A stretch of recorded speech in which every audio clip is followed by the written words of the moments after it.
Wait, what?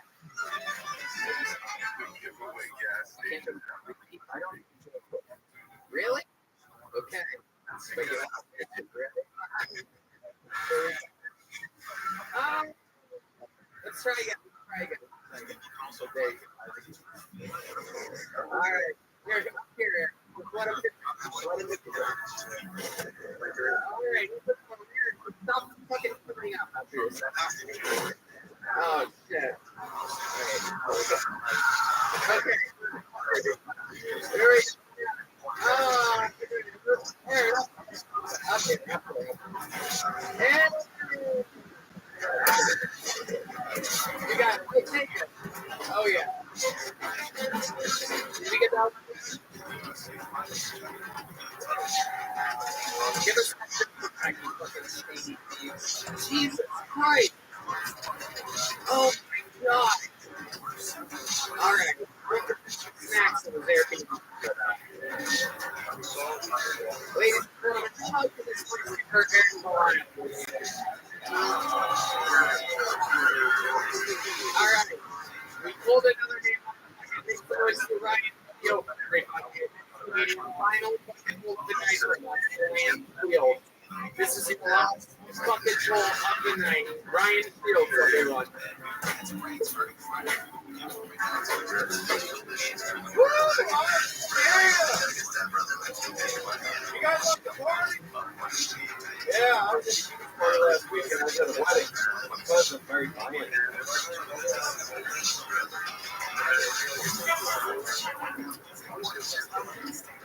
It was beautiful ceremony though.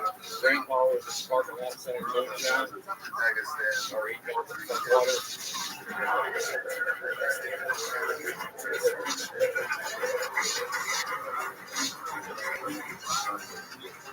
I said, I hope you brothers want to be us preparing our fuck water. He looked at us and said, you with the bride or the groom? Oh. So we set in a circle. I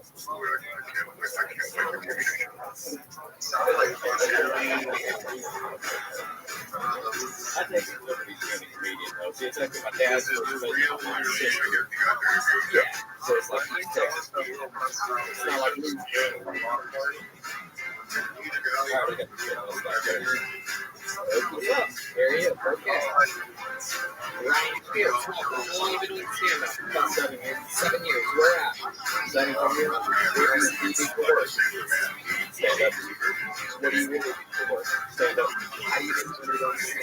190. Where? All over the place. How do you sell tickets?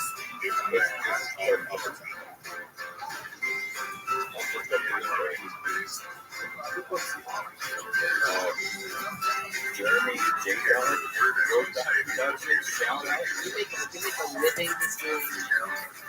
I didn't say it was great, but I do my best. Okay.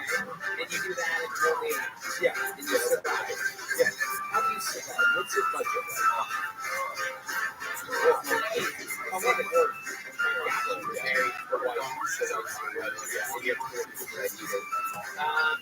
What does your wife do for work? She works for a dealership. Yeah. Okay. I'll be a service. Absolutely. So, what do you tell us about? You seem like an interesting guy. Right. I wonder why I had to 30%. Oh my God, shut the fuck up. Yeah, if I sound like that, I really feel like that's a little less about your like that.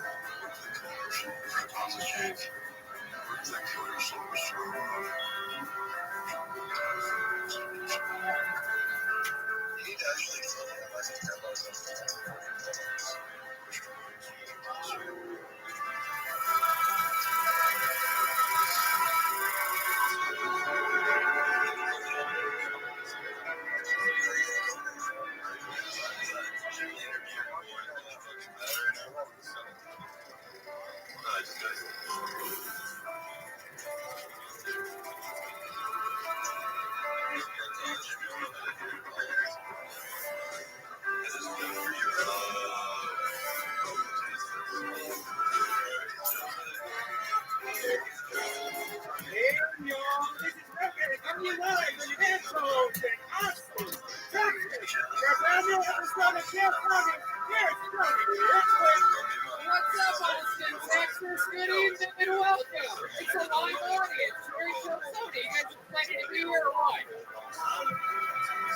the great Brian Brendan.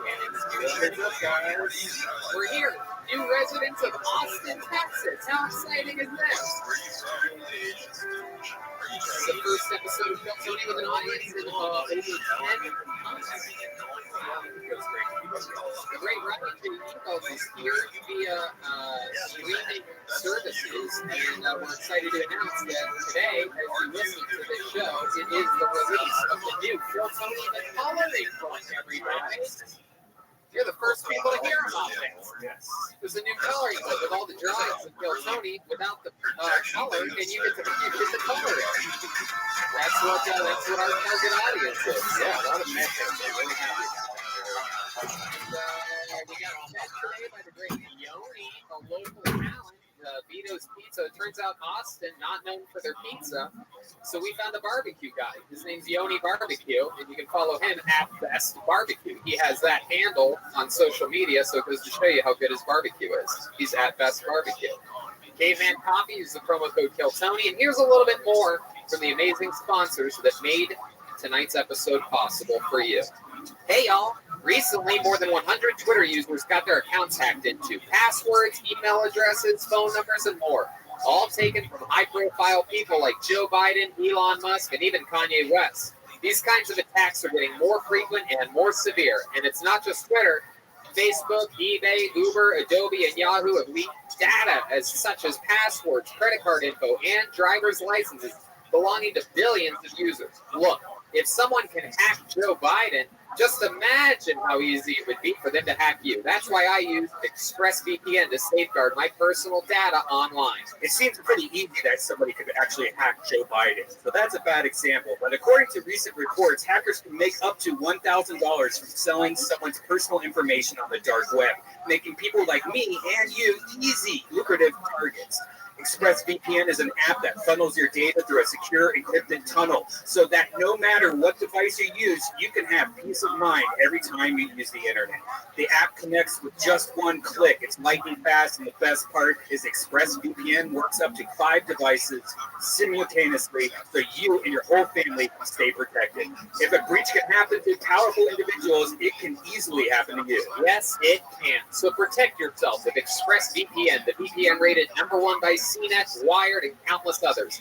And if you visit expressvpn.com/KillTony right now, you can arm yourself with an extra 3 months of ExpressVPN for free.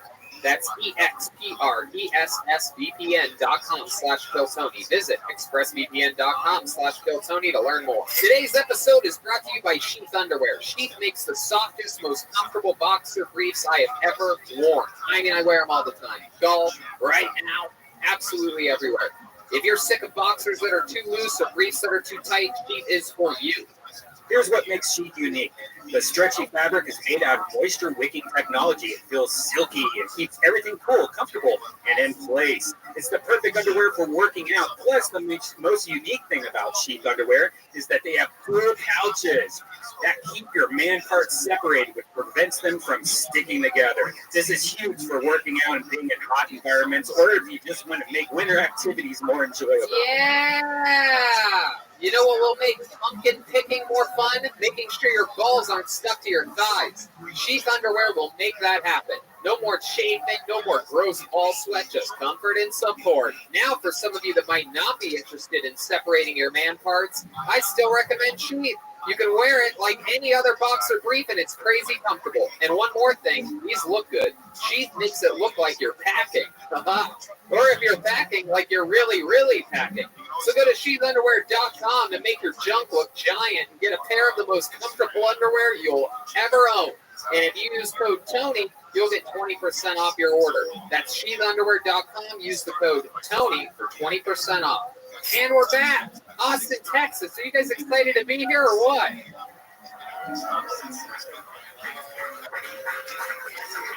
As with all road episodes, we'll go guestless tonight to fill in, to feel it out, and to get comfortable here in Austin, Texas. However, everybody's been asking, what about the band? What about the band? On top of a lot of special surprises that we have lined up for tonight's episode for you, the Kill Tony fan, and the people that were brought here by real Kill Tony fans because they had to buy a table. We're excited to announce that you're the first people to hear and see the stylings of our new Kill Tony band. Ladies and gentlemen, I present to you the best damn band in the land. John Dees, Michael Gonzalez, Michael Hale, and Jimmy Blazer.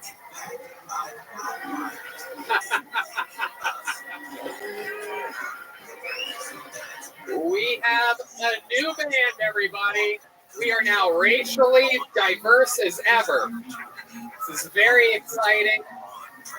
Oh, wow, there you go. It's been said. That was my inner conscience yelling from the other side of the room. No, that we love Jeremiah. By the way, Jeremiah is going to be here at the Vulcan Gas Company this Thursday, headlining his own show. The little baby boy is all grown up doing his own show, but we're excited. I met John a couple weeks ago. He plays keyboards with the great Gary Clark Jr., and here he is now on the keys. Welcome to the show, John. He's on social media, John Keys. We're going to find out more about everybody a little bit later. We have a bucket for the first time in absolutely forever. I mean, we had a bucket in LA with 4 or 5 or whatever pre-selected people swirling around the bucket for 5 names isn't any fun. We're excited to announce that here tonight for this very show, out on that sidewalk right now, waiting, and some of you in this group, over 80 people signed up for tonight's show here in Austin, Texas. A true scene where anything can happen. When I call the name, someone out there is going to yell the name that I just called, and they're going to safely and briskly walk to this stage. So be on the lookout when someone's going to fall. Just a reminder that Antone's, Kill Tony, Golden Tony Productions, and Death Squad Productions are not responsible for any injuries that occur during the taping of this show. So what do you guys think? Should we start this thing or what? We're live for the first time ever. I mean, live with an audience. So let's start with one of the surprises, shall we? Instead of reaching into this bucket while 80 people wait in the freezing cold on early January, let's start with a surprise. Ladies and gentlemen, this guy going on first, a regular, one of the longest standing regulars in the history of the show. To start tonight's show, ladies and gentlemen, I present to you one of our all-time favorites, the great, the powerful, Big Red Machine, William Montgomery, everybody, with a brand new 60 seconds.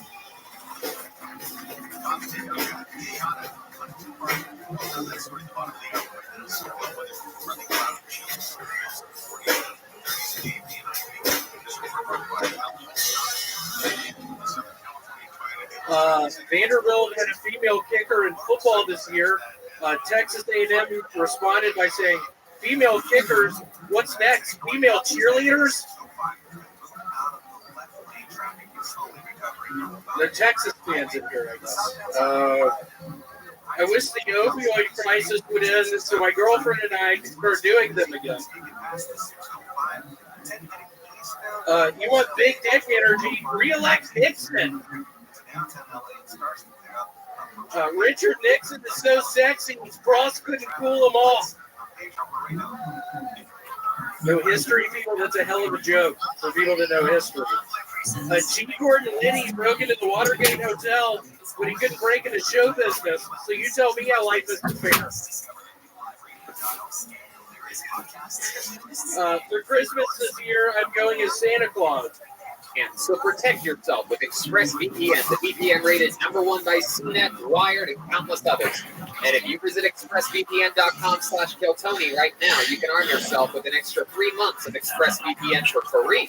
That's expressvpn.com/KillTony. Visit expressvpn.com/KillTony to learn more. Today's episode is brought to you by Sheath Underwear. Sheath makes the softest, most comfortable boxer briefs I have ever worn. I mean, I wear them all the time. Golf, right now, absolutely everywhere.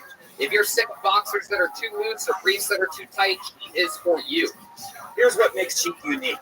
The stretchy fabric is made out of moisture-wicking technology. It feels silky and keeps everything cool, comfortable, and in place. It's the perfect underwear for working out. Plus, the most unique thing about Sheath underwear is that they have 4 pouches that keep your man parts separated. It prevents them from sticking together. This is huge for working out and being in hot environments, or if you just want to make winter activities more enjoyable. Yeah! You know what will make pumpkin clicking more fun? Making sure your balls aren't stuck to your thighs. Sheath underwear will make that happen. No more chafing, no more gross ball sweat, just comfort and support. Now, for some of you that might not be interested in separating your man parts, I still recommend sheaths. You can wear it like any other boxer brief, and it's crazy comfortable. And one more thing, these look good. Sheath makes it look like you're packing. Or if you're packing, like you're really, really packing. So go to sheathunderwear.com to make your junk look giant. Get a pair of the most comfortable underwear you'll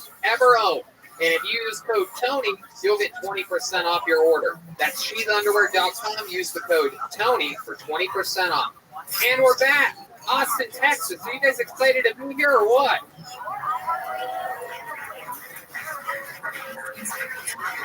As with all road episodes, we'll go guestless tonight to fill in, to feel it out, and to get comfortable here in Austin, Texas. However, everybody's been asking, what about the band? What about the band? On top of a lot of special surprises that we have lined up for tonight's episode for you, the Kill Tony fan, and the people that were brought here by real Kill Tony fans because they had to buy a table. We're excited to announce that you're the first people to hear and see the styling of our new Kill Tony band. Ladies and gentlemen, I present to you the best damn band in the land. Don Dees, Michael Gonzalez, Michael Hale, and Jimmy Blazer.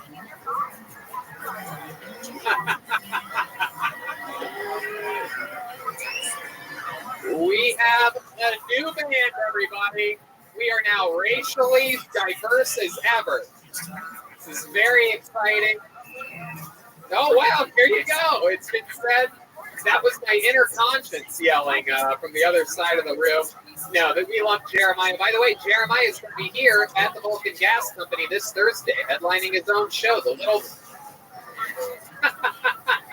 little baby boy is all grown up doing his own show, but we're excited. I met John a couple weeks ago. He plays keyboards with the great Gary Clark Jr., and here he is now on the keys. Welcome to the show, John. He's on social media at John Keys.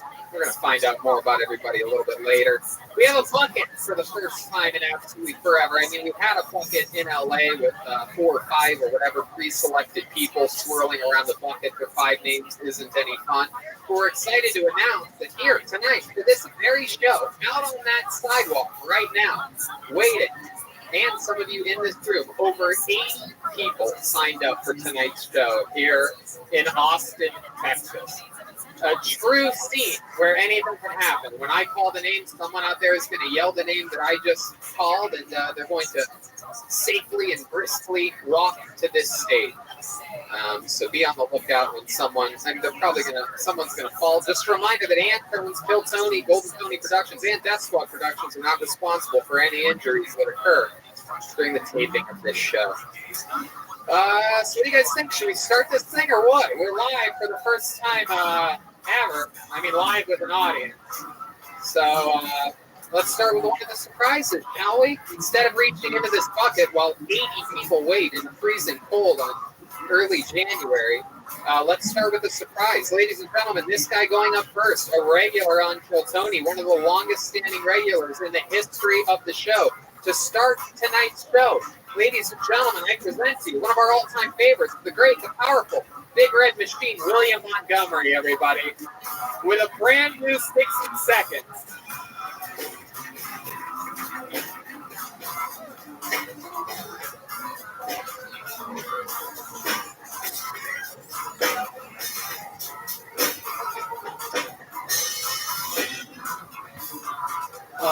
Vanderbilt had a female kicker in football this year. Texas A&M responded by saying, female kickers, what's next? Female cheerleaders? They're Texas fans up here, I guess. I wish the opioid crisis would end so my girlfriend and I can start doing them again. You want big dick energy? Re-elect Nixon. Richard Nixon is so sexy, Frost couldn't cool him off. No history, people, that's a hell of a joke for people that know history. G. Gordon Liddy broke into the Watergate Hotel, but he couldn't break into show business. So you tell me how life isn't fair. For Christmas this year, I'm going as Santa Claus. Yeah, these jokes aren't working. Can I do my two last Santa jokes? Yeah, absolutely. Go right ahead.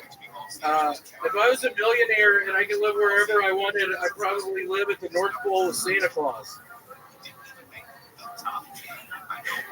Say what you will about Santa Claus, but he's not Muslim. Okay, that's it. There you go. William Montgomery starting tonight's show. So nice to be here. You're in front of a live audience, William. How does that make you feel? It has been a Coons day. Wait, what exactly? What length of time? Figure of speech. It's like 3 weeks. Who says the book for 3 weeks? Who Yeah, says that? Coons age is 3 weeks. Who told you that? Where'd you learn that from? He's from the South. It's 3 weeks, I think. It's been way longer than 3 weeks. I haven't seen this many people in the ground. It's been a Coons age. Okay, I would stop saying that if I was you. William, so it's been a while since we've seen you. Welcome to Austin. It has. How was your trip to Austin?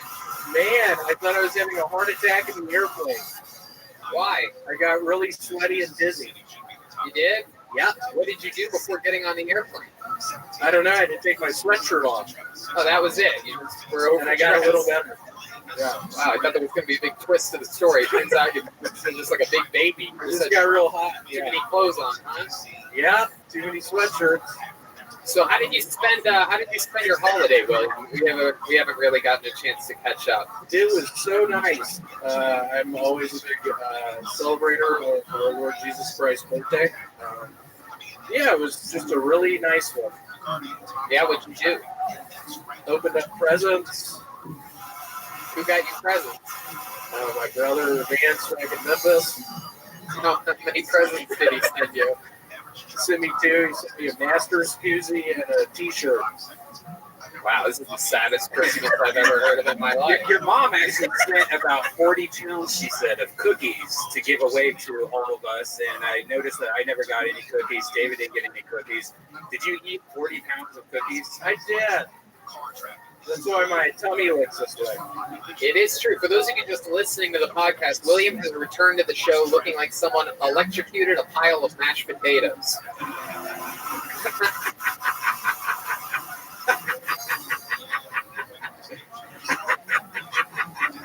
It's true. I don't think that's a real lie. What the fuck?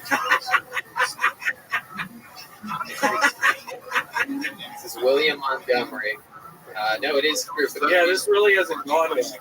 I apologize, Texas. Normally, you opened up with a joke about Texas A&M and Vanderbilt, and then Texas. I don't know what people fucking like around here. I was trying to fucking get the crowd on my side. Maybe Texas A&M fans. One of the things we've seen you do is pander to fans. It was one of our favorite things when you were doing it. You want to give it another shot? You want to try to pander to these Texas people, see what gets them to go crazy? Let's do it.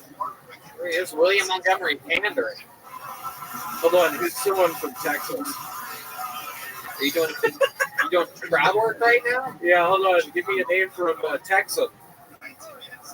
What about George W. Bush, y'all? He's from Texas, isn't he? I love George W. Bush. What y'all think about George W.? He's from Connecticut. Shut the fuck up. Don't fuck this up for me. It's finally starting to go kind of all right. He's from Connecticut. Fucking bitch. Seriously, stop. Seriously, stop. Name someone else from Texas. Don't ask. Just go with your gut. Someone from Texas. Who is the okay, here, ask me again. All right, who do you love from Texas, William? Let's give it up for Toucan Sam. Look at all these people are mad. You don't know these people from Texas. These people have a lot of pride here, William. I've really messed up. I was kidding with Toucan Sam. Now, William's originally from Tennessee. You guys are both considered the South to most Americans. What's different between Tennessee and Texas to you, William? Probably all the black people. Whoa! Jeez, all right. You told me to say that. You told me to say that. My goodness. So, My goodness. William, you had multiple jokes about Richard Nixon tonight. Did you just learn who that is? I did, actually. The 32nd president of the United States. Yeah. Really fun guy. Been many a coon's age since he was in office. It has. Wow. William, what else are you looking forward to doing during your time here in beautiful Austin? I think David and I are gonna scuba dive some at one of the springs. Yeah, really. Why do you always connect Texas with scuba diving? Because the last episode you told me you're going to murder me when I was scuba diving. Yeah, it's a fucking spring. Do people do that here? Do people scuba dive in Texas? I just don't hear. I'm sure they do. There's a lot of scuba diving here, Tony. Wow. The place really went crazy for scuba diving. Scuba diving and Toucan Sam got the same response. My God, yeah, it's been 9 months, and I was feeling like I was on a high horse, and now this, and it is turning into a literal nightmare. It is interesting. For those of you just listening, he looks like the Gordon's fisherman drowned. It's a charismatic look, William. You're wearing the hat. Is there anything underneath that hat special? Do you want to show the audience? Look at that. The crowd goes wild. You don't see this shit? Look at that. That is incredible. He's looking Merle Haggard tonight. And you have socks and penny loafers on. Is that something you read about in GQ? It is. It's a new look. It's a new look. How's your love life, William? You leave your abusive girlfriend at home? Was she mad that you came out here? She's sweet. She's going to watch this. So don't say abusive, because I get abused when that happens. It somehow turns into my fault. Do you have any bruises right now you can show us? No, I'm fine. It's been better than ever recently. Was she upset that you came out here? No, she was really supportive. William, some people told us that you got a little bit too drunk last night. You want to tell us something that maybe happened last night when you got too drunk? I don't know if I want to. Okay, there you go. All right. How many drinks do you think we had yesterday, if you had to guess? Probably 16 Lone Stars. Give it up for Lone Star! Yeah. Lots of Lone Star! There it is. We know what he's opening with next week. Right. Well, William, so much fun. Is there anything else that you should catch us up on, or that you want to plug or say or anything? I will be at Showtime in the Apollo in 2 weeks. There you go. I don't know if I believe that. All right. William Montgomery. This is great.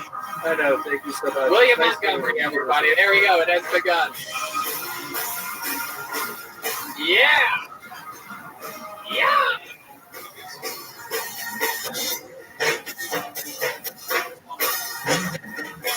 God, we have a real band. That's so much. That's so nice. Incredible. Got here a saxophone in her ear, screaming away. You know, I think William was really hungover from yesterday. He seemed a little out of it. I think so too. William's a little bit. I don't know. He may have caught the Rona while here. All right. You guys having fun? You get it yet? See, to me, this is always the fun part. A real stranger right off the fucking street. Completely anything can happen. And we haven't done this in 10 months. So you guys ready to get to this bucket or what? It's been a long time, so maybe you don't know. I pull their name out. Once they start talking in the microphone, they get 60 seconds. At the end of that 60 seconds, you hear the sound of a kitten. And then if they run the light, they bring out the angry 6th Street Bear. And your first person of Austin, Texas. Wow, this is all the way from Los Angeles.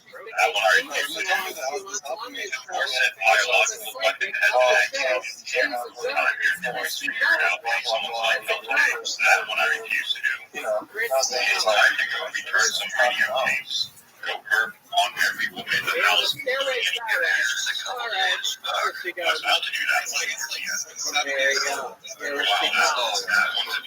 Choose your virtual wife again. I think it did start out as a new video. Here she is, ladies and gentlemen, Christy Bell. Ridiculous way to make it obvious where your beliefs So I just found out that my ex-boyfriend is now fucking my now ex-best friend, guys. I know, right? The thing is, as long as I knew my ex-best friend, nobody's ever really lesbian, and this dick was not the dick to change her over. You know, like he's like on the side, you could push him that shit, even your Home Depot, check it out, right up there. Before I moved to LA, I didn't even like bed with his family. If he said fucking on my old bed that has my period shit on it. And it's not even like the nice straight up hardcore bottom comprehensive vegetable one. It's like this chunky brown, like Jackson, straight up on my costume. Christy Bell. I don't anticipate this happening This for is why as much as possible. I know, it kind of looks like I feel like if Red Band was the woman, you would have written a song.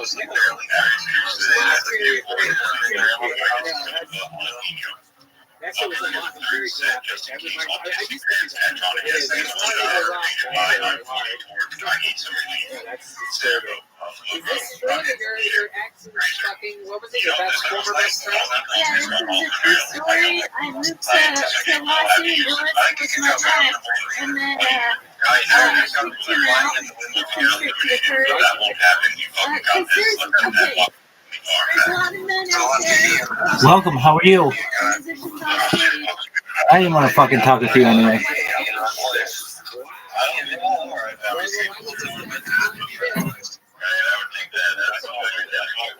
That's in Florida on stage. He Where are you was now? What sound would you make now?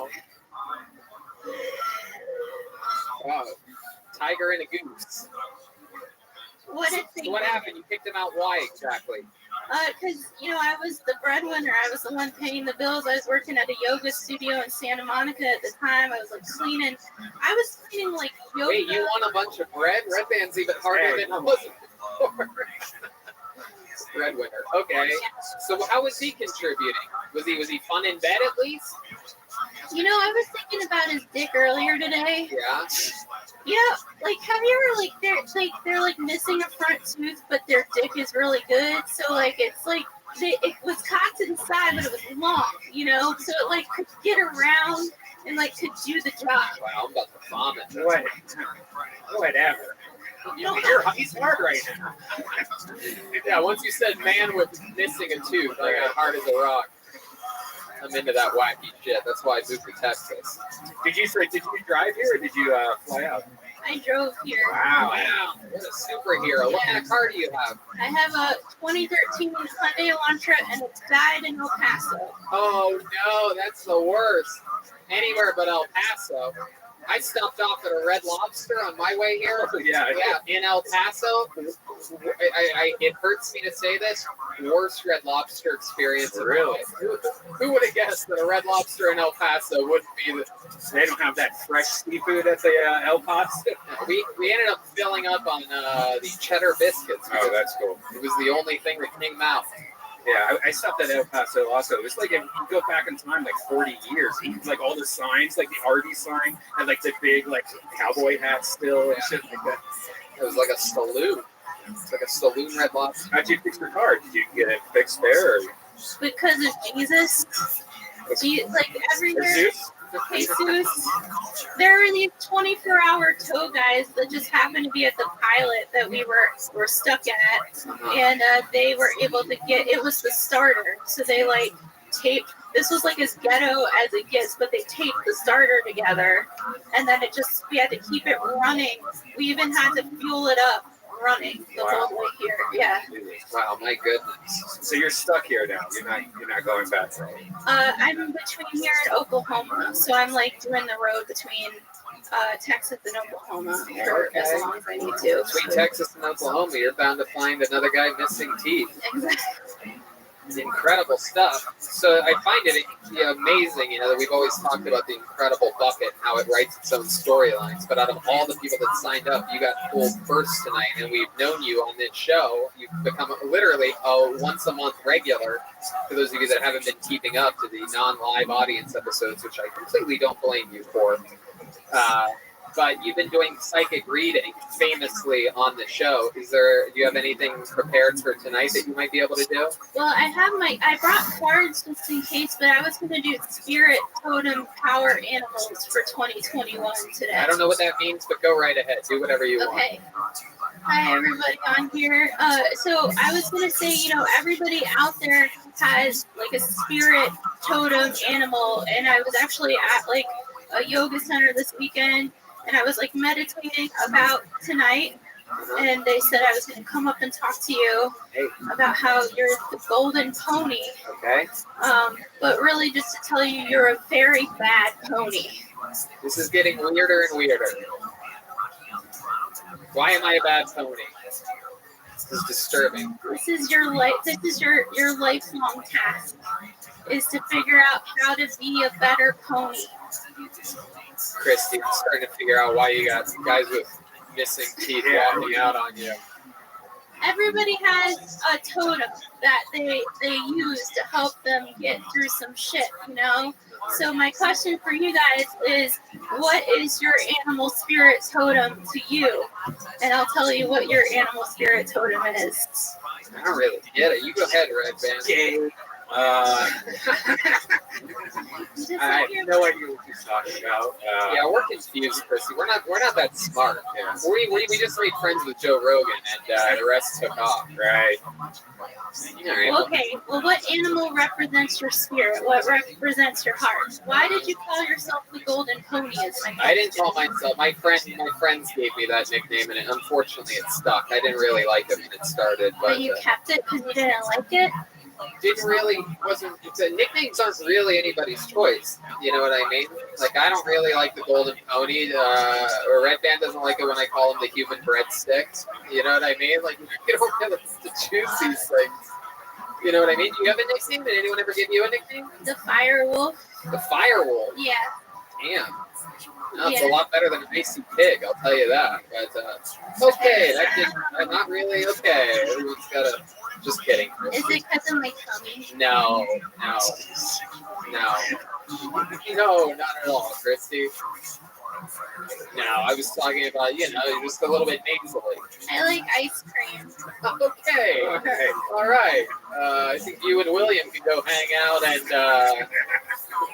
all right. I mean, if you told me I was coming on stage, I would have brought my cards. I would have been ready, This is the actual show, though. You became popular on the show during a downtime in which you were pre-selected, but this is it. Now people don't know. But I'll tell you this: you've been on so many episodes lately. We're just going to keep speeding through it. This was great. I think you were fun. Thank you. In fact, that's one of the best performances by a female comedian I've ever seen in my life. Christy Bellich, everybody. Here she goes.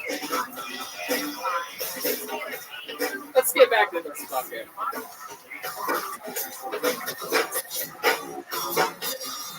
All right, here we go. Hey, how about a big hand for Zach Bogus up here? Everybody 6 feet away from one another. We're all socially distanced. He's switching in brand new. We're not even sanitizing the mics. We are switching out the microphone between each one of these monsters here tonight. So, Zach Bogus. All right, this looks like a brand new name. It's been a long time since I said that. Make some noise for your next comedian, Greg Larson, everyone. Greg Larson is next on Kill Tony in front of a live audience. God, I love this music. There he comes. Here comes Greg Larson.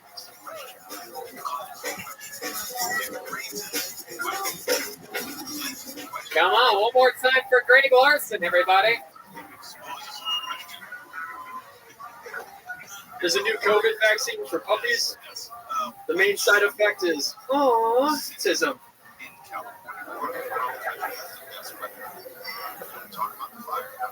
When Latinos get the vaccine, do they develop Taco Bell's palsy?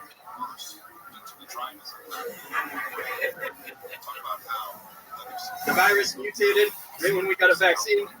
That's messed up.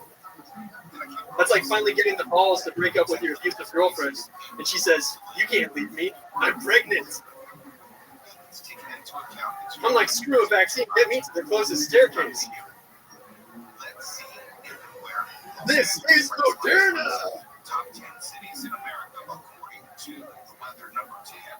You know why they call those assault rifles AR-15s? Because that's how old you have to be to kill your math teacher with one of them. I'm Greg Larson. Thank you very much. Wow, look at that. Signing out in 58 seconds. Greg Larson. Welcome to the show. This is exciting. This is like William Montgomery if he took vitamins. Yeah. Welcome to the show, Greg. How long have you been on stand-up? Just over a year. Just over a year. All of it here in Austin, Texas? Almost all of it here, yes, sir. You born and raised here? No, grew up in Elk River, Minnesota. Elk River, Minnesota. Elk River? Elk River. Oh, that's a lot tougher. Yeah. You like how peanuts with your elk? Have you ever tried holding the microphone with one hand? No, I can't. If I hold it with one hand, I shake like crazy. Wow. All right. Greg, what do you do for work? I'm an author. Really? What have you written?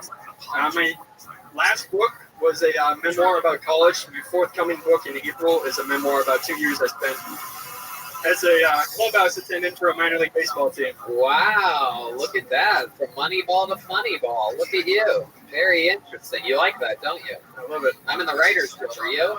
No, sir. You're goddamn motherfucking right you aren't. Nice. Okay. So, wow, that's cool. But you make money writing books? Yes, I'm right now living off of money I used to make as a ghostwriter. Right. Saved up there, and now I'm trying to make it until my book comes out in April.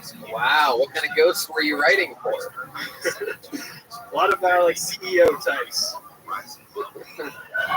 So stupid. Wow. All right. So you haven't been on this show before, have you? Yeah, I got booked in San Antonio last January. The reason why I asked is because I remember this. Ghostwriting for CEOs. I remember it very clearly. How did tonight's set go better? I think tonight's set was better. I think it did too. I think the autism joke, the little kitty joke was adorable at the beginning. I think a lot of people had a problem with your Mexicans eat at Taco Bell joke. I don't know if you've ever been out of your house, but they don't really do that so much. Have you ever seen a Mexican at a Taco Bell? Never. They don't even work at Taco Bell. That's like a disgrace to the family name. And you know, they'll do any fucking job. So, I mean, it's really crazy. So, how long have you lived here in Austin? About 3 years. You moved straight from Minnesota? No, I've been all over the place. I was in Montana, Virginia, Florida. What's some advice you can give me and Tony? We just moved here. Yeah. Have you guys been to Barton Springs yet? Yeah, actually, I went there today. They have a car wash. It's called Barton Springs Car Wash. That's the only reason I know I was in Barton Springs. Yeah. Barton Springs, the pool is Is that like that super long free pool that you can go to? And it's like it's free right now. It'll be free, but then it'll cost money once spring comes. I actually read about this. Oh, Yeah. You thinking about going swimming in the super long pool? This is like Blackfish too. No. It looked really cool though. It's long, but is it wide? You know what I'm saying? So you go swimming in this public pool? Yeah, I go there. Do people ever like dunk you and splash you? You seem like you'd be easily bullied. No. All right. If I see you there, I'm going to. I'm going to jump right on top of you, pull one of your teeth out. You know what I mean? I like it. Uh-oh. Whoa, Jesus. All right. You have a girlfriend? Are you into guys? Is that what we're finding out right now? Oh my God, I could be, but no. I'm. I guess technically I'm like an incel right now. Oh wow. Wow. Greg doesn't even know he's gay, everybody. This is exciting. We're the first people to tell someone live on the show that you're gay. Cool. Have you ever messed around with a guy? Like when you were a kid, did you kiss your friend's penis or anything like that? I think Thinking about it. probably the gayest thing I've ever done is I was watching a movie with my friends in the basement, and neither of us, we didn't want to change out the movie. So we're like, okay, whoever can jack off and come first has to change the movie. Oh my God. That's not real. It's real, dude. Are you serious? Yeah, ask my buddy Wade and Danny. The gayest part was you catching the cum in your mouth as it was coming out of them. Who won the competition? You remember? Nobody won the You competition. probably 20 seconds later, he's like, oh, a bunch of dudes are jerking off him. Yeah. Exactly. Oh, God. How old were you? 16, 17. Wow. That is Jesus gay, Christ. dude. You are 100% gay. That's 4 years away from 22. Wow. Do you and your friends talk about this now? Like, Hell no, they don't talk about it. Yeah, I just always, when the VHS is over, I just go right up and put in a new one. Never hesitated once in my life. why would that even come up? So wait, let me ask you this, because you said nobody won, like nobody finished. Right. But so how long until It takes you a go lot of 4 work. hours? To get my camera Let's get set him on up, in there. Let's take and off our clothes. Jesus, we could have it watched just Kill takes Bill one twice. I mean, person to ruin it. my arm is throbbing. Hey, I'll do you if you do me. Totally not gay. My goodness, Greg. All right, what's the second gayest thing you've done? Well, I once ate a dude's ass out, but it was only because the DVD was over. So it's not gay at all. The second years is probably hitting on you just now. Wow. What's the biggest accomplishment you've ever had with the ladies? I once proposed to a girlfriend of 3.5 years, and she said no. Wow. Was it a special proposal? Like, were you at a restaurant or a Thanksgiving or something big? I made a. Wait, let me guess. The VHS was over, and okay, go ahead. I made a scavenger hunt that brought her around town, and I wrote like Aw. rhyming clues. And the final clue, the final clue brought her into my parlor at my house, and there was a video. You got told no at the end of a fucking scavenger hunt? The worst part is, I thought I was safe to take a sip of water right then for sure. You almost got me, dude. How long did the scavenger hunt? What if it was like 2 weeks? No. What lasted longer, the scavenger hunt or the jerk-off session before? about the same amount of time. Wow. It got to the worst part is I videotaped it because I thought she might say yes. So I still have the video. You have that? I have the video of her Will saying you send me a copy of that? I'll send it to you. We got to put that right Yeah, out here. we're gonna post it on the we'll post it on the Kiltony Instagram, please. Yeah. Wow, boy, it sounds awesome. How many of you would love to watch the sad video? Okay, Nicole just texted me. It's 4 o'clock Tuesday, April 29th, and she said that she's on her way from school, and I'm doing it. I'm going to ask her to propose to me. And I got to say, I'm glad that this is something which I could prepare beforehand, because I would be too nervous to do something spontaneous. So I have the scavenger hunt set up to go and bring her around town. Not just up to the park and in my car. But so she's going to go on the scavenger hunt. I'm going to follow with and just try and act calm, cool, and collected. And she's going to come in here. And the last clue is going to have her turn on the lights. And there's a lilies, her favorite rose, that says "Marry Me." It smells pretty good in here, and it's got all these lights and stuff, and it looks like it doesn't even rain, but it's really pretty good, considering. So I'm going to set up the camera here, and we're going to see how it goes. So this could be a video which nobody sees, or this could be a video which everybody sees. Either way, well, one way is good, the other way is bad. So we'll see.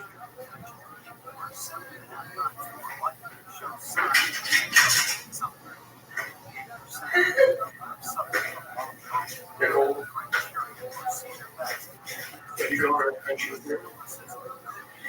Are you still the rest of your life?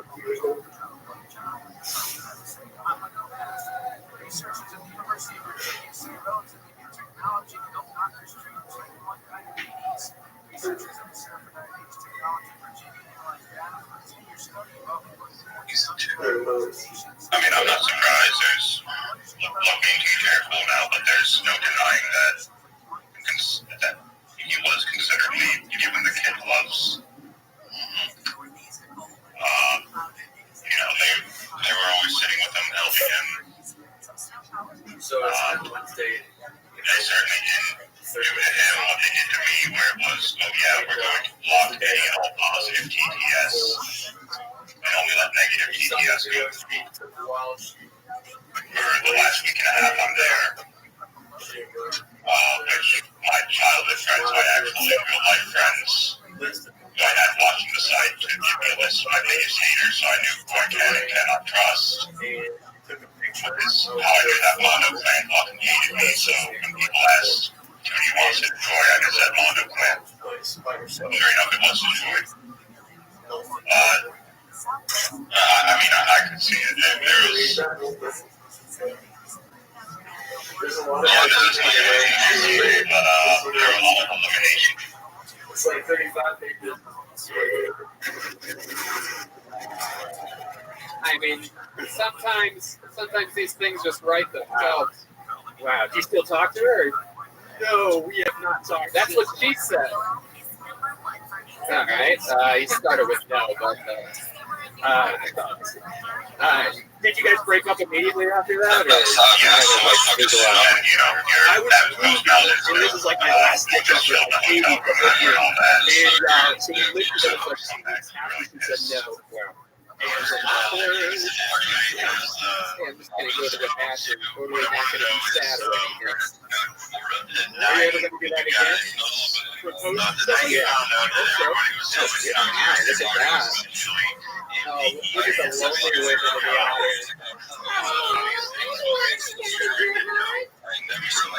Oh, yeah. Did you keep the ring? I was so cool. I borrowed the ring from my mom. We just got the book.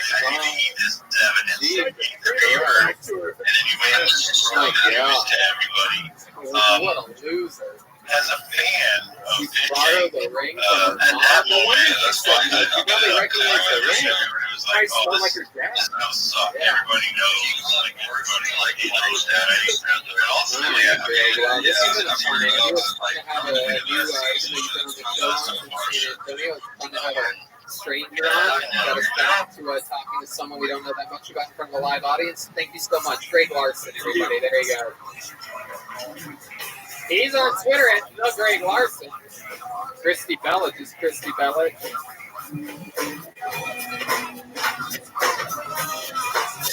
Yeah.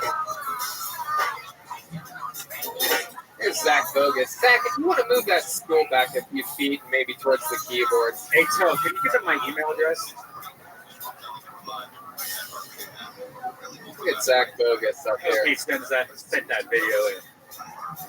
All right, ladies and gentlemen, it says it here, all the way from Sunbury, Ohio. Your next comedian goes by the name of Trevor Williams. Trevor Williams. Sunbury. I know Sunbury. Yeah, I know Sunbury. My aunt and uncle. Wow. Very fun. You can almost hear his heartbeat out from there. The anticipation, knowing your name has been called. Here he is, Trevor Williams. When I was 6 years old, I walked in on my parents having sex for the first time. I walked in on my dad was like, can't you not? And I just put up when I learned no, that's true. I thought it was a memorable Easter of my life. Years later, my dad got in on demasturbating as a teen. He was like, what the fuck, dude? I know. No cool. Fight about everything and just have fun. And not as a the pals for the crumbs. Yeah, I think that night that It was also the same night that I don't have to Summer left, I think. A little bit. So Everybody was in the bedroom. They were chanting actors It ever. was all So they recall sharks were reporting the trash. My only gripe with the guy To me, that's why it's in all of his movies, no one ever brings up the goddamn accent. Not once, like, as to in any of his why. films. I understand you have to get sense of the plotline, but can't someone at some point be like, hey man, where are you from? I could just see one scene in The Terminator where like holding robot. Oh, whoa, Jesus, there it is. I almost forgot the bear was there. All the way from 6th Street. They let you travel, look at that. They are either that or they're clapping for the bear. I don't know. Welcome to the show. Look at you. Talk about the Egyptian energies. You're the guy. Sunbury, Ohio, huh? You drive here? I did not live here now. Challenge. I guess though, like 20 hours straight. Okay. Hell yeah. Let's square up to the audience a little bit so they can see you there. Let's go. Trevor, you have a good look to you. You're Han Solo's son, right? I am Kylo Ren. There you go. You got that on?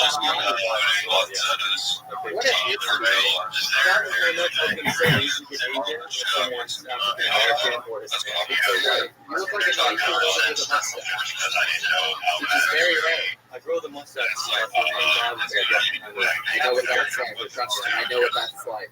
So, how long have you lived in Austin? About 3 years. Everybody says it's 3 years. It appears as though there was another bumper up to people before. They had another big podcast for you 3 years ago. So, Trevor, what have you been doing? What do you do for a living? I just got a job with the state at the start of last year. Great benefits. The state of what? Depression? That's what I'm saying. That's It's what good it is. for me, right? The great state of Texas. What do you do for the state of Texas? Yeah, then I have some kind of like You're that guy? Yeah. call your hand. Did they put in charge of Helicopter, all that jazz. I do an okay job. Oh, yeah. Why Austin? I know somewhere pretty well. My uncle, I lived there, grew up there a lot. Nothing out there. Bunch of there's not much right now. So there's not much. A lot of cows, a lot of farms. Yes, a lot of cows and farms. But I moved here to do comedy actually before it was like cool too. So you've been doing that for a few years? Yeah, I actually was at the Dallas show last year. You're on the show? Yes. Wow, so still nobody that hasn't been on the show before this episode. That's incredible. Let me ask you this. You do have a real look to you. You know this. Do you have any special skills or talents that we would find interesting? I don't play instruments. Last time we asked that, Yeah. I brought up that I could dunk, Uh-huh. and you had me do a jumping contest. Really? Yes, I got beat, but I didn't get a rebuttal, so that wasn't fair. Who outdunked you? Jeremiah? No, Joel? the guy at the end of the show. Or just the Big, team? tall, yeah, yeah. This is good. Other adjectives. You were really scarred from this experience. You don't even remember it. Yeah. You want to try jumping again if you improve your... I don't have any other fucking talents. I can do the worm. I don't want to do the worm either. Why do I? This is just embarrassing. I don't know. How many of you want to see this guy do the worm? No better time than during a global pandemic than to have a guy roll around on the floor. Fair enough. I'll give the people a big- Here he is. Wait, can we do a little worm music for my friend here?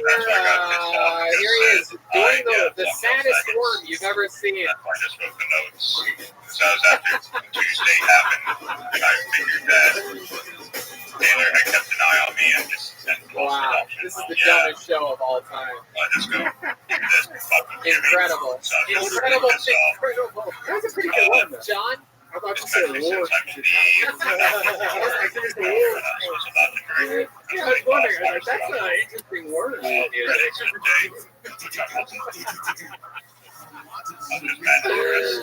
Oh my God. By the way, your Arnold Schwarzenegger joke, I love that. That's a good. That's a great part. That's why I'm trying to get. Okay, what's the ending to the Arnold joke? So the guy in charge of communications and putting Arnold together, and he's like, "Hey guys, you know what would be awesome if we gave this guy a Nazi accent?" Ha ha ha ha ha ha ha. Yeah, I remember that. Sexy, but it's a little. At what point did you not like? Did you stop liking? Wow, Not Apple liking News it for the because first time. incredible. You really built up the excitement about fun it, and then it appears as though you didn't never finish writing the joke. I love it. What would you surprised to find out about you? Something we haven't covered on your other appearance here. How are you with the ladies? You seem like a lady. I always assume people that look like the top half of a centaur do good with It works. do good with the ladies. Adam Driver's super in right now. You're what? Adam Driver is super in. Right.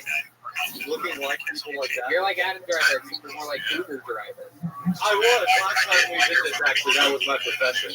Oh, wow. So, full circle. Indeed. But how about now? Like, so people are into Adam Driver, so what's happening with you? Actually been in a relationship for like most of the time I've been here. But What does she do?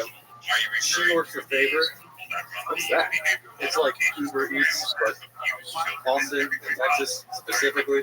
Where you can get more That, shit Red done. Band's it's hard again. Right. Red Band's hard as a rock. Wow, incredible. Well, Trevor, this has been a fun interview. I guess I'm trying to figure out if there's anything that I'm missing here. I just don't know. Do you have any special sexual moves in the bedroom with your girlfriend? I pride myself on like not using my fingers when I go down. I think that's kind of like tacky. When you go down on your girlfriend? Yeah. What do you mean not use your fingers? Like What do you do with your hands? Just keep them to the side like you're crucified or something like that? how do you get in there? Do you just slow real hard real fast? My position is, but I mean, You know what I mean? Like, hands can do other stuff. That's how, I mean, if you gotta spread it apart, like, would you just blow real hard into it until it opens up? And then is she ever impressed? Is she ever like, I can't believe you can do that with no hands like that?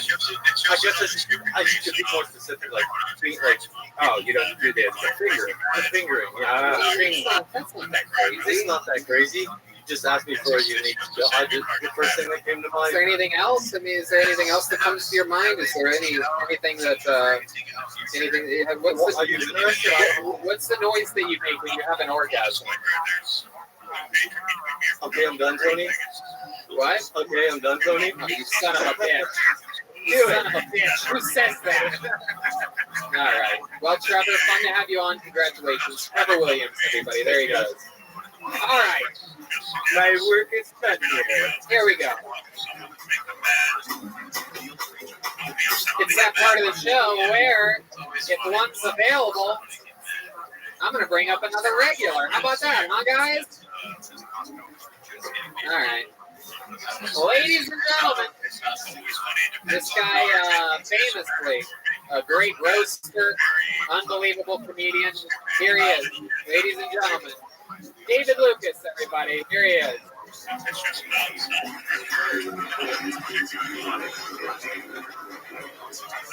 Come on, David Lucas, everyone. Yeah. Yeah, what's up, yo? I had COVID like a month ago.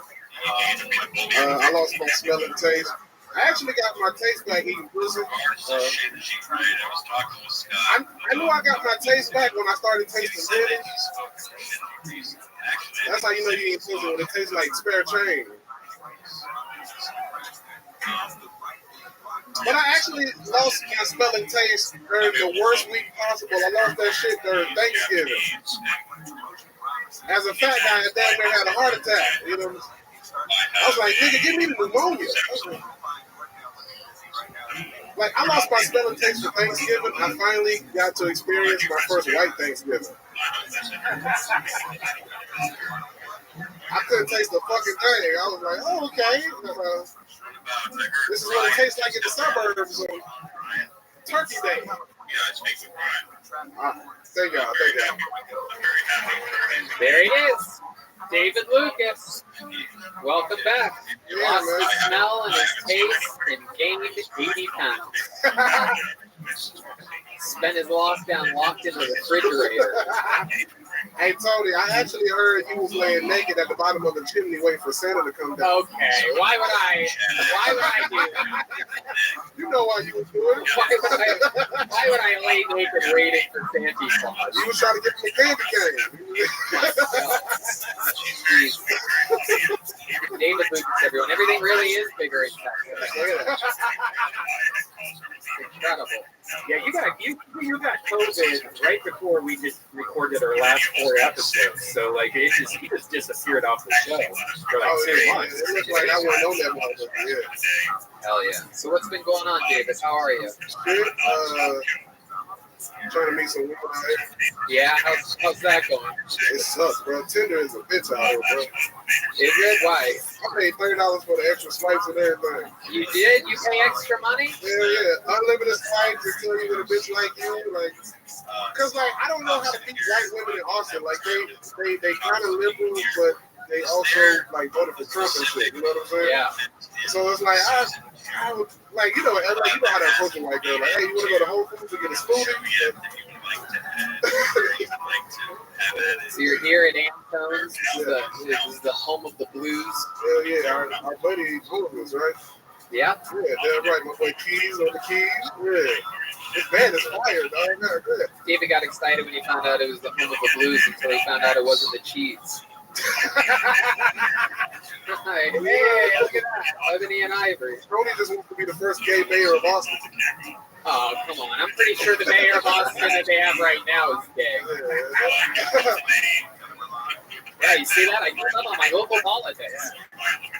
Tony fly back to LA every Thursday to get his ass leaked. Why would I do that when I can easily get my ass leaked here? You look like Hootie ate a blowfish.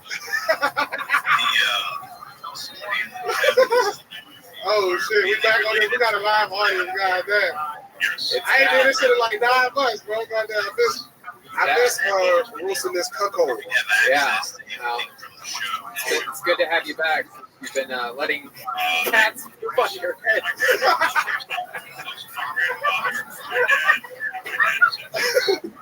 It's like someone jumped a fucking litter box on you before you came on stage.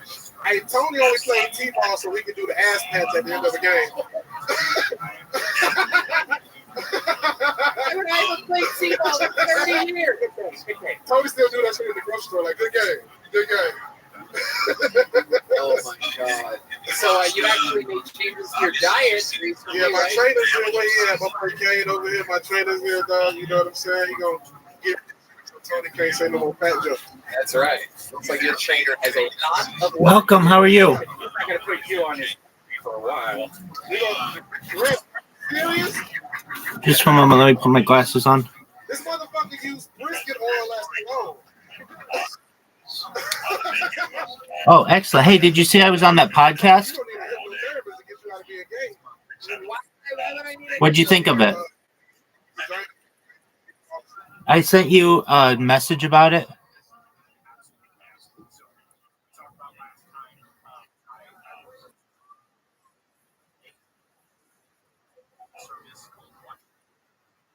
Yeah, what up, TikTok fan? Did you watch that podcast I was on? Yeah, check your messages, big man. Yeah, it happened earlier today.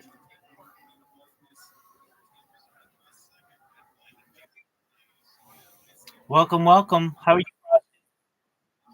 Pardon me? Yeah, explain the mind.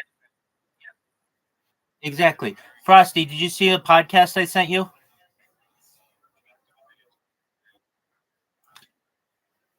Excellent. Well, check it out because that's what I do. That's what I believe. And it's important to me that people know what my mission is. I know you guys know, but it's nice to hear me talk about it to others.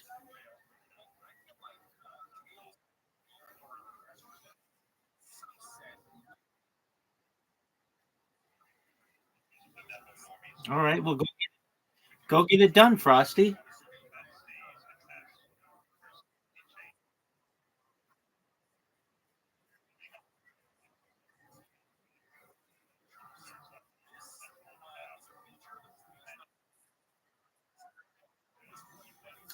Dog, what have I told you do? Shut that camera off, do your thing. Dog, you know you can. Everybody can. That's the best advice I can give you, big man, without taking a sleeping pill or something. Oh, then you'll be out very soon. Watch my podcast. It'll put you to sleep.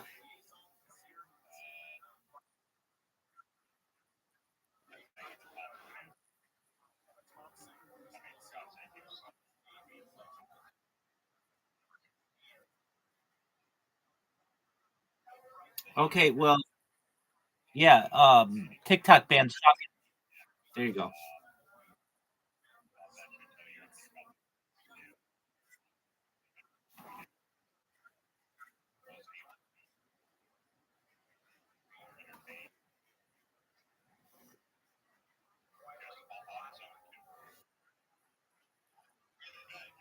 Brad's a good dude.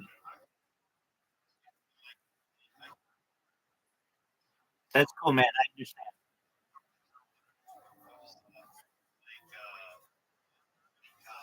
He's TikTok banned.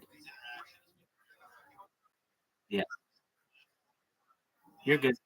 He was Squid Game. He was Squid Game.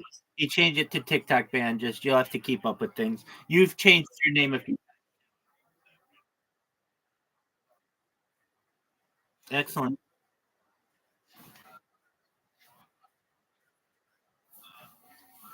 He's deaf and dog.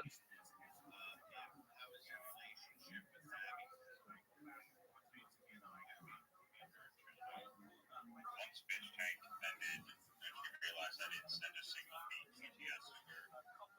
The worst I ever said to her was she was complaining about the smell of shit in the bathroom, so I just sent in an Indian voice.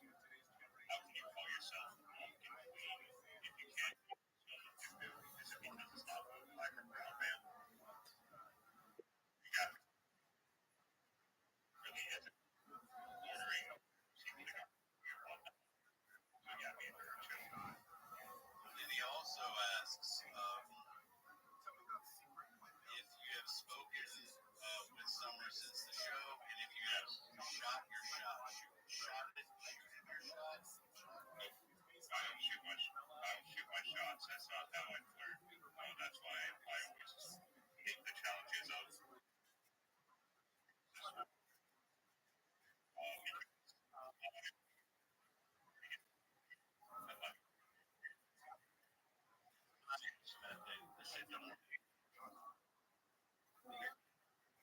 That's great, big dog. not necessarily be more fit.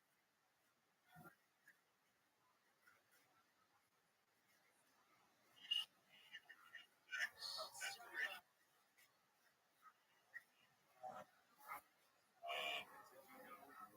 Practice being a bit more animated in a friendly way, but not a creepy friendly way.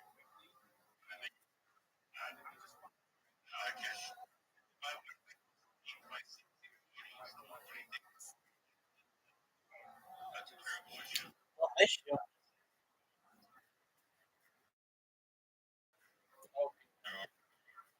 Like Batman. Macbook's famously Fat Lover 69. Oh, Fat Lover. Yeah. What does she look like? Very fit, autistic Ukrainian with giant tits. Yeah, just Google Fat Lover 69 real quick. Let me see her. I will. I'm going to hit her up right after this. She's Spanish from the internet, so good luck. Good luck on your journey. My boy Bimmy, as you all know, everybody knows Bimmy. Bimmy is probably your biggest fan. He was set to come in on season 2 as a Jimmy clone. He would love to ask you something. Yes, that Bimmy. Wait, I really? No, I'm kidding. What's cracking, Jimmy? Okay. No, pretty normal day today. You might have some questions, but no, just oh my god, like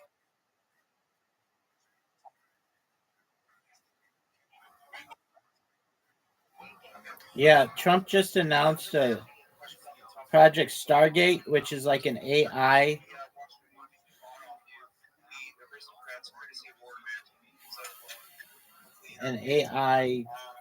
conglomeration. Take a look at it. Google it.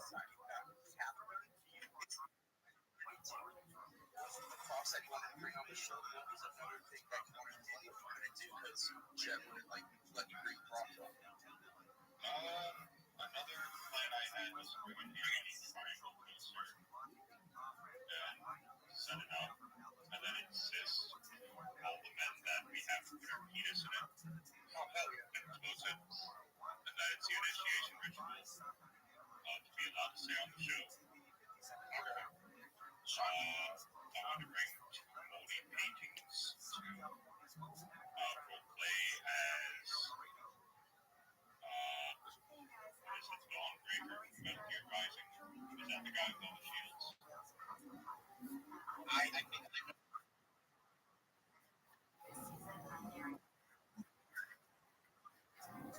For like all of the United States. It's supposed to be $500 billion. Okay,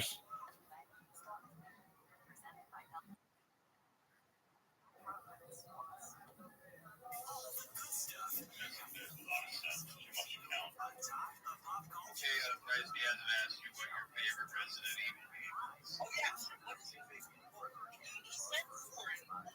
your favorite game? I've never, yeah. If I ever get the chance, I'll give you the Revelations games. Those have the fucking best video game soundtrack I've ever heard. Like, really atmospheric, really good. My girl has a question about my show.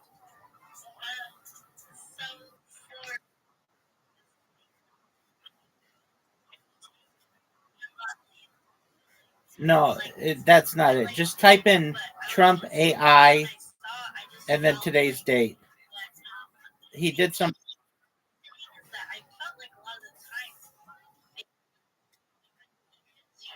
Type Trump 500 billion AI and look at the news.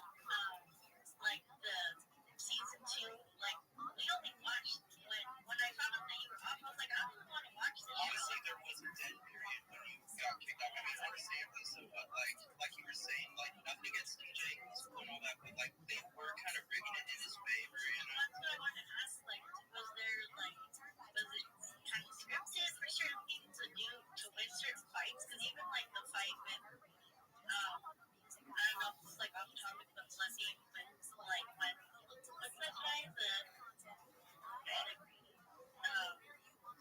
The guy who thought he was all that. Oh, Dawn. So I don't know if any of that was like rigged or fixed. I feel like that they do fix things here and there. Yeah. Like last minute rug pulls and shit. Nothing like that. Yeah, a variety. You never know. Yeah. Unfortunately, I'm a little bit stumped for eating our wasting up right now, but just want to say, no homo. I'm sending you that feedback soon. I got you. Hey, real quick, so which were you supposed to come on? Okay, yeah. So also, yeah, this is a cool story, actually. Yeah, maybe wouldn't have been a thing. Like she pointed out, like that. She's a little bit jealous, and she thought that I would like something. And I'm just like, oh god, okay, who do you like, right? And then she's like, Timmy, because he looks like me. I'm like, he's pretty. But when I saw you at the camera, I was like, I'm serious. You've been on a bunch of shit. Like, what the fuck was it? What the hell? And like, it reminds me of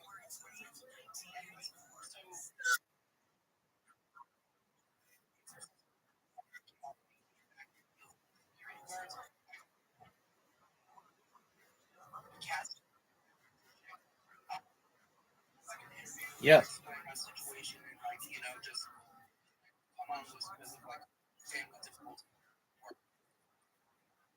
And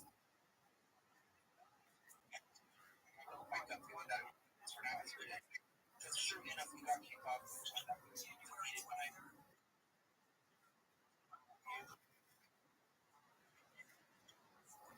water damage. But I have like that's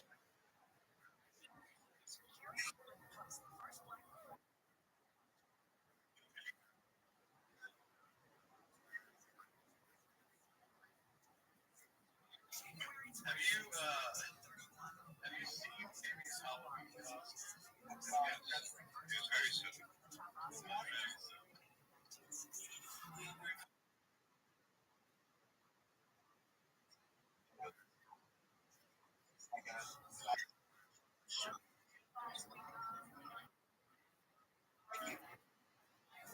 Perhaps. I always bring her up. Jimmy talks very highly of his Walter. I know. I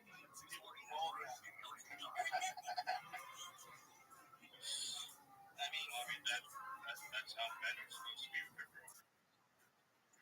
And you care. You have to bring that back. Jimmy gets it. There's etiquette and decency that's like, especially out here in LA. God damn, it's a fucking system. So that's all I have. I mean, we'll continue to interview them. Thank you very much. Again, really appreciate it. Excellent, my man. I'll see you in a little bit. Excellent. Some other people have some questions. Jimmy, you got planned for you doing? I'm going to be live streaming later tonight. Once this is over, playing more Elden Ring. Just going to drink some water, chill out, grind through more Elden Ring. I've been playing that a lot. I enjoy Morrowind. Morrowind is fun. It's very long and considerably difficult, and because it is such a whole computer game, in order for me to read the chat, I have to go through my phone. The other issue being is sometimes people will send me donations through Streamlabs. They're just $1, but I'll still read them. And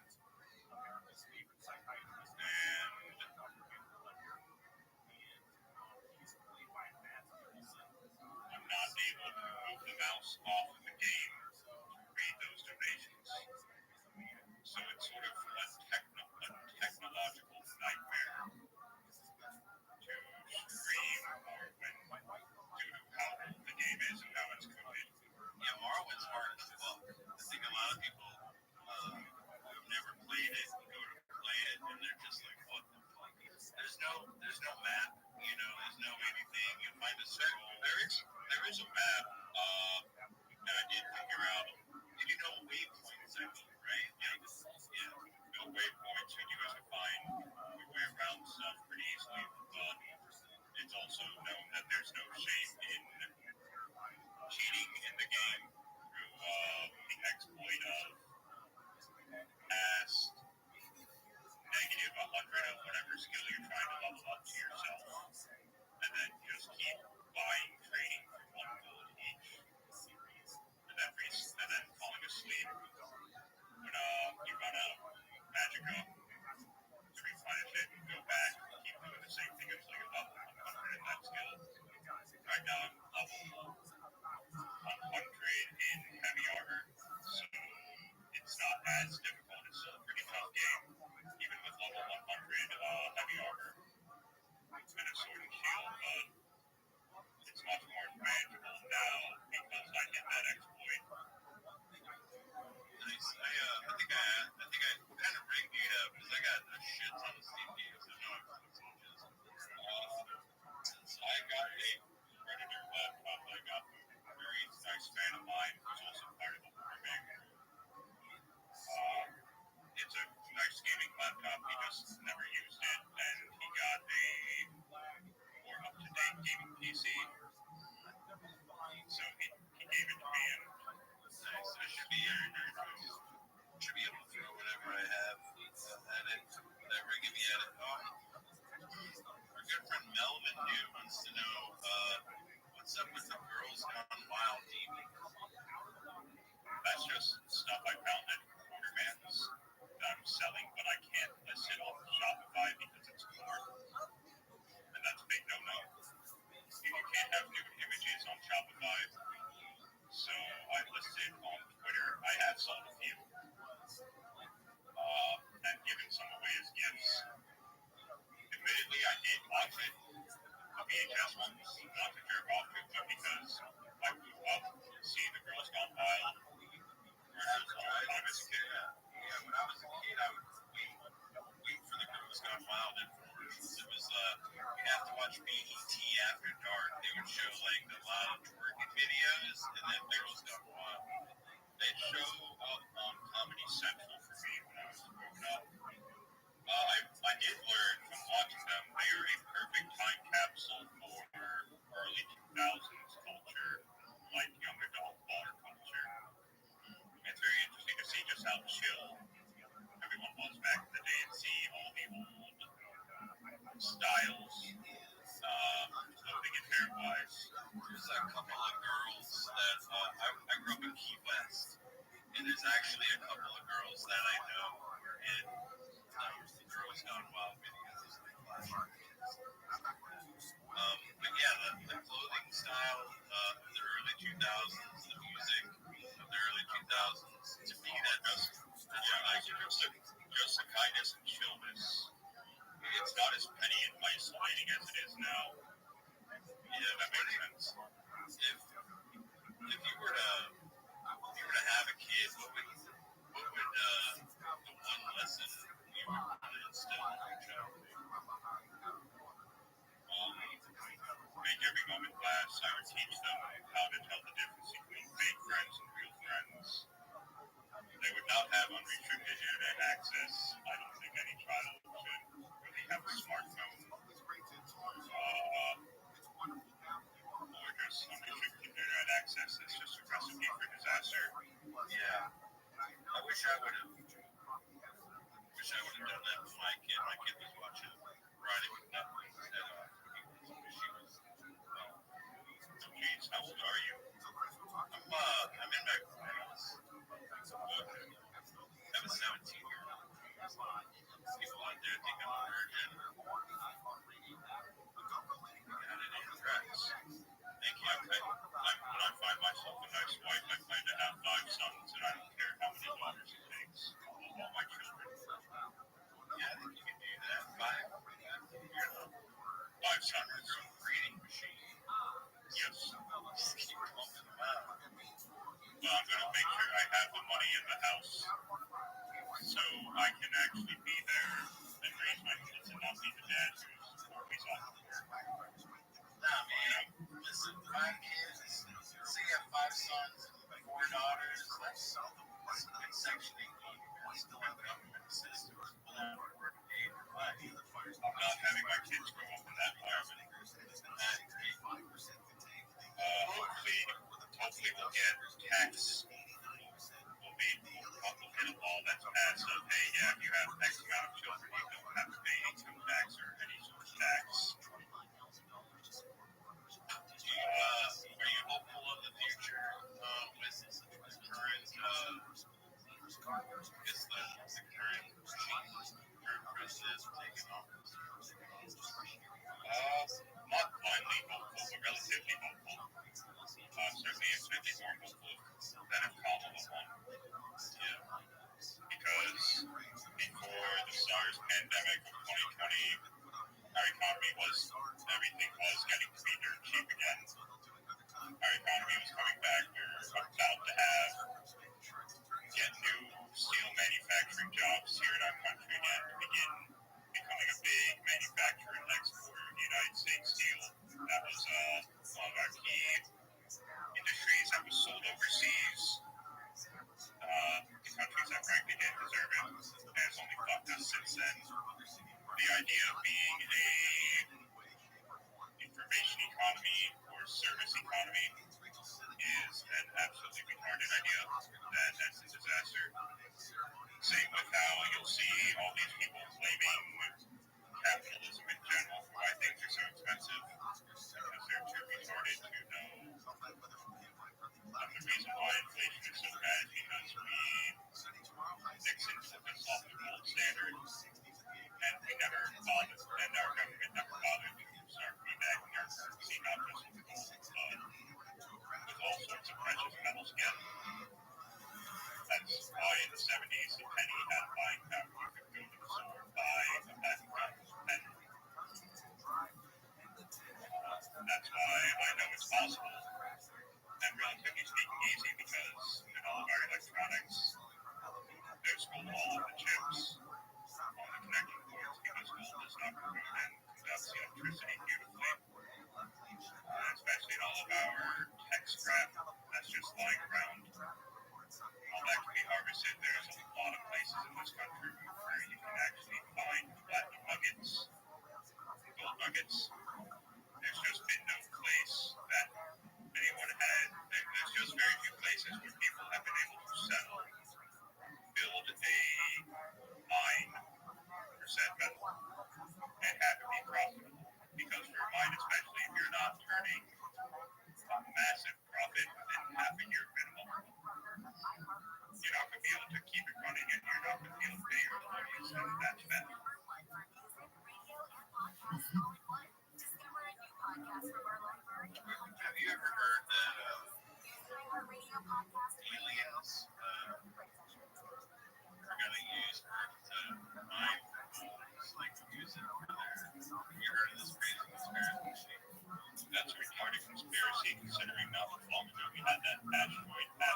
just a retarded conspiracy theory because if there were aliens that could travel to Earth, they would not be here to mine our fucking gold. When there's so much more gold in space, already magical words, yeah, that they can back to beam up or whatever and just bring back to this planet to mine. I have 2 more questions, and then I think we can end up here. Have you played any of the new Fish Tank Live games? I played them before they were put on Fish Tank Live. They're really good. One of my streams I actually played Pumpkin Defense, and the creator was very kind to me, and he DM'd me in the middle of my stream that he pushed. There's an Easter egg where if you push 2 buttons together to unlock a new costume where Luke is in an SS officer's uniform, and you're just throwing pumpkins at Brandon Hilton and Symbol.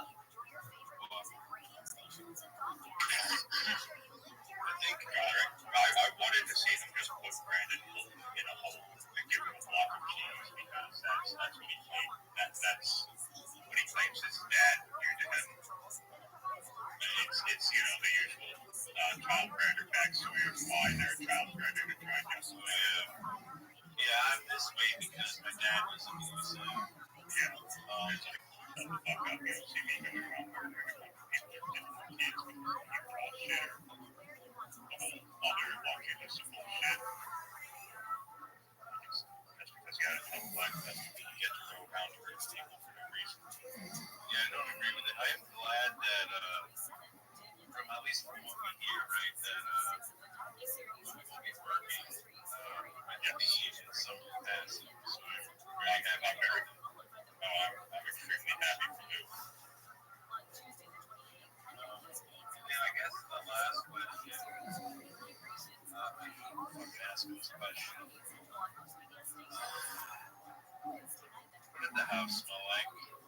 I had no sense of smell because I was smoking still and I always tried to feel my tobacco. So if someone or something smells bad to me, I can smell it, and that's when you know it smells bad. If he was the only person I could smell any body odor from, not Sam, not Jed, not someone else who apparently did wear deodorant. Was it her pits? Was it her coach? Like, I don't fucking know. I don't fucking know. It smelled like body odor, so somewhere on her tits or something like that.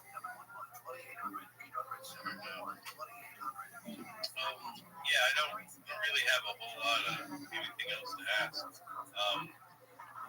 I just wanted to basically like rerun. So that's why that was a bunch of questions. Unless you've already answered a lot of questions. There's anything I didn't ask, I apologize.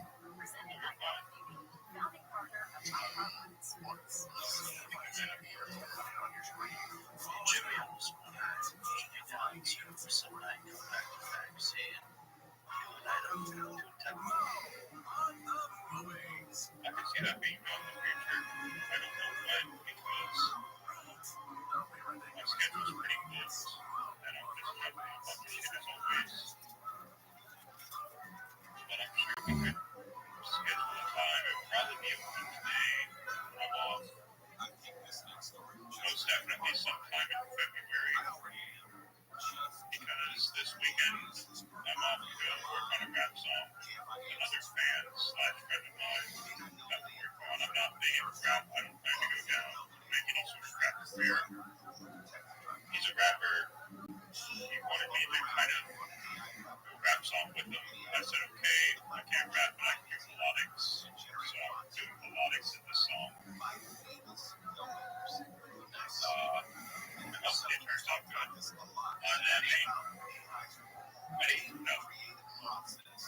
I did let him know once I finish this project and I have a couple of other loose ends because I know for another indie movie I would make some color music.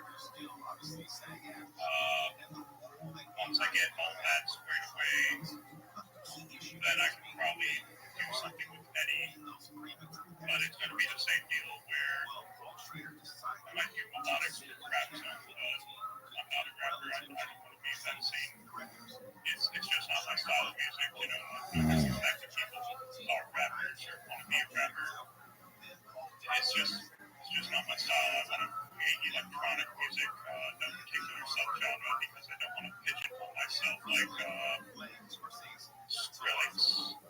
Skrillex is a good example of it, where he pigeonholed himself with just his particular dubstep style without branching out, so he takes it really stale really quickly. And you see it with a few other bands that didn't really make it, where all their songs sound the same. I also want to retake over the rage that there just have to be a fun place for outcasts to be, not sell out to snobs or posers, not try to lecture people on politics or morals in the middle of the fucking rave like Bassmaker did when Trump got elected, where he has a sign saying, Trump, USA, no KKK, da-da-da. And then, of course, he gets busted day raping a bunch of women. Because that's just how do-gooders are. I'm sure you guys can think of a bunch of other musical artists who've fallen off and started trying to lecture people about morals and politics, and it's just a case of something falling off. I don't like it when musical artists try to bring politics into things. I used to like, there was like a rapper that I liked called, MC Chris. I'm sure you know who he is, MC Pants. I know MC Pants, but not MC Chris. MC Pants is MC Chris, essentially, right? He also played Hesh and C-Lab. That's who he is, right? Yeah. He's a nerdcore rapper, but when Trump took office, he started making his fans chant "fuck Trump" at his shows. I'm not there for your political opinions, you know? Exactly. You're there to be entertained and have fun. Right?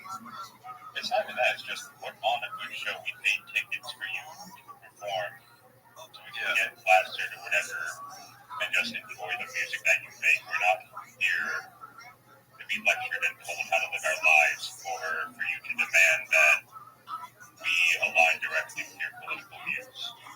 That's just some retarded shit. It's the same thing with a big way to fuck up your fan base, right? Yeah, it's the same thing with Little B, especially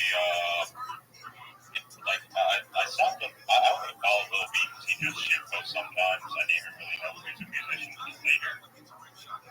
But he said, we're trying to save visibility. Here's this, we need this gender neutral shit. He doesn't do. He needs Piranha with a fat ass, like a fully detailed fat ass. I know I cursed him out because all they did was just sexualize a plant. That's all he did. Well, the message that he delivered was that he's some weird sellout researcher to social justice movements and sexualized plants. So he probably jerks off to little shop of horrors. Rule 34 hentai. I am going to look up Little Shop of Horrors 434. There's got to be something, right? Oh, there's no doubt something. I remember. What's the funniest Rule 34 thing to look up? Let's get to the. I got it. You got a couple more to go. The funniest thing to look up would probably be Thomas the Tank Engine, to be honest. I have a Thomas the Tank Engine image, Rule 34 image, where he's plowing fucking the guy with the hat, right? Oh shit! So they finally made it where it's. Yeah, I'll send it to you after this. Season 2 was a shit post. I just demand. I'd always throw out the question: why is there no hardcore Thomas the Tank Engine revenge porn of them just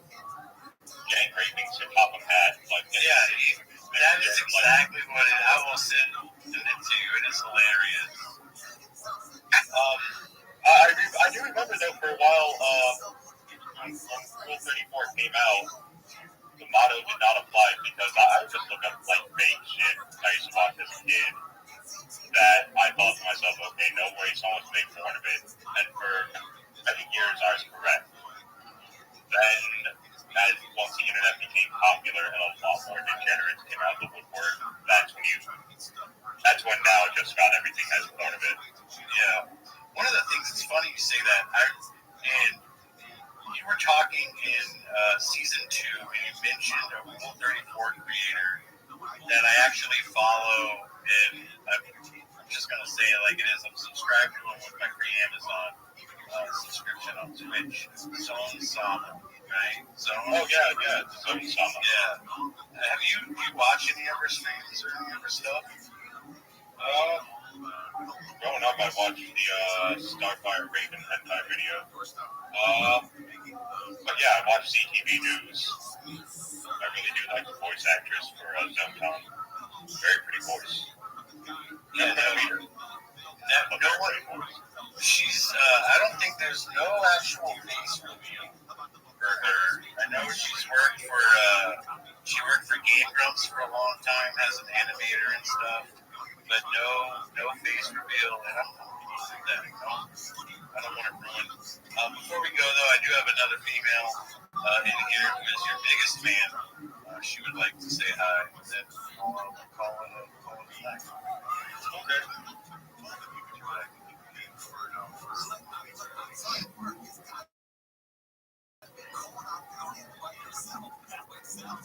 I have to give him a specific role.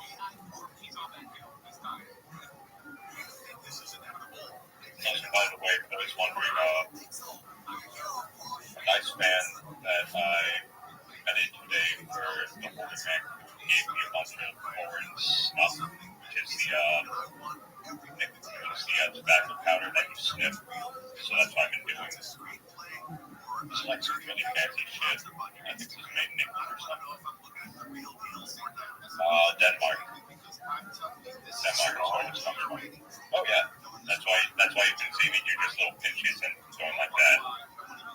If you do a fuck ton, you get a wicked headache and your nose begins to burn.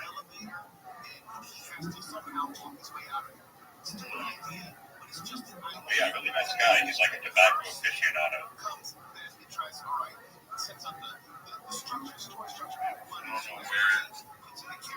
Someone can give Jimmy Big Fan the role. I don't know where it is. Jimmy Big Fan's right in here. Yeah, no, I have to give them a specific role so they can camp up and talk. That's how we prevent crazies. I got you. There we go.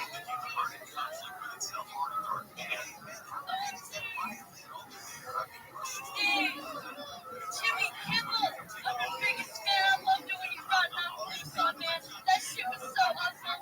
Dude, I love Jimmy Kimmel. Bring hardcore back to me. All right. Oh, that's the end. Biggest fan, Jimmy. Jimmy, I appreciate you for stopping in, asking questions, letting us pick your brain. You got all your information up here on the side, right? Your YouTube and all that jazz. So, and anything before you go? Good. Oh, just thank you for having me on. Sorry if I seem spacey and a bit out of it. But again, for the question about the bad stuff, I don't think jet or anything. It's just when you ask me about things that happened in my life, I can just remember everything that went on in 4D. So, no worries.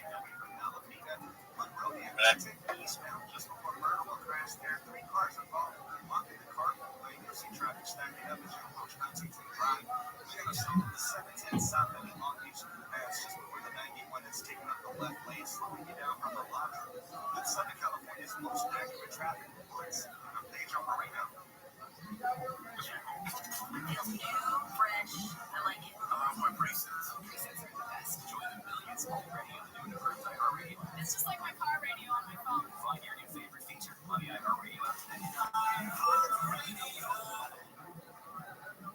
All the good stuff. Camps keeps you on top of pop culture.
answers.org. It's up to you. Brought to you by iHeartRadio and the Ad Council. Find your iHeartRadio everywhere. There are hundreds of ways to experience iHeartRadio at home and on the go beyond the iPhone, Android app, and iHeartRadio.com. Here's another way to connect to iHeartRadio. Just ask Google Assistant for your favorite radio stations, and iHeartRadio will be there for you on Google Home, Google Mini Nest Hub, Nest Mini, Android TV, and any device that uses your Google Assistant. The convenience of playing all your favorites hands-free. Just say, okay, Google, play to get your favorite AM FM stations from iHeartRadio. iHeartRadio, everywhere you want to listen, including in your home and office through your Google Home, Google Nest Hub Mini, Nest Mini, Android TV, and any device that is Google Assistant powered. Check it out for free now. iHeartRadio, anywhere you want to listen, iHeartRadio is there.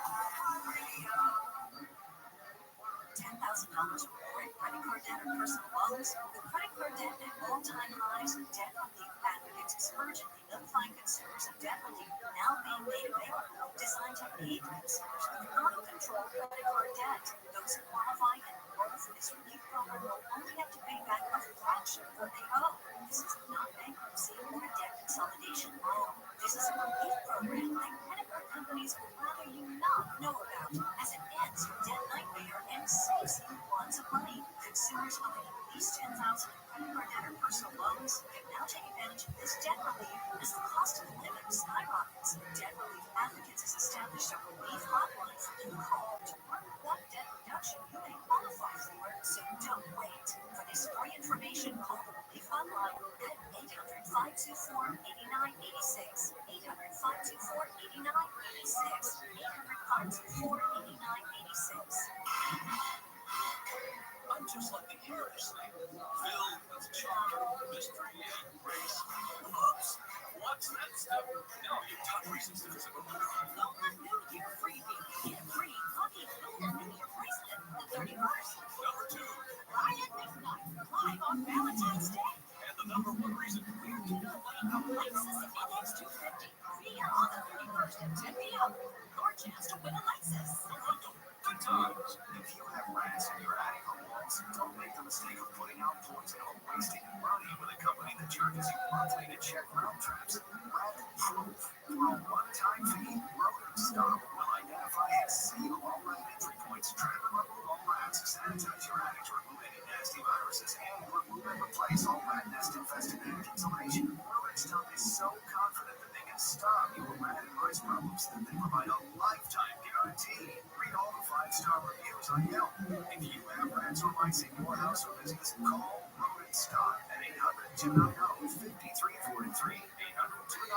800-290-5343. We provide fast, friendly, and effective rodent control solutions throughout Southern California. Plus, our technicians are clean, friendly, and always on time. To stop the rodents, call Rodent Stop at 800-290-5343. Open 24 hours. Call 800-290-5343.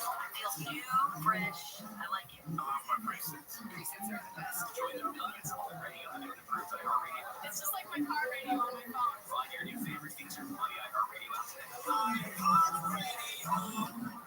Portions of the following program are recorded. So for those of you that are working or paying more than you've ever paid in before, you can kiss them to dirty money. And the way they fix it is they just keep increasing your Social Security tax bill and the one for you and businesses. Weekdays 6 to 9 a.m. on KFI AM 644, stimulating talk.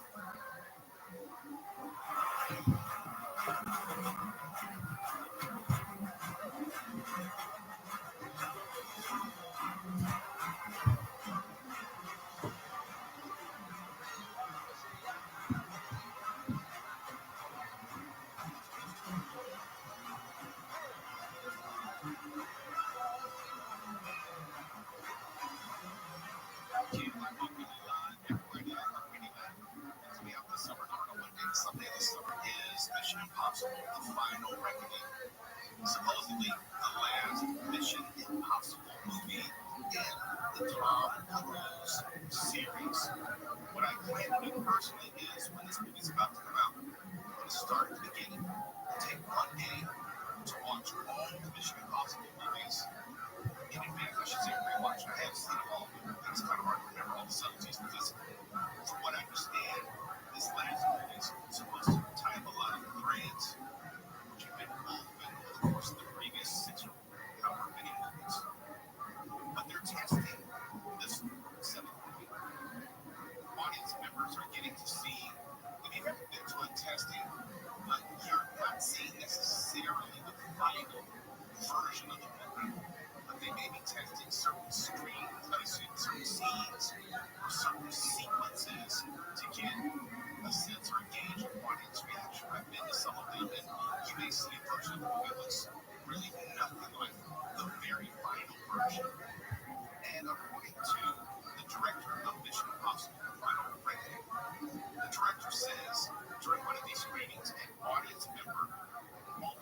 my seat. I almost flew out of my seat. No, someone almost died. I'm going to take this audience member at his word.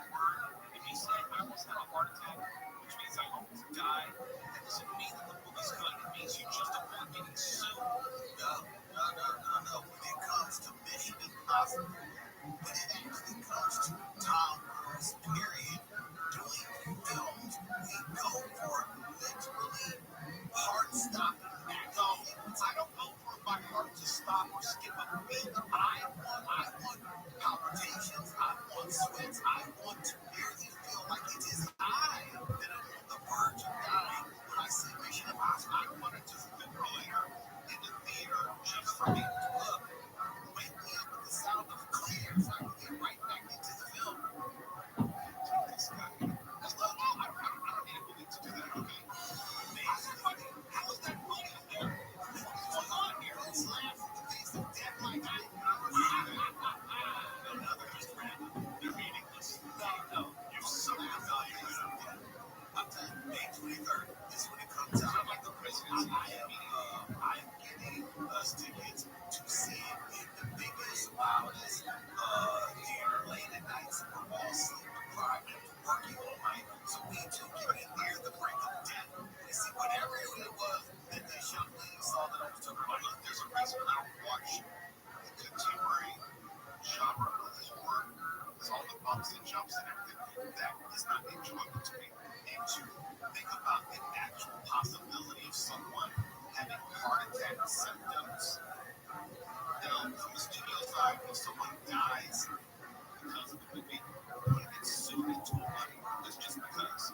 Look, it's not because manslaughter or whatever. Okay, say the movie will have some type of warning at the beginning saying this film could bring you to the brink of death if you have a weak heart. That's a sad point. If you have a weak heart or you have the constitution of a baby, exit the theater to your left. But if you are hardcore and all about it, then sit your behind down and you're in the rock. Okay, here's the serious question.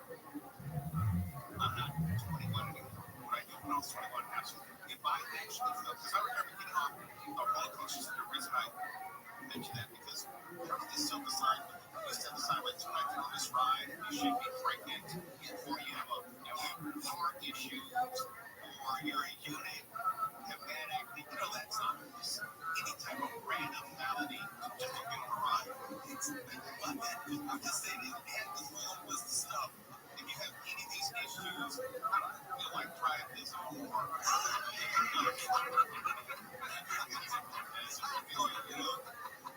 afraid of colostomy bags. All of the other right. Thank you. Yeah, I got one. Take a look. That was great.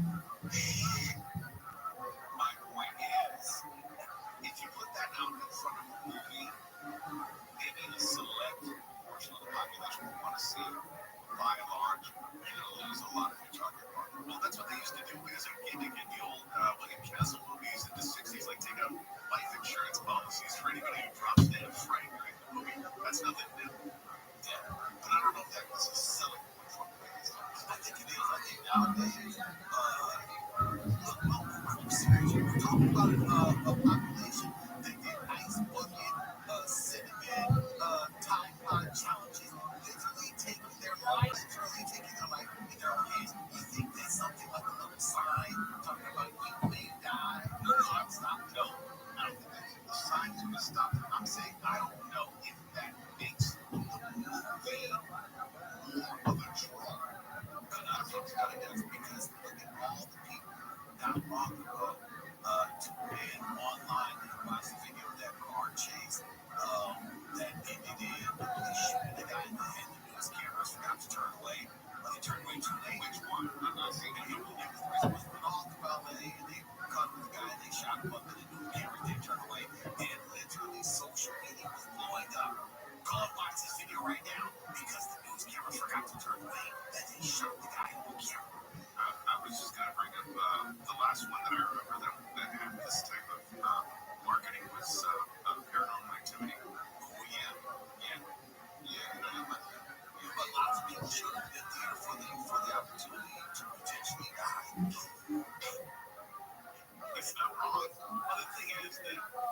extreme stunt movies, and I think for your money, the agency show that we're watching right now has much more unbearable tension in it.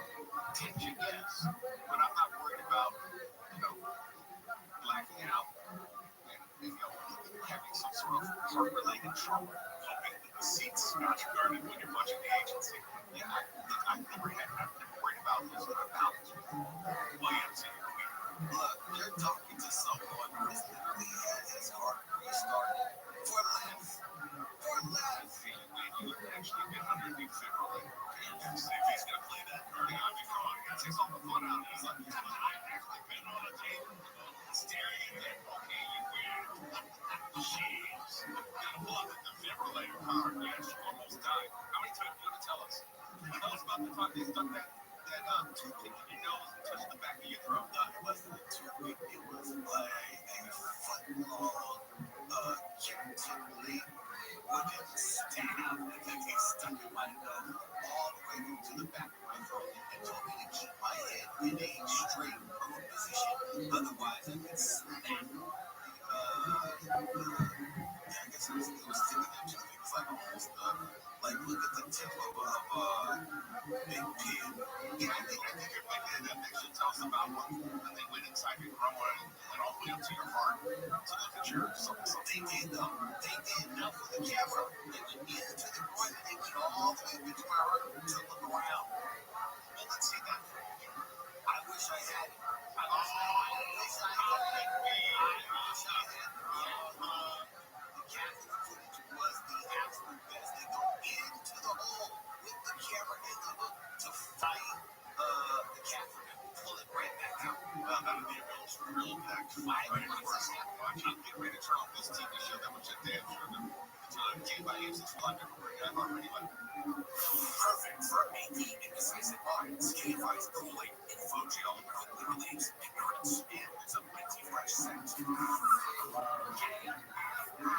KOST HD2 Los Angeles live everywhere on the iHeartRadio app. Clear it out before everything gets worse. With Mark Parker live in the KFI 24-hour newsroom.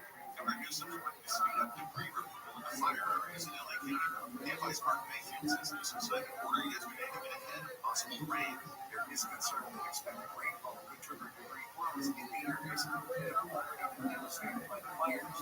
News executive organization will get much of a take in getting that debris. LA Mayor Bass also signed an executive order to speed up debris removal and to install reinforced barriers and sandbags in the Palisades fire area. An environmental expert says strategic fire breaks could be a way to help firefighters deal with future wildfires like the ones in LA County. Peter Van Den for Nicosia, a global tree planting program, tells KFI fire breaks could be part of future neighborhood designs.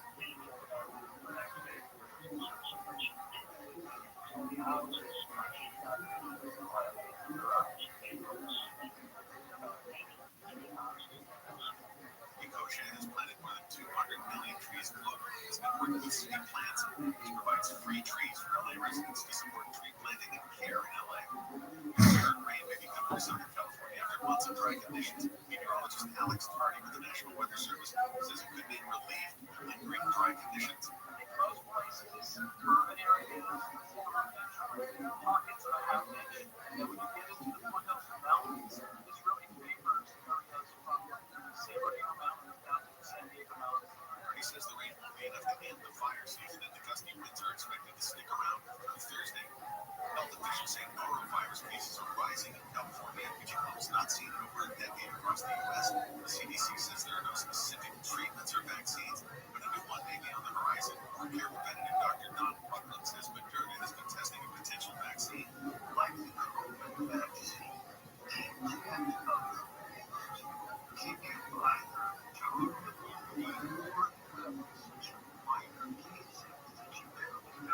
Says coronavirus causes 200,000 deaths worldwide every year, including about 800 in the U.S. 2 men have been arrested in New Haven for cockfighting.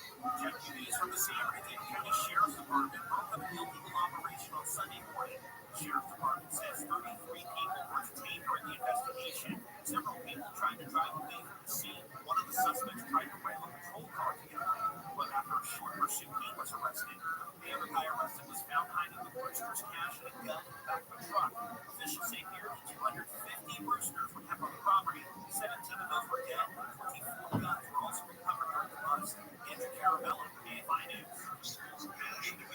And President Trump's administration has directed all federal diversity, equity, and inclusion staff to be put on paid leave, and that agencies develop plans to lay them off. A memo today from the Office of Personnel Management outlining this follows an executive order Trump signed his first day, ordering a sweeping dismantling of federal government's diversity and inclusion programs that could touch on everything from anti-bias training to funding for minority farmers and homeowners.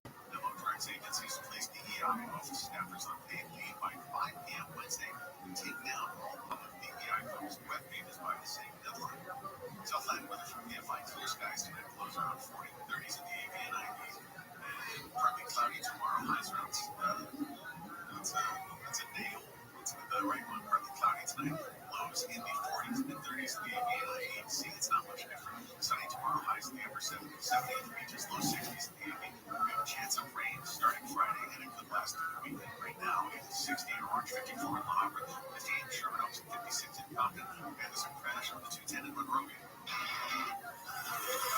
Taking out just before Puerto Vallarta, the carpool lane, you'll see some delays back up to about Santa Ana. So get things up at 10 heading westbound in downtown LA, right at Central. Looks like a crash there. We got a to right edge traffic has recovered there. And if you're on the 405 southbound in Van Nuys and reverse out, that's from Sherman Way to Victory. The right lane's closed off until 5 a.m. If you're traveling on the line heading southbound in Laguna Miguel, also from Crown Valley to the 73 Caltrans Streets, working on the carpool and left lane that's set to end at 5 a.m. And as you travel on the 15 southbound, that's in Hesperia, from Bear Valley to Oak Hill, Caltrans Streets working on the two left lanes there. That's scheduled to be reopened at 4:40. That's Southern California's most accurate traffic reports. I'm Pedro Marino. What's your favorite station? Reset on an approved iHeartRadio app. What? What about your favorite podcast? Yeah.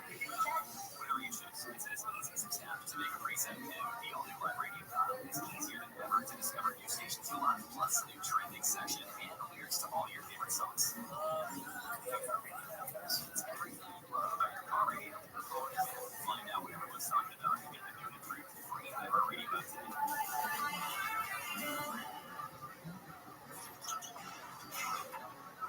Milestones, firsts, last, and everything in between. What happened today in sports history on iHeartRadio? What's happening, fellow sports fans? It's Andy West. Let's look back on this day in sports history, January 22nd. We'll start off today in 1973. After 17 seasons with the Baltimore Colts, Johnny Unitas is traded to the San Diego Chargers for the draft rights to quarterback Burt Jones. Unitas had thrown for more yardage and more touchdowns than any player in history, but he was getting up there in age and had been benched the previous season for a younger player. He started the first 4 games of the year, went 1-3, and then was benched in favor of rookie quarterback Dan Fouts. Jumping ahead today in 1999, another iconic player was traded. The Chicago Bulls traded Scottie Pippen to the Houston Rockets for Roy Rogers and a second-round pick. Pippen only lasted 1 season in Houston. And today in 2006, Kobe Bryant erupts for 81 points, second all-time only behind Will Chamberlain, who scored 100 himself in 1962. Now you know, today in sports history on iHeartRadio. Listen on the free iHeartRadio app for all your music, sports, talk, and podcasts. Free never so around KFR AM 640.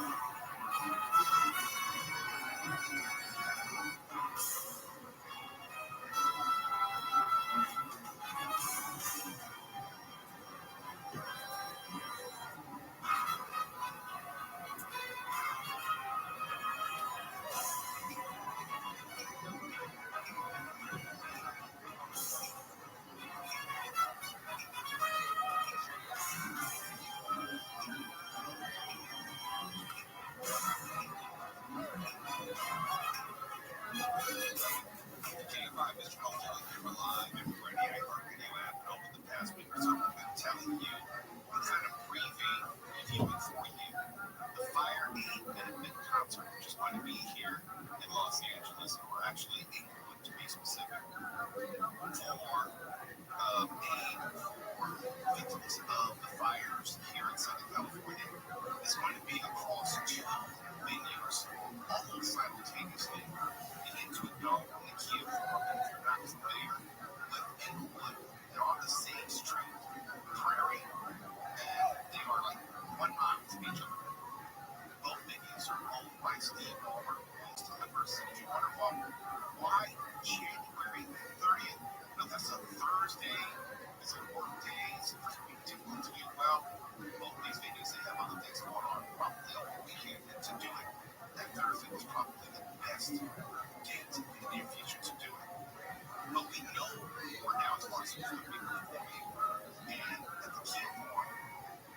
The show is going to start at 6 p.m.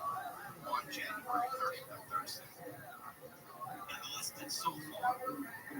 Alanis Morissette, Anderson Paak, Dave Matthews, doesn't say Dave Matthews Band, so I'm not going to make a distinction. It just says Dave Matthews.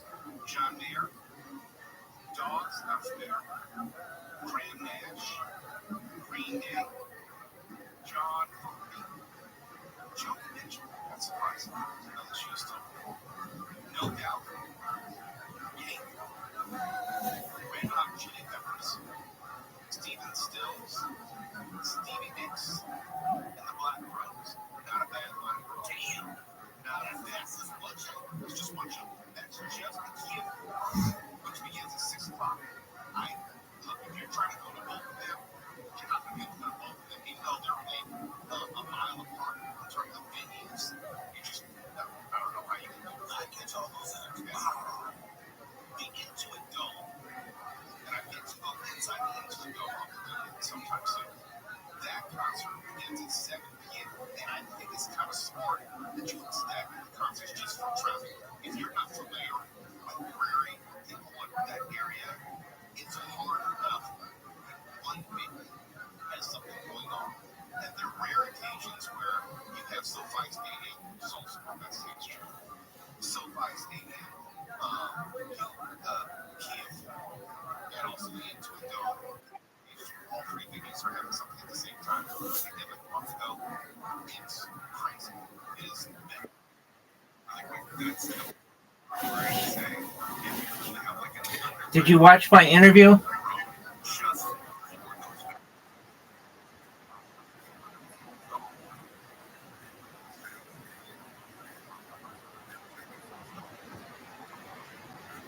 Absolutely. Excellent. And if you've ever been down like to Main Street for the most part, you may be free to go on the like parking on the right. And so you might not really have 2 lanes, which will actually slow down traffic on either side. It is ridiculous. But, you know, it's a great venue. And if you're going to the Intuit Dome, they have, get this, Billie Eilish, Earth, Wind, and Fire, because we're in the moment. Crazy Adam Davis, Jelly, Katy Perry, Lady Gaga, Lil Baby, Olivia Rodrigo, Hazel Moa.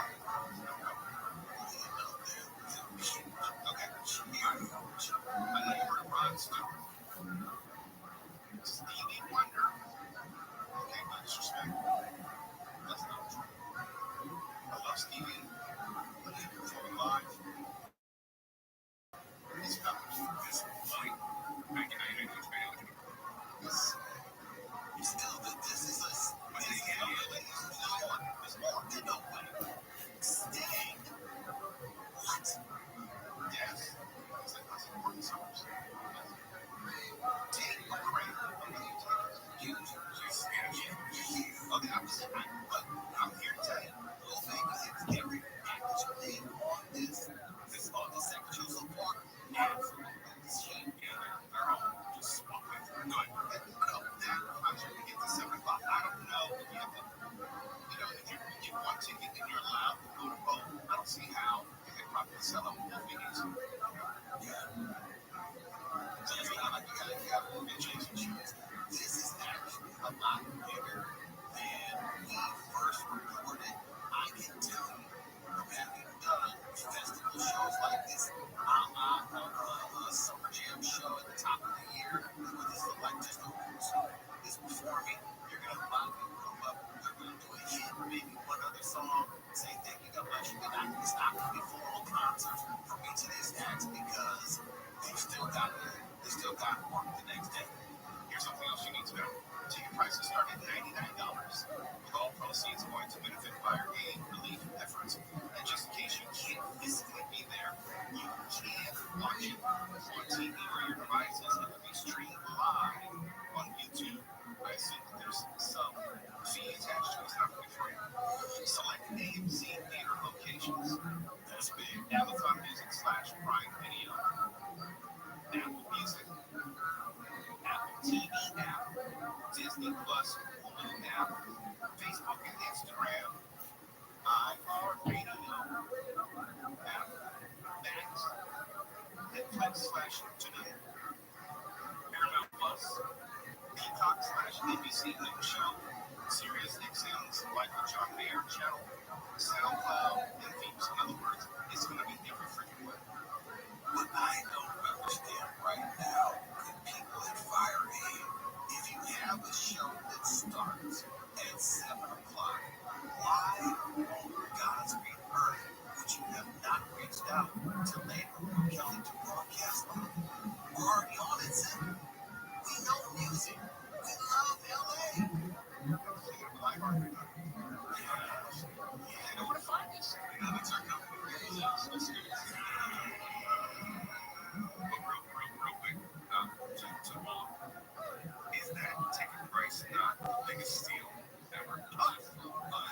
This is like, give me these tickets. Let's call jump. Let's call jump. Yeah, easy, okay? Easy. Right. And you're not going to get this call in your town. I was on the fence until you said, well, baby. You're such a fool. You're such a fool. You really buried the lead there. Don't you care? Don't you dare. No, because I'm just talking about like what you get for the price. I mean, you can't beat that. And it's probably a tax write-off too. This is a good thing. Yeah, I mean, most of these ads are absolutely donating their time. Yeah. Because all indications, all proceeds are going to victims of these LA area wildfires. There, of course, is going to be costs as far as, these are union venues, blah, blah, blah, blah, blah. So there will be some of that to go towards paying for the show. But noise teams working probably just cover those costs. Yeah, that's what I'm saying. He's like, you know what, I got this covered because you are donating your time. And when my station at the time, V100 first launched this event in the Los Angeles area along Crenshaw Boulevard called Taste of Soul. First station to do it, we launched it when no one else was interested in it. And we had to get with every different political body and street body and everything in the city to do it. All the acts that came, we did it for free because we were doing it for the community. And that's why this is a show I can bet on this little everything they said. Well, yeah. When we come back, it's like, okay, my name's just for the line. Now we're running with the news. Post-fire protections for renters. We'll have details at the bottom of the hour. Right now, we got cones on the 5 and 10 freedom. Heading southbound from Calvert to the 14, the 2 right lanes going off until 6 a.m. And you're on the 210 eastbound in Monrovia. Right at Myrtle, a crash there has been cleared out on the carpool lane. Traffic miles were covered. In the 215 southbound in Minnesota, we have a workshop from Macomb Boulevard to Clinton Keith Road. The left lane's going off. And sets ahead at 5 a.m. with Southern California's most accurate traffic reports. I'm Deja Marino. This week, your favorite station in the preset on our new improved iHeartRadio app. Wait, what?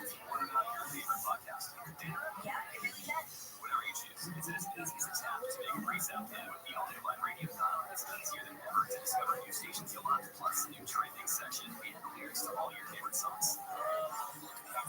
It's everything you love about your car radio. Find out what everyone's talking about and get the new improved free iHeartRadio app today. Journey on the path to spiritual enlightenment is personal. Join your own history podcast. It can also be deadly. Join filmmaker Caroline Slaughter on the podcast as she uncovers the disappearances and deaths of all the Westerners who have taken a spiritual pilgrimage to India. Don't go to India because this is the Venus flytrap for your environment. Listen to the story on iHeartRadio app and wherever you get your podcasts.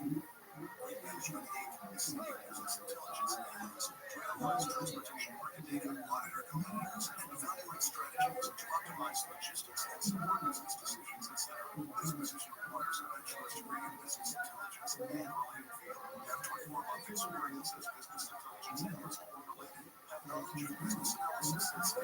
Salary $49,000 to $78,000 a year. Any interested applicants give me your resume 917-5 to Capital Freight Management Inc. 1111 Corporate Center, Suite 203, Monterey Park, California, 91754. Again, Capital Freight Management Inc. Receiving business intelligence signals to analyze transportation market data, monitor competitors, and evaluate strategies to optimize logistics. Any interested applicants email their resume with code CF25 to Capital Freight Management Inc. 1111 Corporate Center, Suite 203, Monterey Park, California, 91754. Look what just happened. We know the wildfires are increasing, storms are increasing, and when the rain comes down, it's going to really come down in all sorts of reasons. So are you really going to wait to deal with your roof issues until the rain comes? Let me suggest you call Advanced Roofing Systems. As soon as I bought my new house, I called Advanced Roofing Systems to check out my roof. Yep, I had roof issues, which they immediately fixed. Believe me, when rain does come, you're not going to be alone in calling for help. There will be lots of people in front of you. And if you think the insurance company is going to help you if you have a serious leak, good luck calling the insurance company. And if your roof needs repairs, or you need a new roof, or if your roof is over 20 years old, or if you're clueless about your roof, Advanced Roofing Systems will give you a free inspection. You can have a leak and not even know about it until it's too late.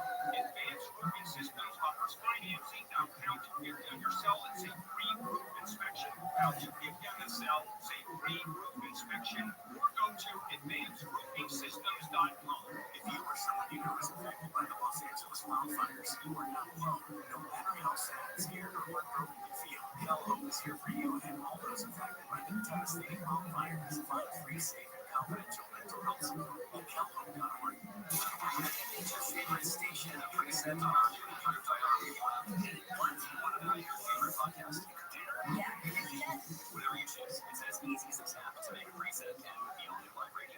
It's easier than ever to discover new stations you'll love, plus the new trending section and the lyrics to all your favorite songs. Look at iHeartRadio podcast. It's everything you love about your car radio. The power of it. Find out what everyone's talking about and get the new and improved free iHeartRadio app today. I think there's definitely a segment of the population that just ignores next 4 years. People are tired of politics. Yes. People are tired of fighting for something as silly as their political beliefs. It means nothing to normal people in their real lives. Local politics have much more importance to your life than what goes on Capitol Hill. Weekdays 9 to 1 p.m. on KFI AM 640 or stimulating talk.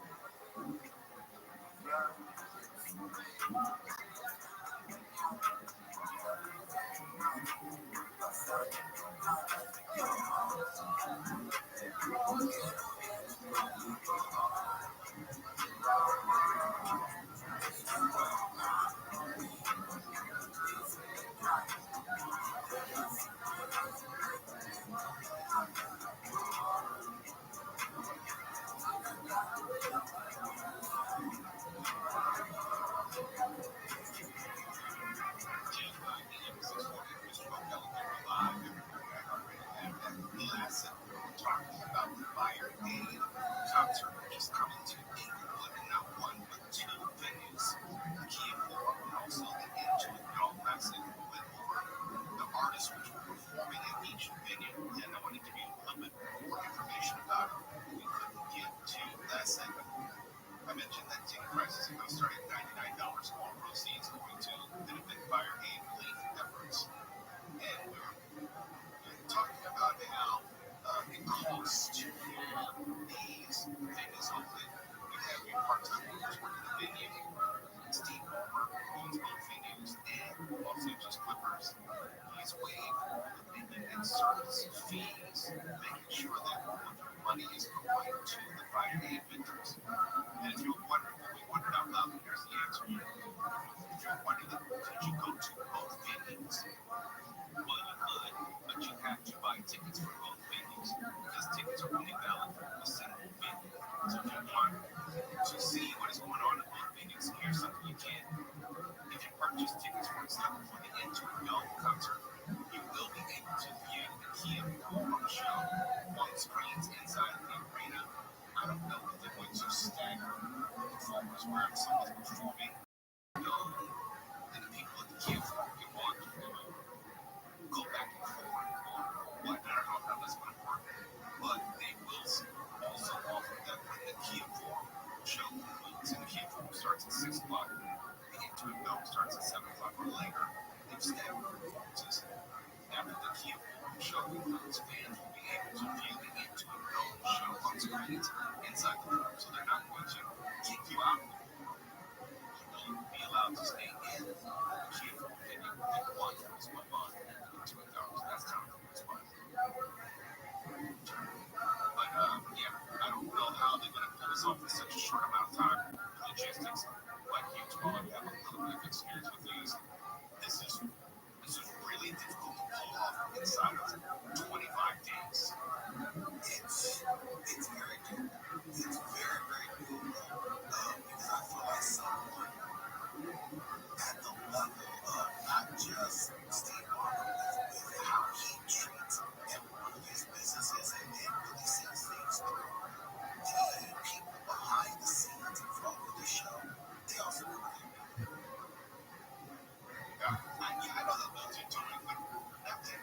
It can be done, but I know it's very difficult to do. Oh yeah, no. This is a major undertaking. I mean, having done Summer Jam, Holiday Cool Down, as I said before earlier, Classic Taste of Soul.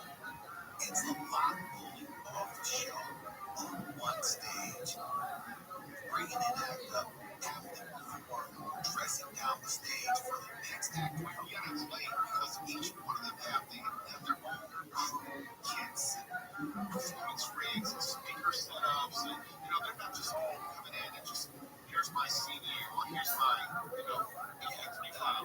It's a big deal. You have a lot of acts who are operating off of a specific band setup. Now, I can't say in the first year we did Taste of Soul, we have a lot of acts that had different bands that they played with. Fortunately, we had a group by the name of the Wild Bunch. The Wild Bunch that does the current bumper music and the intro opening for later from Kelly. They were the house band for the day they played background. A lot of bands come into town, they had session work with them, or they have backup in. And that's what we had. Everyone from Loose Ends to Shaka Khan to Layla Happening, all types of acts on stage performing for free. And they all agreed to use the same outfit because they were donating their time now. And they've been bringing all of their positions and all that. That's when prices start going up for artists who are donating time to perform. And I think that's part of it as well because you listen to that long list of artists who are performing in each venue. They can't be performing with 2 songs, maybe 3 of them, 10 months, and 10 months. They're out there. If they're newer artists, they're going to do a hit.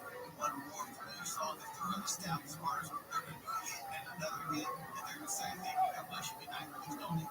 That's about it. So we're going to get 14 different acts. And I would think that some of these acts will be more than willing to come out and just, if it's just them and their guitar player, do something acoustic like a Billie Eilish has been known to do from time to time. Or some of these bands, they will come through and they will say, hey, we have one sound package.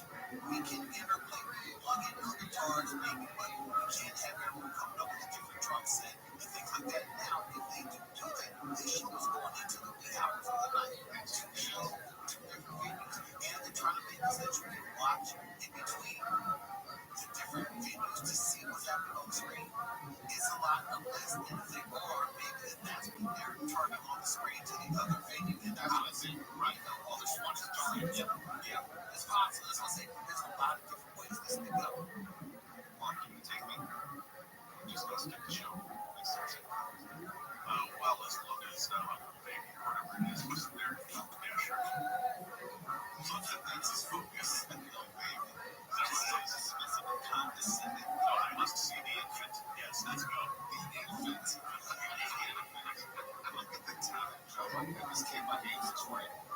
entrance, and as we come back for live recording, iHeartRadio has some below the news as well. Mark Bonham with the news.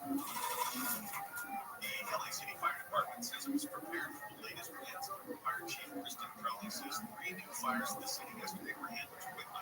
I'm happy to report that all 3 fires were kept very small and involved Griffith Park, Granada Hills, and the Topanga areas. She says the department also had more than 3,000 calls for service yesterday. The LA County Board of Supervisors has put new protections in place for renters who take in victims of the wildfires. Supervisor Lindsay Horvath says the temporary rule keeps renters from being evicted over it. This is a time for all Angelinos to come together, to step up and do their part to help victims, our first responders, and those who aid in recovery efforts. The board also voted to ease restrictions on short-term rentals to benefit fire victims.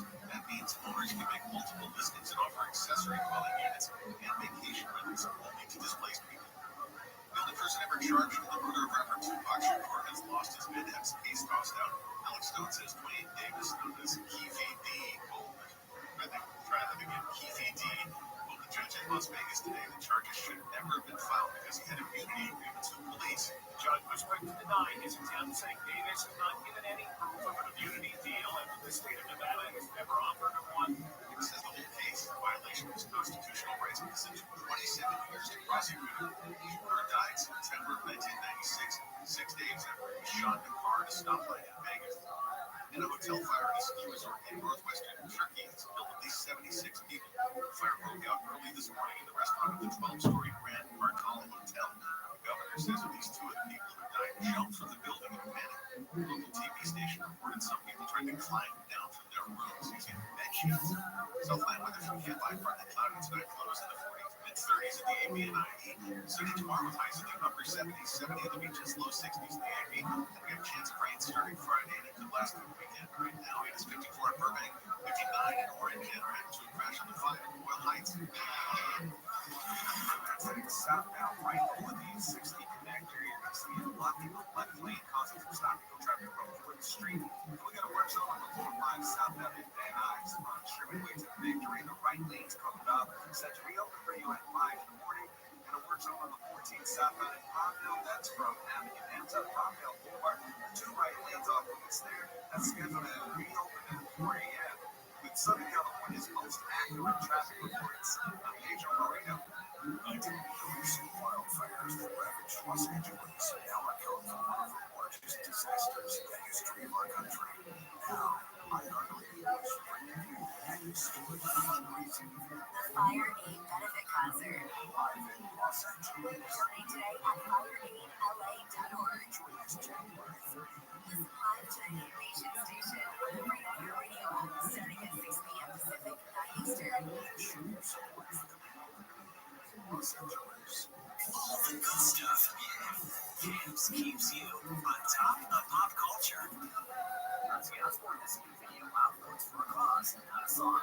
Prince of Darkness and his wife Sharon have teamed with the Colombian trophy hunting to call for just that. And as for practice of hunters killing endangered species, Ozzy, who's a gun enthusiast himself, even designed a t-shirt for the group, which the bear is wearing and available for purchase. The bear joins other celebrities, including Gervais, Joanna Lumley, and Dave Judy Dench, in solidarity with the organization.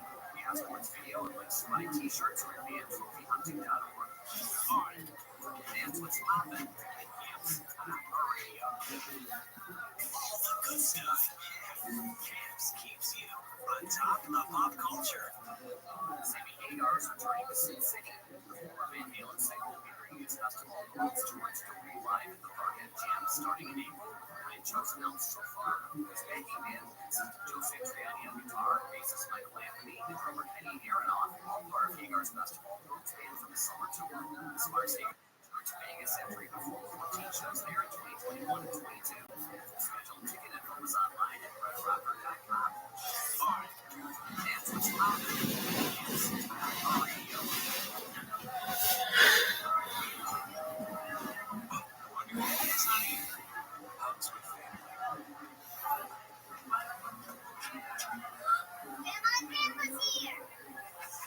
Get over here. Getting back to the moments we miss starts with getting informed. Get the latest info about COVID-19 vaccines at GetVaccineAnswers.org. It's up to you. Brought to you by iHeartRadio.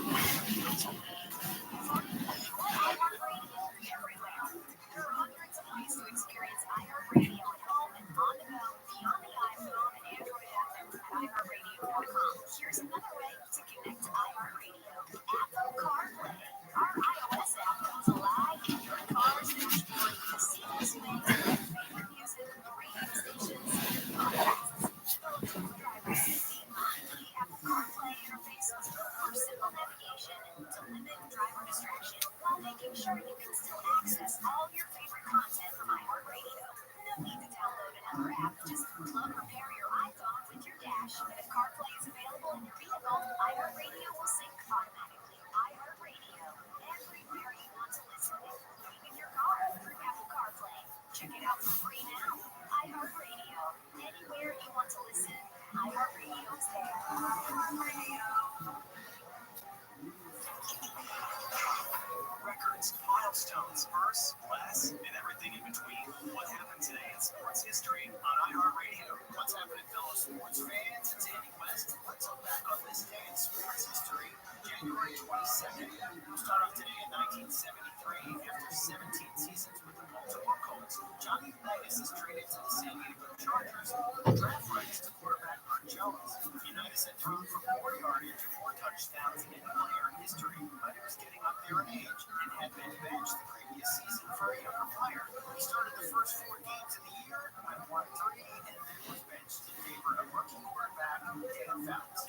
Jumping ahead today in 1999, another iconic player was traded.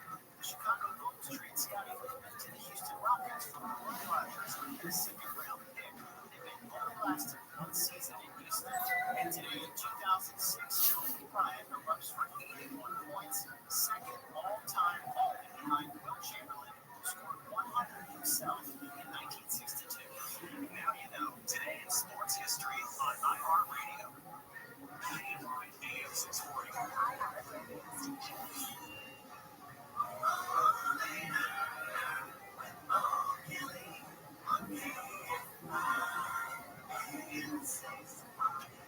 Live everywhere on the iHeartRadio app. I think this might be different. I don't know. I'm not sure. I think it might be a tipping point for Netflix. Here's what I mean.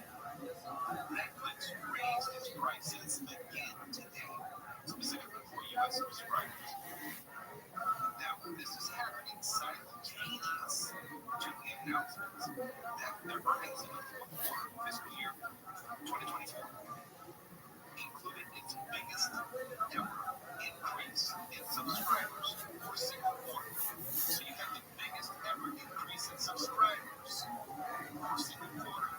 And they're raising prices for that paid tier.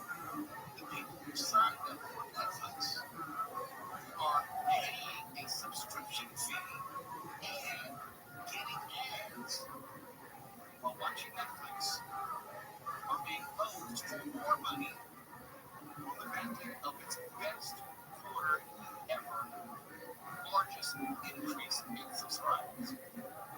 How long do you think that business model can continue? You're raising prices when things are at their best. What happens? Everything it becomes less than it is. Let me give you the specifics of the bad news. Netflix standard with ads. That plan will go from $6.99 to $7.99 a month. And I get it, okay? When you're reporting numbers to the shareholders, we're talking about hundreds of millions of dollars each quarter. When you think of the tens of millions of subscribers, all of them going up $1 each month, the math is pretty simple to figure out. The standard plan will also rise from $15.49 per month to $17.99 per month. The premium plan will go from $22.99 to $24.99, $2 a month. Now, it's real easy to show how you're going to be able to demonstrate an increase in revenue, but you can't necessarily say that you're going to get an increase in value. Now, don't get me wrong, Netflix is going to say, they've always said that the money from increased subscription prices will go to improving its services and content offerings. Yes, Netflix does spend a lot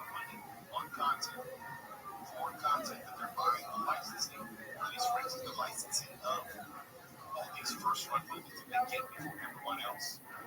I get they are spending a lot of money on content. They're spending a lot of money on producing movies. You know, they're spending money so you can get movies like Red One before anyone else. I get it. But I'm not sure if you continue in this fashion where you're going to have what I think rather significant increases every 1 to 2 years. And you're also saying, oh yeah, you have more subscribers than ever before. I hate to sound like Mark Bonner, but this is just capitalism, greed. That's all it is. It's not like you're trying to sustain the business. It's not like you are. Go ahead, Mark. Just say it. Right? No, I like it when you try to sound like me. It really makes you sound smart. Oh, I'm just cosplaying. Come on, Cody.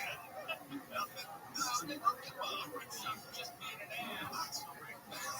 The problem with the system you're describing is that there's no such thing as enough. There's never a point. We're just out of decency. Everybody's like, oh, we got plenty. There's enough to go around. We can do business like this. It always has to be just consuming and eating and taking until the whole thing collapses.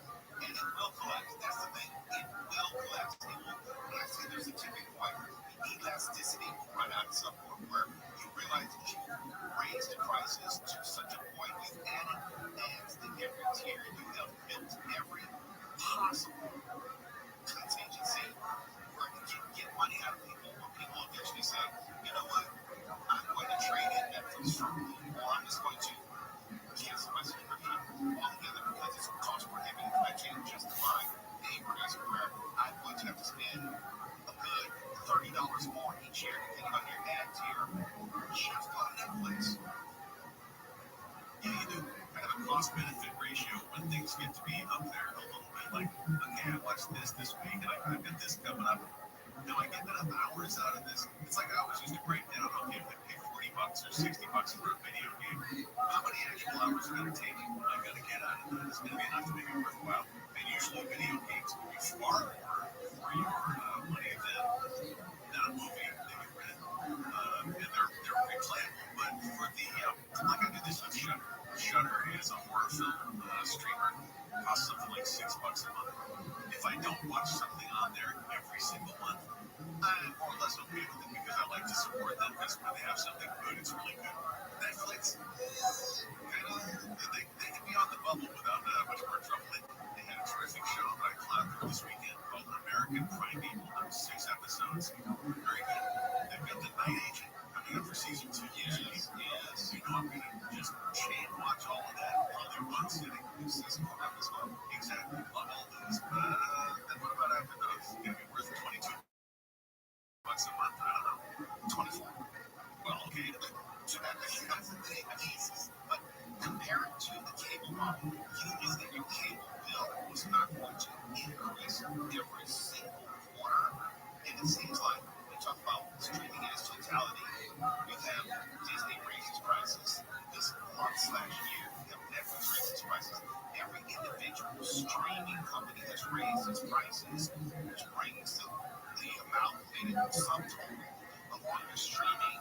It's up at least $20 to $30 a month over the course of the year to put all those streaming services together.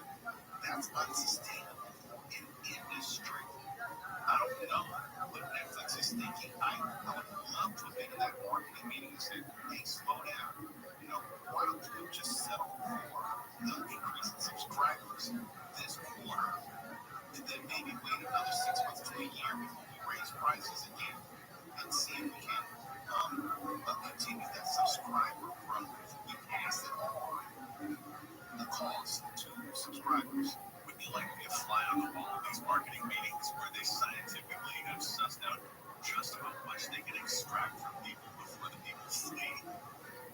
Look, I will say it again before we go to break. I believe we're at a Netflix tipping point, and I say that as a big fan of Netflix. It's one of those streaming services that I use just about every day. But it can't be more expensive every single year and also pay for ads. And also, it's not right. It used to be the model was you pay the subscription so you don't get commercials because the commercials were supposed to pay for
hour. Now it's like, I don't know if it's the news, it's going to be a little more than half hour of content. If it's, that's a good show. If it's like an hour scripted drama, 40's going to do it. CB40 already, I have it. This label, Jacob and George Norton, come back, came by 8640 live everywhere on the iHeartRadio app. Now on water. California's AG takes issue with the president disregarding part of the Constitution. Details at the top of the hour. Right now, we're heading to a crash on the 5 on lights. That's heading southbound right at midnight. The 60th blocking the second. The left lane actually is slowing it down as you go over 4th Street. And the 605 southbound, we have works on the city industry. That's from the 16th to Telegraph. Left lane's called off there until 4 a.m. And from the 57 north down in Brio, we have works on the Imperial Highway. That's going to be from Imperial Highway to Lambert. Carport and 2 left lanes are called off, setting Rio to Brio at 5 a.m. With Southern California's most accurate traffic reports from Deja Moreno. District. Firefighters in ravaged Los Angeles now account for one of the largest disasters in the history of our country. Now, The Fire Need Benefit Concert. live in Los Angeles. Donate today at fireneedla.org. Listen live today at Nation Station on the free iHeartRadio app starting at 6 p.m. Pacific, 9 Eastern. Los Angeles. All the good stuff. Camps keeps you on top of pop culture.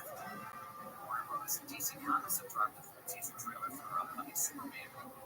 The 2-minute trailers will stop at DC YouTube channel from showing off cast members Dave Corn, Leverage, and Roger and Nicholas Nathan Fillion, Isabella Merced, and Alan Tudyk, among others. Little is revealed about the plot, which is still on the wraps at this point. We do know that the new film is the first project in Chapter 1 of the multi-platform DC universe, and Superman is set to hit theaters in July. All right, that's what's poppin' in the camps on iHeartRadio. Costco is a strike doesn't reach agreement on a contract. 18,000 members brag for reports. 85% of union members are going on strike. Teamsters Union's company profits are up 135% since 2018, and union members deserve a piece of that. Costco recently reported $254 million in annual revenue, and nearly 7.5 million members have had profits. The deadline for a deal is January 31st. President Trump dismantling diversity, equity, and inclusion policies across the federal government. Attempting to repeal details in an executive order signed Monday from roadmap measures many put in place by the Biden administration. This after years of Republican pushback and DEI policies discriminating against white Americans. Congress targeted DEI efforts in the private sector again with Trump's parameters of that could involve withholding federal funding for contracts with companies through DEI initiatives in place. Some companies like Devon, McDonald's, and Walmart have already pulled back on similar policy. And Reverend Al Sharpton called for a boycott of companies who reverse their diversity, equity, and inclusion programs. Sharpton was part of a Martin Luther King Jr. Day rally at DC's Metropolitan AME Church. He said Jesus gave his life, shed blood, and died to open up America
it's probably turning well forever. But I found something out.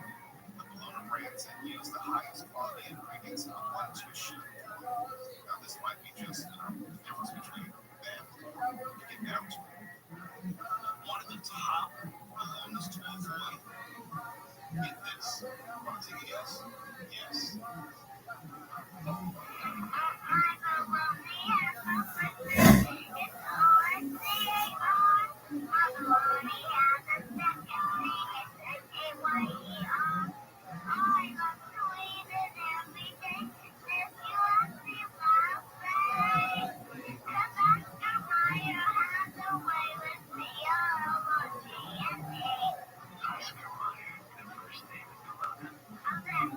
Well, actually, maybe the first thing bologna, but it's probably last when it comes to the very idea of unhealthy bologna. It's a salty slice of fruit, which is reminiscent on butter bread, 2 members of my generation, Generation X. But it is probably the most unhealthy bologna out there. The environmental forms that can be used in this bologna likely comes from animals that were raised using antibiotics, as well as hormones and hormone chemicals. In addition, the lunch meat contains corn syrup as its fourth ingredient, while each slice has 80 calories, 70 are from fat. So you're saying the cute kid who sang that song didn't make it to 40? No, he probably had a heart attack.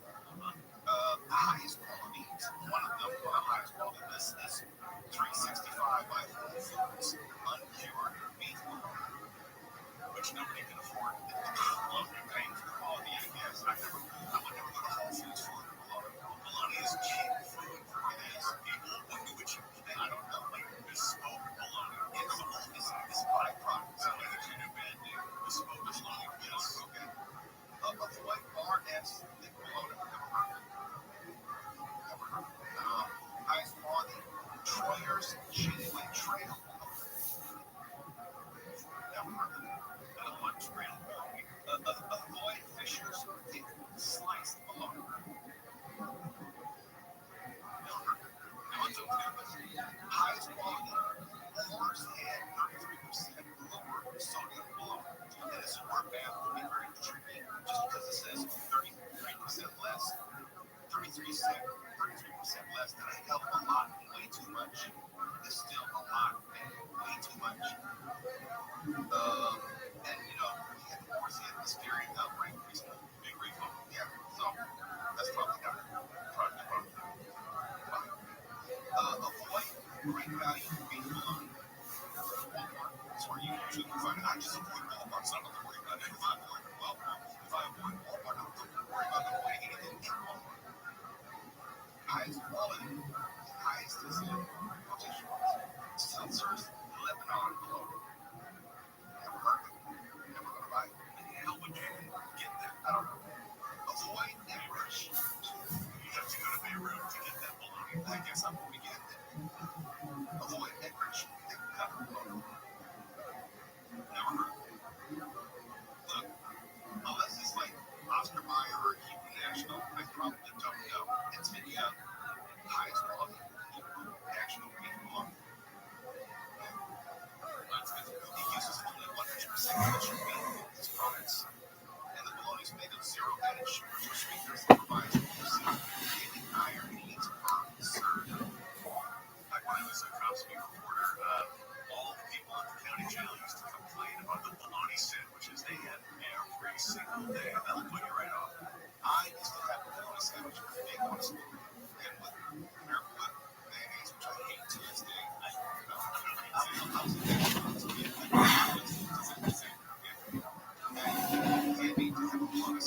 No kids don't understand that bologna is terrible. I had this thing called potted meat, which is meat byproducts, which is established bread as well. And my grandfather, my mom's father, used to eat Vienna sausage, and I ate Vienna sausages until I read what Vienna sausages were. Potted meat, correct stuff. Correct, yes. Similar cans, correct, yes. The stuff that we used to force down when we were kids, that'd be trousers. But you didn't know because you had no reference point. No. All sugar, all garbage ingredients. This is meat leftovers. You would have CBS cold through us now. Yeah, get all that stuff that we had the TV dinners and stuff. Look, my father grew up in Spain, so that means I'm in Spain. Well, as they pointed out, going to the it comes with its own key. Yes, it does. Oh my god. You're gonna need a broken hypnotherapist carrying around all that weight. I love you tried to wear a black shirt to blend in with the background and everything.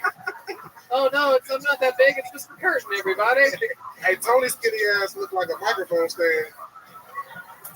Motherfuckers started walking up to you to do their bidding.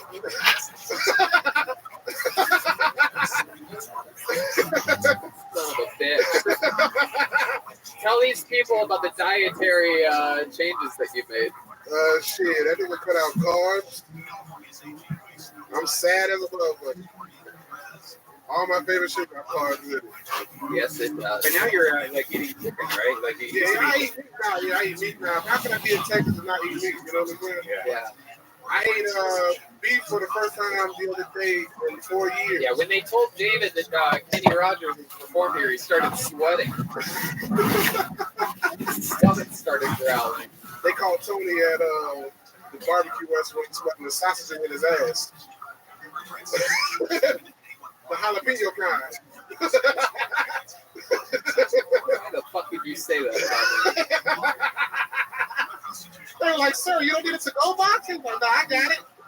So you're saying one, I put it in my butt? Yeah, you just sat on it. God damn it. How'd you know that I did that?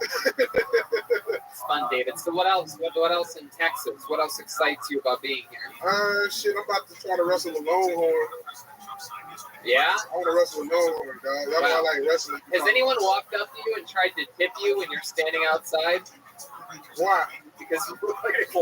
Has anyone tried to milk you? I beat somebody's ass, bro. Fuck that. I do jokes, but I can fight. Nah, I'm gonna go fishing this week. So if anybody got an extra pole, I'm trying to do some bass fishing or whatever biting right now. Wow. So, yeah, if anyone has an extra pole, I want to shove it in my booty hole. Right, well, to catch what you want, we need a different kind of bait. Tony got a shit scented air freshener in his car. What the fuck? To remind you of your bedroom. What? Why would he say these things about me? I give you an opportunity to be a star. All I do is lift you up, and that's not easy to do. This motherfucker. What else, David? What have you eaten today? Let's go through a day in the life of. Shit, earlier I had a bone-in beef rib. Me and William shared that motherfucker. Wow, bone-in. Yeah. My goodness, sounds amazing. I almost put this back when I saw the price. I was like, yeah. How much was it? $30 for a piece of meat. Wow, look at that. That's how much you spend on extra swipes. Wow. That's a swipe's worth of beef. So shit, I had a bone-in, bone-in rib, a beef sausage, some smoked turkey, and what about lunch? Some brisket. That was lunch. Oh. It wasn't even smoked turkey until he rolled it in papers and Yeah, and then had some barbecue upstairs. Have you tried any exotic foods since being here? I fuck with ostrich burgers or something like that, or some elk. Yeah? Have you done it since being here? I had ostrich before. Auschwitz? Auschwitz. Oh, come on, man! I got I was raised in the suburbs, but I'm like only. Red band. Oh my god! I can't say some words, bro. Auschwitz. If I didn't grow up saying that shit, I can't even say it like that. Yeah. Who the fuck eats Auschwitz? Ostrich. How do you say it? Ostrich. Wow. What did that taste like? Game. Yeah. Yeah. Muscular, lean as hell. Damn. Big flightless bird. Wow. Yeah. What part of the ostrich did you eat? Probably the ass. Jesus. Now, have you tried out Whataburger yet? That's a big thing. Nah, I did Pete Terry's. Wow, Pete Terry's. Place goes crazy. Yeah, Pete Terry's is good as a bug. It's good. That shit better than In-N-Out. How about anything's better than In-N-Out. How about Terry Black's? Have you tried Terry That's what we Black's? had at the day. Yeah? Yeah. Right. Yeah, it was hella Asian. I didn't know if I wanted to eat that. I was like, what these motherfuckers know about barbecue? Oh, Asians know about No, they know. Have you ever had Korean fried chicken?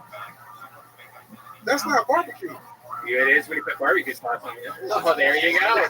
Look at this. This is Granddad put barbecue sauce on a mattress. This is barbecue. Oh my God.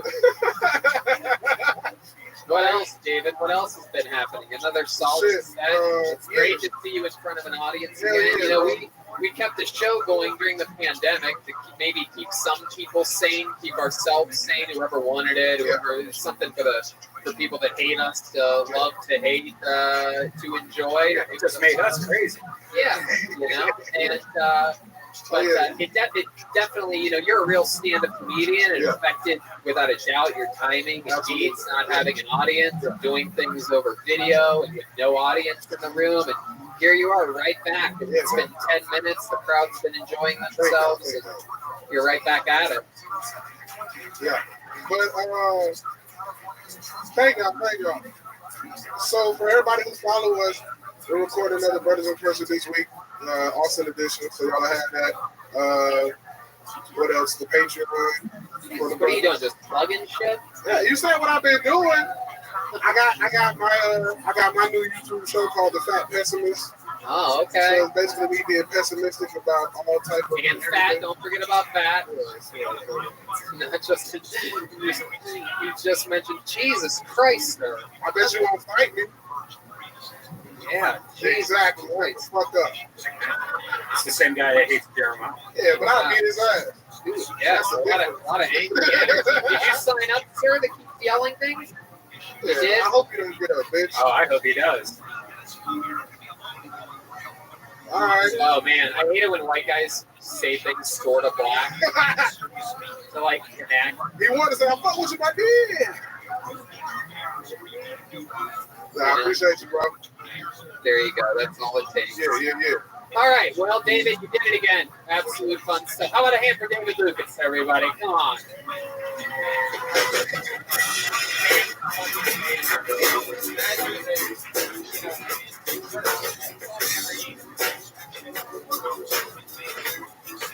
Here's Zach Bogus. Let's get back to this bucket, shall we? All right. I'm positive it's this person's first time on the show. I would remember this name if I saw it before. Put your hands together for Nakia Marrero. Nacia, or Nakia Marrero. Oh, do we have a female? Is this a female? I do believe so. Yeah. Here she comes, everybody. She's going to go that way. Here it is, our first lady of the night. Nakia Marrero. Make some noise for Nakia, everybody.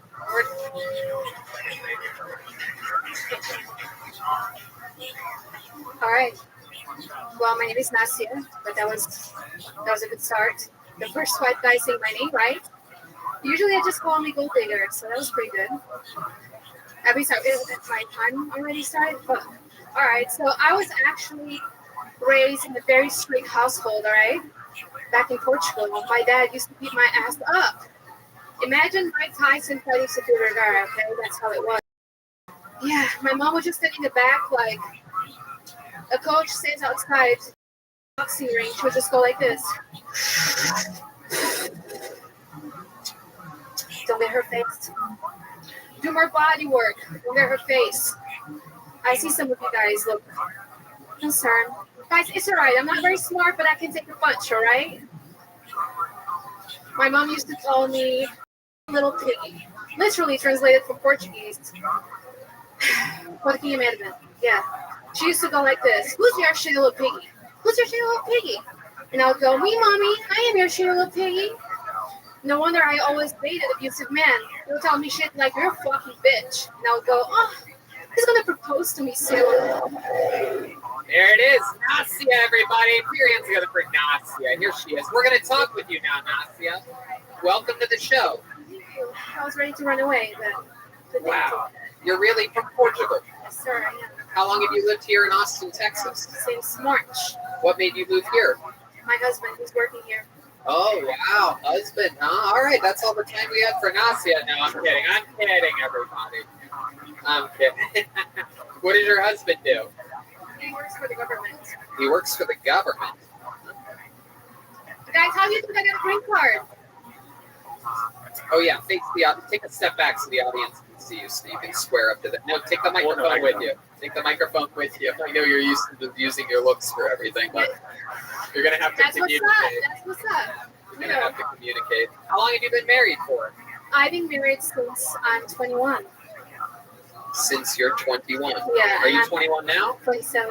Wow. So 6 years was the answer to Working the hard question. for that green card. That's incredible. You know.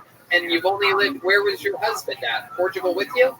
No, we met in Norway, actually. Wow, look at that. You found out he lives in America and you fell in love. I was like, fuck, I gotta work on that. Oh, He was yeah. the only American in Norway, you know? He's from Arkansas, so look at my luck. Wow, look at that. Incredible. What does he do for the government? I cannot tell. Wow, Sorry. my goodness. Very cool. That's some interesting stuff. What do you do? What department store do you spray perfume on people at? Macy. Dude, I'm living, look at me. I'm living that Orange County life. You know what I mean? What is it? What do you do for work? I don't do shit. Really? I mean, I just tell me I'm trying my best, you know? Yeah. How long have you been trying? I've been trying, actually. I started when I was 21 in Norway, and then I had a break for 3 years. It's the first time in 3 years. Wow. Congratulations. Welcome back. Thank you. Does your husband tell you that you're funny? He has to. Yeah, he has to. Right. You guys still like sexually active, or what do? You No, it's been 3 years. Is that true? Yeah, that's what happens when you get married, dude. That's what happens. Wait, but hold on a second. You guys haven't had sex in years, or are you joking? Is this one of those wacky Portuguese jokes? Next question. Next question. Wow. Well, that's fun. So when's the last time you did have a job? In Portugal? What did you do, like No, I apples was or a flight something? attendant. I was a flight attendant. You were a flight attendant? Yeah. Wow. What airline? I know it wasn't Virgin. Definitely not. What airline did you work for? At least I don't look like a virgin. What airline did you work for? Etihad is in Middle East in Abu Dhabi. Oh, okay. I know that one. I'm sure you do. Absolutely. They had a major air disaster. The Etihad air disaster. It's a 5-star airline, but yeah, sure. Yeah, absolutely. There's a lot of 5-star things. The Red Lobster in El Paso said 5 stars too. Sure.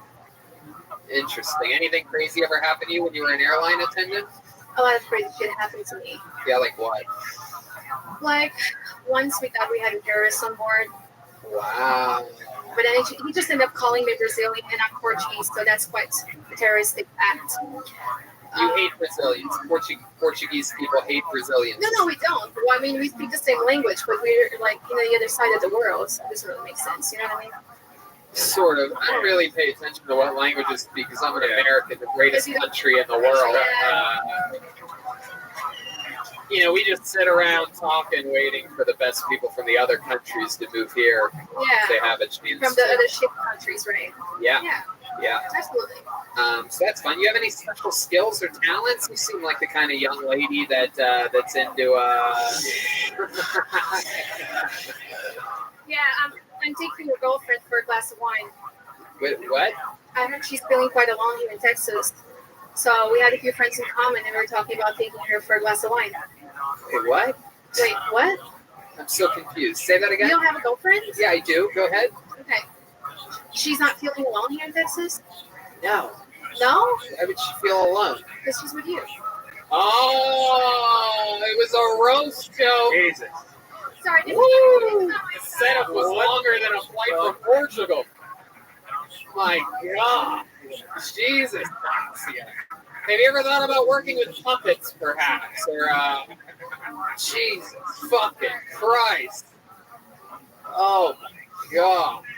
All right. I was like, what do I have to edit here? I'm going to take your girl for a glass of wine because she alone. She's been. What? That is a racist accent. We have few cool friends. Yeah, that's a racist accent. That sounds like a Mexican guy. That's not a racist accent. What's your least favorite race? I don't have one. You don't have them? Be careful because there's some blacks around you. I don't have one. Okay. What's your favorite race? White people. Anybody who gives me a fucking green card. How do you not have a green card yet? What's happening? I do have one. Oh, okay.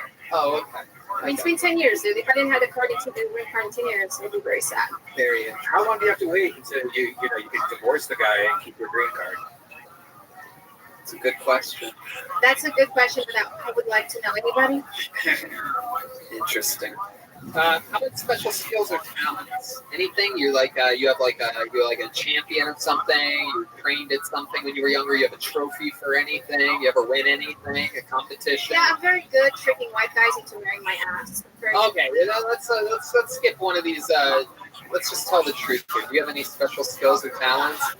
Can you perhaps do the worm or something like that? Well, no, I don't have anything. I mean, I can cook. I'll make you a meal. Really? What can you cook? Anything. I used to be a chef. How are you at cooking?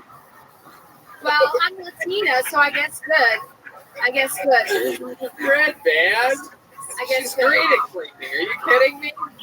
She's a Portuguese housewife. I see you clearly need some help. I see that. Maybe take a shower first. Oh, she talked to some mutual friend. I love it. Well, Nasia, so this is your return to doing stand-up in 3 years, right? Yeah. You took 3 years off. You did what? 3 years before that? Yes. Awesome. You think you're going to do it again? Yeah, of course. Oh, perfect. Well, I'll tell you this. This is one of the funniest performances by a female comedian I've ever seen in my life. Yeah. What's your OnlyFans? Oh, come on. Red band. Sorry. Red band. You guys want to all do it together? 1, 2, 3. Red band. How do I do this? All right. Nasia Marrero, everybody. There she goes. Nasia. She's at Nasia_Marrero. Wow. I hear your girlfriend very alone. Yeah, that kind of freaked me out for a second. Yeah, I did too. It's like, uh-oh. Like, what is that? Maybe she knows something I don't. I hate Brazilian women. They have the best fuck. All right. You guys having fun out there? Anything can happen. These people, they drive, they come from all around. Who knows? Make some noise for Chris Buchanan, everybody. Your next comedian here, live from Antone's nightclub. Almost a comedy club. There you go. Here comes Chris Buchanan. Nice long strides, working his way to the stage. Here he is, Chris Buchanan, everybody. Come on, make some noise for Chris. Everybody, what's up? I'm 21 years old, was homeschooled, and I'm a single dad. Probably, I don't know, maybe. Yeah. Not that I am single though. My ex-girl just posted on her story about 9 months ago after the breakup a picture of a trash can. She titled it #MyEx. Hurtful, you know. But the problem is then she kept on sleeping with me after the breakup. And I feel like at that point I'm no longer trash. You know, I'm compost. That's one step up. Yeah. She threw me in the yard, the back pit. Also, opening up the hole once every 2 to 3 weeks to stir shit up again. You know? You know, my favorite part about that is that by her calling me trash and sleeping with me, quasi calling herself a cum dumpster. Yeah. And I like that word because it still feels like I'm sinning when I say it. You know? Yeah. Thank you. Hell yeah. There he is, Chris Buchanan. Chris, I got here early today. I got here at, I think it was like 5:30. I was here earlier than that. And Yeah. you noticed it too? He was the first one here. You were the first person outside. It's incredible. Holy shit, you're missing a tooth. Sorry. Wow, this is the guy. We found the guy. I like your fucking style, Chris. 21, huh? Is that one of your baby teeth? Tie it up alone. I love it. You know what the best part of that is? That the whole time he's probably like, man, I hope they don't notice my tooth's missing. I'm just like, oh my God. I love it. No, is that a style thing? Is that in right now? picked the best season to go toothless ever. Yeah, what happened there? Well, pulled it out 6 months ago, and Why'd you pull? You pulled it out yourself? You're not supposed to do that with adult teeth. Yeah. Well, you know, Tony, I put some floss around the doorknob, and you know what I mean. I was bored one day. Oh, shit. Yeah. Wow. Yeah, the gold one just hasn't grown back in yet, so I don't know what's happening. Incredible. 21 years old, missing a tooth. Wait, why'd you pull it out then? You know, That's not a thing. yeah, homeschooled. Oh, okay. You're a funny guy. I knocked over Ryan J. out there. Wow, incredible. So you're not really going to tell us what happened to the tooth, huh? No, it's just like never. We have a better chance of finding out one of Nasia's special skills or talents. I'll just tell you, I'll never go down on a woman who only does Kegel at the gym. Wow, look at that. Well, my goodness. Let me ask you this. When you go down on girls, do you ever use your hands? I just right through the tooth with the. Wow. That might actually work. I could see how that might actually work. So you're 21 years old. Sir. From Texas? I lived all over. How? How did you live all over? Well, my dad's a pilot, and that's why I was always like going around getting fired and getting new jobs and shit. Look at that. Yeah. How long have you been here? About 5 years. Oh, 5 okay. years. Yeah. My goodness. So you moved a lot when you were a kid. 5 years all here in Austin, Texas? Yeah, Lago Vista, and now I live like 10 minutes north of here. What, Pflugerville? No, it's called Jollyville. Oh, I thought Pflugerville because of the old. Yeah. You know what I mean? What? That's Georgetown. Yeah. Better not be talking shit about Pflugerville. Uh-oh, someone's representing his new hood over here. Every time I've gone to the Pflugerville skate park, somebody has offered me hard drugs. Really? Every time. Yeah. You go to skate parks a lot? Yeah. Oh my goodness. What do you have, rollerblades? Yeah. Wow. That's my brother. So you're 21 years old. What are you into? You like twitching or anything like that? Or what are the kids doing nowadays? We're old men now. Yeah, dude, it's just skate parks, open mics. That's kind of a thing. You know? Fuck yeah, dude. Fuck yeah, dude. 100%, bro. Just like my fucking lifestyle, dude. So are you going to get your tooth fixed? Or? Eventually, yeah. Oh, eventually. I mean, that's you have to realize how compelling this is to us. We're from Los Angeles, where not having a tooth is like having sexual allegations against you. Like you don't go out, your career stops. Yeah. You know, but not you. You're just like the first guy to show up, just first in line. What's up? Let's do this shit. I've waited a long time to do an impression of a guy missing a tooth. So what do you think? What's the move here? Do you know if you have a dentist? Yeah, I do. It's just I actually did get surgery on it because it was like there's like a thing in my sinuses, and I just basically have to wait another like you've been partying a little bit too much. What'd you do? That's a drip. Yeah. What'd you do? How'd you mess up your nasal passages? Oh, it was just because like the tooth, like it actually broke skateboarding a long time ago, and then I broke it again skateboarding. Well, look at that. I'd be bragging about that if I was a skateboarder. Instead, it took us 10 minutes to get it out of you. Jesus Christ. So why do you have to wait now, or is this just... you just got to get an implant. Yeah, one of those screw right in. The worst. Yeah. Wow. What else about you? What else would you be interested in? Fun fact about Chris Buchanan. Well, you did my show at Shakespeare's on this past... that was your show? Yeah. Oh, I had no idea. That's so cool. Oh, I did meet you there. Yeah. I could swear you had all your teeth then. Pretty sure I had my mask on. Oh, that's what it was. He has a mask. He has a mask that has a smiling face with all the teeth. Right. It's true. It's incredible. Hell yeah. Oh, I mean, that makes sense. I've done swung in through a few places here, just trying to test out some goofy local jokes. Yeah, what's a good spot to go to? I mean, really, just anywhere that has a spot. You know what I mean? It's fun. I'm basically a fucking god here in Austin, Texas. So, you know what I mean? I could roll into a music open mic and be like, "Get off the stage, you losers," and then go up there and do dick jokes. But yeah, so it's fun. Yeah, I did your show. What else other than your show? I have my private pilot's license. Oh wow, that's fucking awesome. Yeah. That's incredible. How long have you had that for?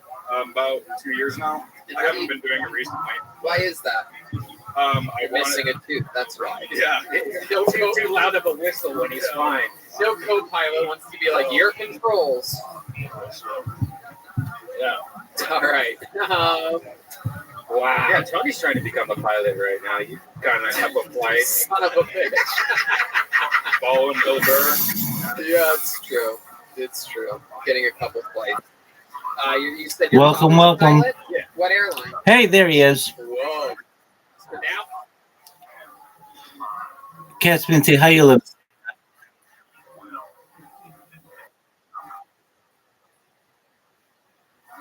Oh, okay, very well. Did you watch my podcast? Yep. I'm well, Caspian. I did that podcast. Did you hear it? Excellent. You could probably do it word for word. It's the same old shit.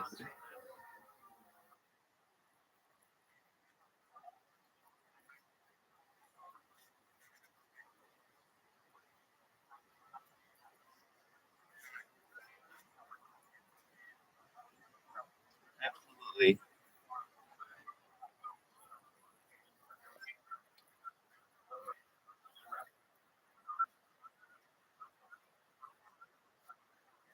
Yeah.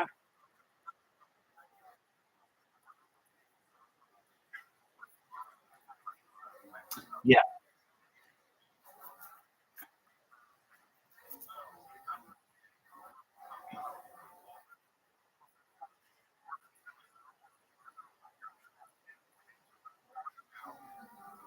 Right. I like that I didn't, I never know what they're gonna ask me about. And I have recognized do you know that fish tank server, they had something called the hot seat. Do you remember them talking about that? Yeah, I'm never doing that.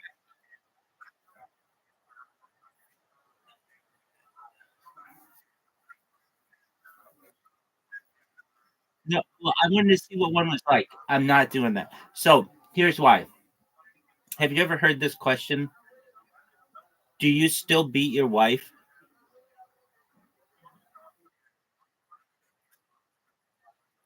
You can't win.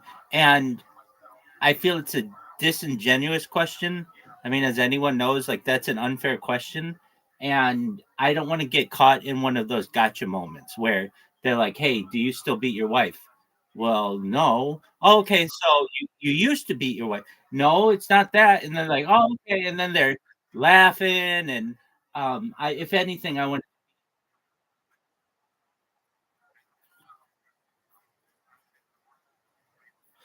to exactly, exactly. That's not what I want. I've avoided gotcha moments for 3.5 years on this bad boy to the best of my ability. I will take, I'll do interviews with people, but not um, disingenuous ones where they're just trying. Like I know they're going into it with negative perception, and I mean, like I didn't watch that whole thing that they sent that like was like um the hot seat. It was like 3.5 hours. But I did watch and I saw how they treated people. And like the answers that they're giving are like, what do you want to be known for? And guys are like, oh, it's for starting the Fourth Reich. And they're like, oh yeah, yeah, yeah. Like that's not the kind of, like discussion that I have with people. Um, no, I understand. Um, but the guy Connor, or the guy who interviewed me, I didn't know anything about him, but he seemed nicer, or I don't want to say nicer, but like I didn't have to worry. All the people who I with whom I've been interviewed. There was one podcast that was kind of an open format like that, with like, I think I did it with like 4 or 5 people at once, and it's just harder to have people take you seriously when you have other people talking over. Like, I was listening to the hot seat just because I was open to it, but it wasn't exactly kind of what I thought it would be. Actually, it was worse. I thought it would just be one person asking gotcha questions, but it was 6 different people at once. And this one girl was like talking about like a very serious subject, how she was born intersex or something like that. Like, she was talking about it, and then all of a sudden, they just, while she's trying to tell like a story about her upbringing or something like that, then they're just like, all right, real talk, what kind of animal would you have sex with if you had to have sex with an animal? Like, I don't want to be in the middle of talking about mind technology. Yeah,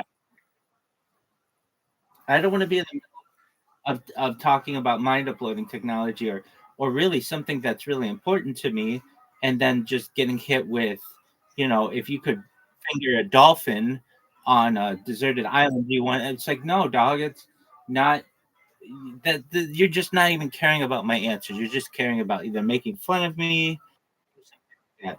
But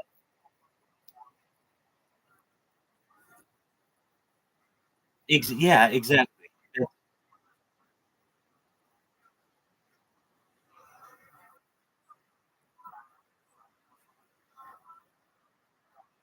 Right. Exactly. Now, I did an interview. I didn't realize at the time like they were going to be interviewing me or something, but it was with the American Idiots podcast, which they turned out to be really nice. But it was that open format where they could all ask me whatever they wanted, and fortunately, they didn't ask me any disingenuous questions. But there are even like sound bites that you could get that I want to somewhat avoid if it's going to be in that kind of situation where they'd be like, "Hey, if you could have sex with any animal, what would you have sex with?" And I'm thinking about it. I'm like, "Okay, well, I'd have sex with a I don't know, a dolphin." And then all of a sudden, like, "Oh, you're into bestiality? Ew, you're so weird." And then they've got a soundbite of me saying I want to have sex with a dolphin when I'm just answering like a hypothetical question of theirs, but perhaps they can cut off the end or the beginning and manipulate it in any way that they want. And so I got asked to do that hot seat like by 3 or 4 different people, even in like direct messages and stuff. And that tells me that they're like sharks, like they are looking for blood in the water. And because it's like, I literally, today's the first full day that I've been in there, and when they're all like, "Hey, we want to see you on there," and at like 10 p.m. Eastern time or something on whatever on Friday, is when they told me the time would be. And so I'm thinking, okay, so that's 7 p.m. And uh do I really think that they're going to, at like on a Friday evening, be up for a real discussion of some of the topics that I want to have? No, they're looking for Friday night um uh laughville or prodding of me. And especially when I saw how long it goes for, I was like, oh, I don't, that doesn't seem like an environment. It's a no-win environment where even if I'm in there, I mean, I guess like it's possible for me to win over them all, but chances are they're just going to be asking me questions that, I mean, along the lines of, do you still beat your wife, or unfair questions or loaded questions or something like that. And I'm just going to avoid that situation. But and I see how they're treating me in there. It's not that they've banned me or anything. And I know I'm taking advantage of the situation by having so many accounts, but they're already like putting me in a there's like one of the VCs, like I'll be in a bunch of VCs and they'll put all my accounts in just the Jewish VC. And it's way at the bottom, and it's like, okay, it takes me a long time to get all these accounts and devices in the right um VCs, and then for these guys to just like, oh, okay, well, let's just move them around wherever we want. Yeah, I don't want that. If you guys want a fish tank, I'll give you a fish tank. Um, and yeah, so but I did do what I felt was a an honest had an honest discussion with Connor, and I didn't know what it was going to be like. He told me this was like I think I mentioned it. He messaged me like at midnight a couple nights ago and was like, "Hey, are you available?" I'm like, "Yeah, let's do the podcast." But he ended up coming in here at like 2 in the morning, and I was already asleep. And so I was like, "Okay, well, if you message me saying like, are you ready to do this now?" Yeah, I'm ready to do it now, not 2 hours from now. If he would have told me, I would have done my best to stay awake, but nevertheless, I just didn't do it then. But he came in today and it was like, "Hey, here's a time to do it. Let's roll." And his questions were good. He told me I didn't know any of the questions going into it, which I don't think there's a single interview that I've done where I've known the questions beforehand. But um, the only thing that I asked him at the beginning, I said to him, "I have a pretty long introduction, so if you don't mind, just let me say everything that I have, and then I can build off that." And he was fine with that. But yeah, I mean, he it's interesting to me, like what he considers a controversial subject, like aliens, to me is like a regular subject to me. Like I'm comfortable on that. But even just like the topic is still controversial, and I understand that. But he allowed me to tell like the timeline that I have of what I feel alien interference has been on Earth, and um then just allowed me to talk about my project, which is really all I would ask those people on the hot seat to do. But I recognize that they would say they're just gonna they're they're gonna come after me. And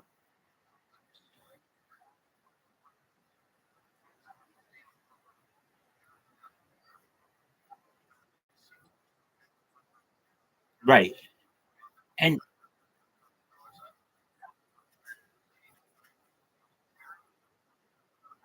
exactly. Right. And like even there's another aspect to it too. If they had hundreds of thousands of viewers, okay, I'll do it. But they don't. They had 19 views on that thing. So it's like, all right, so even this isn't being taken that seriously, at least by other people watching it there, after the fact. Um and like when I've had my own podcast, there like I think I have 15 episodes or something, and I would ask people the same questions every single time, and I made sure that there were no gotcha moments. So I would provide people with the list of questions that I asked beforehand, and it was like exactly they can choose to answer the questions, they can choose to skip and do whatever they want. But I just saw how that one was going, and it's like they didn't even care about what some of these people were saying, and they just wanted to make fun of them, basically. Yes, and they want to make you into a target. And so it was what I thought it was going to be. So I'm glad I didn't say, "Oh yeah, I'll do it." Just like any other podcast, I recognize that hey, I better be careful on this one. And there's another aspect to it too, where it didn't seem like it would be a conversation. It just was like a quick fire, questions. And in many ways, especially with some questions, I want to think about it.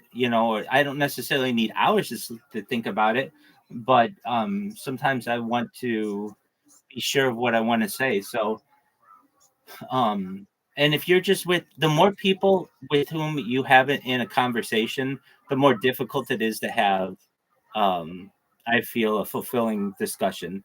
I mean, I go into these VCs every day, and I just get bombarded with questions and bombarded with people, and it's like I'll answer your questions, but uh, generally, I want it to be on my terms, not necessarily on let's just see what we can do to make fun of this person. So, um, I, but the thing is, they're gonna really want me to do that, and it's not that I said no. I just said wanted to see what one was like, and it was what I thought it was. And I said perhaps I'll do it in the future, and they were nice about it. The messages that I received were like, okay, well, just let us know when you're available or something like that. Um, but it's almost like I got 4 messages about this within like 10 minutes that just told me like these are sharks. They're gonna come for me, and um, they're looking to make fun of me, and I don't want that kind of discussion. So, but the one that I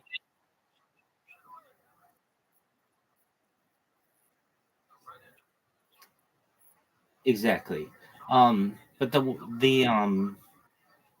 the discussion that I had with Connor was easy, and he said it was going to take about 20 minutes or something, and but because he allowed me to just talk about whatever I wanted, um, I was able to extend that a little bit, and I feel I've been really proud of the interviews that I've done over the course of the past 3.5 years.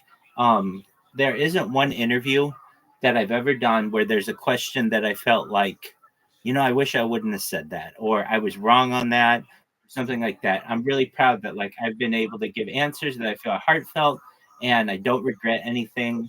And but I could just tell where there are going to be some really difficult conversations that like I don't know if they're necessarily going to respect my answers, and they'll just want to hit me with other questions. Like that's another thing that I get from people.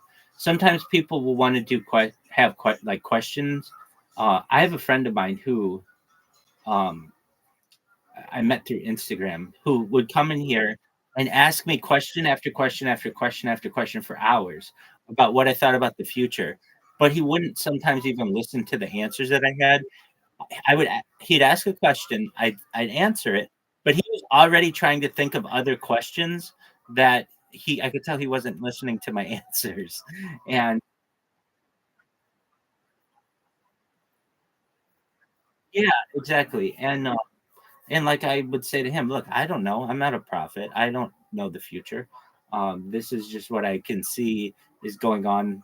And with my experience of understanding history, this might be a certain outcome that we may find. But yeah, so I did that podcast with Connor today.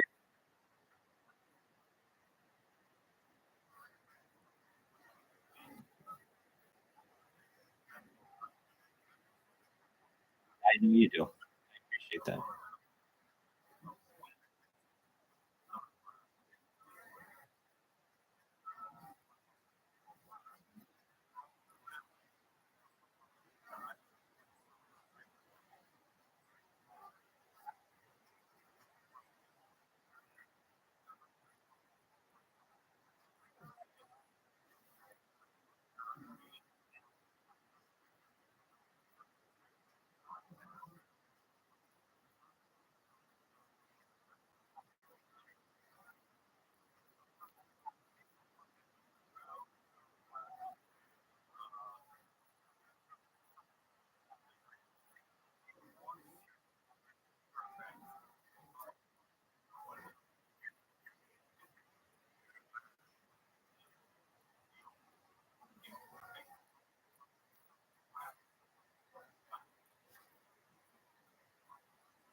Exactly. Exactly. It's called that. They warn you about that.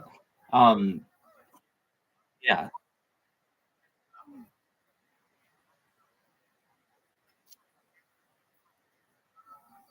Yeah.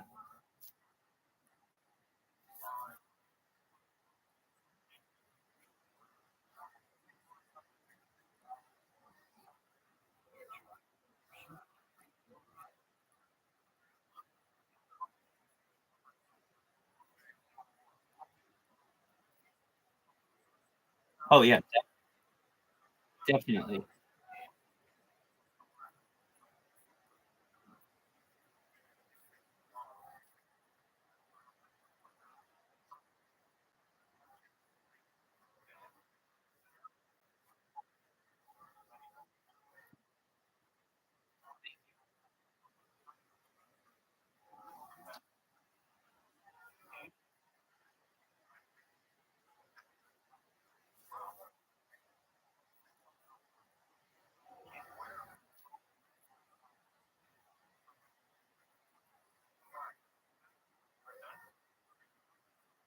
Yeah.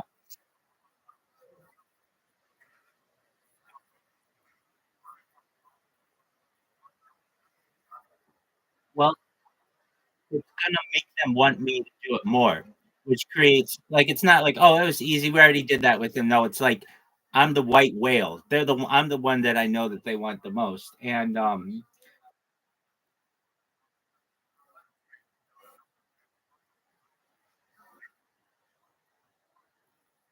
there you go. And I they I would if they gave me a list of the questions beforehand so that I could make sure there were no gotcha ones, or I wasn't gonna embarrass someone that who I knew or something like that, I would do it. But it's the fact that it's just so open they don't make fun of you as you're doing it. People can pop in and like, interrupt. I did not like that. I don't like that format. I don't think it's very beneficial for people because it doesn't give people like a long format podcast. There's a reason why Joe Rogan's podcast style has been emulated by so many other creators because it gives someone, whether it's Elon Musk or it's some random lunch lady, the ability to convey their thoughts in a concise but yet still elongated fashion. And the one that I saw today was like, oh, these are the kind of um, interviews that I'd like to avoid. And the reason is, I mean, I'm not against answering all kinds of strange subjects, but I at least want to be prepared because they may ask me a question that either doesn't have a good answer, there's no win with you still beat your wife, or they're asking me because they're trying to um, perhaps make me upset. Perhaps they're gonna ask me a question and I don't know the answer to it, like and that can happen too, but I don't wanna look, uh, like, foolish or something or maybe misunderstand them. So if they gave me a list of questions in a format like that, "You wanna do rapid fire?" Sure, but they're not gonna wanna do that. They're gonna want all their loser friends to be in there and make fun of me, and I just don't think that that's right. So, I am streaming in well, one thing that they keep doing is moving me around, and that's fine. I mean, I have robots that just get me back in, like, whenever I need them to, so, like, I'm already one step ahead of them. If they think it's fun to kick me out of chats, that's cool. My robots will bring me back in, and you are literally in a no-win situation. It's a robot. It's not gonna fucking lose. I mean, it that's this isn't my first rodeo. So, yeah, we've got that. My bots are spamming people. You know what's interesting is somebody came in here from Twitch, but it's not from my bots. They just randomly saw my Twitch that I was streaming on Twitch, and they came in here, and they've been in here a few times today, and they've been really nice.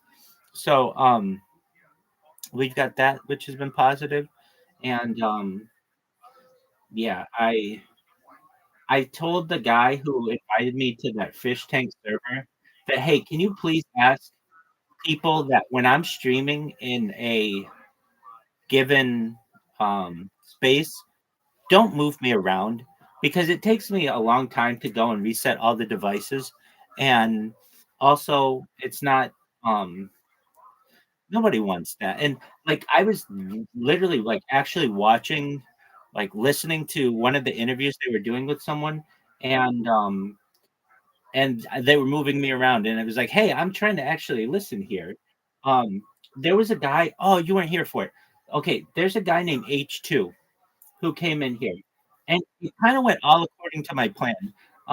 Originally, I didn't have that many devices, or maybe I had like a couple, or I don't know, two different accounts in that fish tank one. But then I expanded it to be like 4 or 5, and immediately this guy comes in here, and I'm like, "Hey, how you doing?" He's like, "Well," I'm like, "How'd you find out about me?" "Oh, the fish tank." And so I was able to talk with him, and he was very, very cool. And he was all about what I was saying. He was all like, there's there are some people who understand what I am saying, and they're all on board for it. And this guy was definitely on board for it. And he and I talked for like an hour in here, and so I do know that there are people in that fish tank server who are really kind and nice and great people, and I want to ally with those people. So I know that it's beneficial for me to be in there, but some of these questions that they were asking these people, I just felt were mean. Like, I mean, they're not questions that I feel are they're not asking them with honest intent, and I don't want to necessarily put my be vulnerable to some kind of question that is going to um, perhaps give an answer of which I'm not proud. And so, yeah, I avoided the hot seat, and I continue to avoid the hot seat. But that also makes me a hotter commodity. That hey, we want this person to answer all these questions, but they're not necessarily going to. Now, I do see that they do interviews where they do provide written questions to the person. So I do know they do that, but they just don't always do that. They have like basically two formats: the gotcha questions in the hot seat, and then they have like a real interview style where they don't just let anybody come in and ask questions. And so I would be open to doing the one that's like a with just a one-on-one, but when it's 6-on-1, you just kind of get ganged up on, and nobody wants that.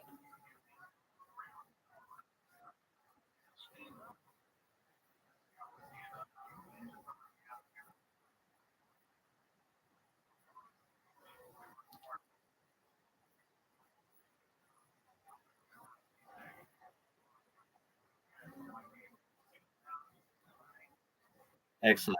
But yeah, we had this guy in here. He was really nice. Um, and then what else have we done? Oh, that's about it. I've just had these bots going and just continuing to annoy the shit out of people. I keep saying it, but enough prodding, and somebody's gonna come in here saying, "What in the fuck are you doing?" I mean, they've already done it a few times, but so yeah, we've got that. We are continuing our marathon of Kill Tony. I've watched everyone that he's done at the mothership in Austin and Vulcan gas company, and now I'm watching the ones at a place called Antone's or something like that. The thing that's interesting about this one, did you ever see why Tony Hinchcliffe got canceled, quote unquote? Not because of not because of the Puerto Rico thing, but he was canceled once previous. Okay, so a little background on that. Apparently he had um a comic with whom uh he was the he was the headliner, and there was like a guy before him opening. This guy's name was like Peng Dang or something like that. Someone from China. And normally at these shows they lock up your phones, but Peng Dang, because he was a performer, he wanted to record his set. And this happened in like May of 2023 or something. Uh, and May is Asian American Heritage Month, which was kind of the definitely the wrong month for him to be saying what he did.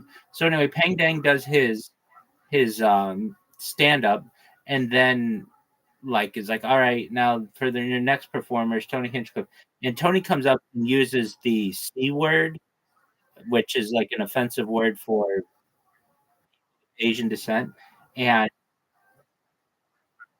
exactly, and they lit him up. Basically, that like there was this huge uproar, and so he gets canceled, quote unquote, from he wasn't even big enough to get canceled, but um, they he was originally when they moved to Austin, they were doing this show at this club called Antone's until the Comedy Mothership um, was built, and they kicked him out of Antone's. So it's kind of all this build up for that I'm watching, and then yeah, so we're just gonna continue that, and you keep doing what you're doing.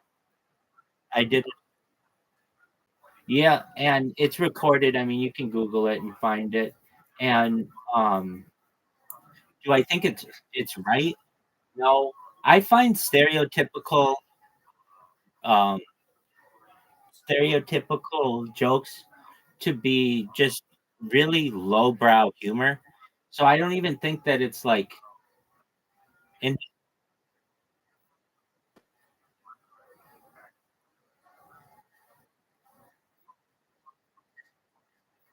absolutely.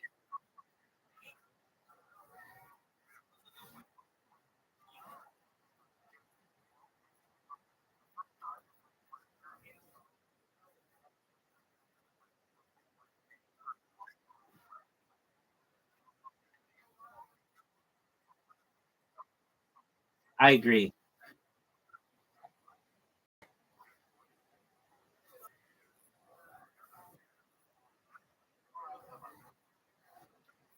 Agree. Exactly.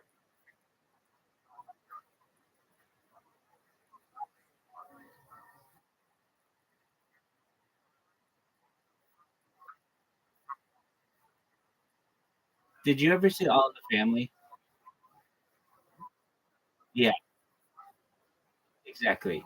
And they would use these like a stereotypical bigot and um show how small-minded that kind of thinking was. And I think that it can be used to be positive, but when I see him Tony Hin yeah. And I see what they do, and if it's like if somebody comes up who's Asian, they're gonna make all these Asian jokes. They're just the same stereotypical jokes. They're not anything very creative. And then I find that the performers want to do those kind of jokes because they think that that's really funny, and it's just not. The people who do the best, in my opinion, are the people who find commonalities that they think are funny amongst other people that aren't just like low hanging fruit. What's up, Frosty? How are you, big dog?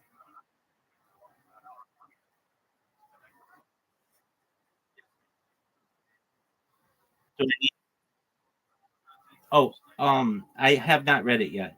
Did you watch my podcast? Oh, some of it, not the whole thing. It wasn't interesting.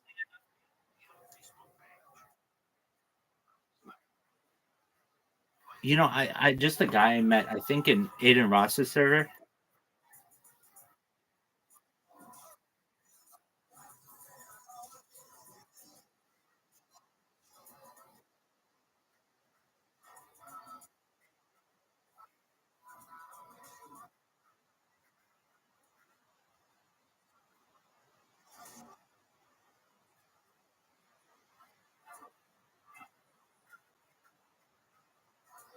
What angles should I get?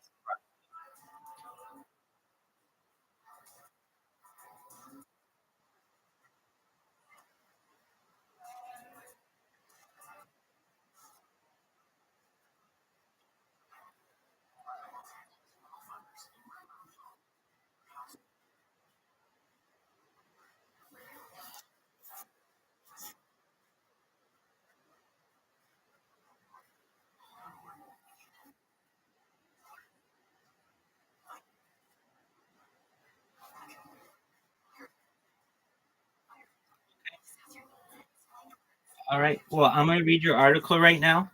So just hang tight and I'll tell you what I think of it. In fact, I'm going to.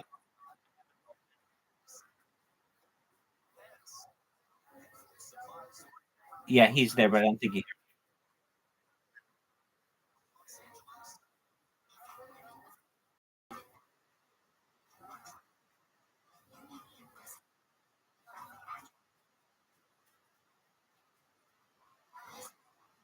Did your cigarettes come?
Right.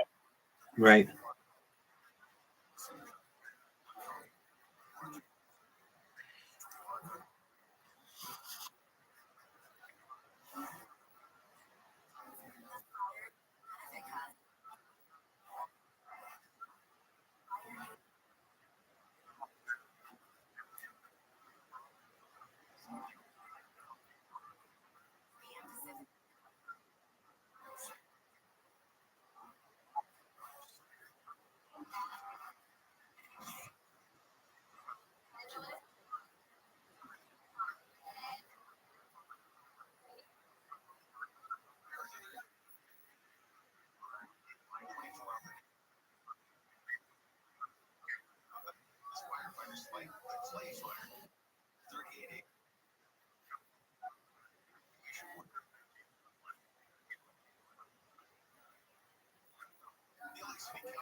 Frosty, I read your article.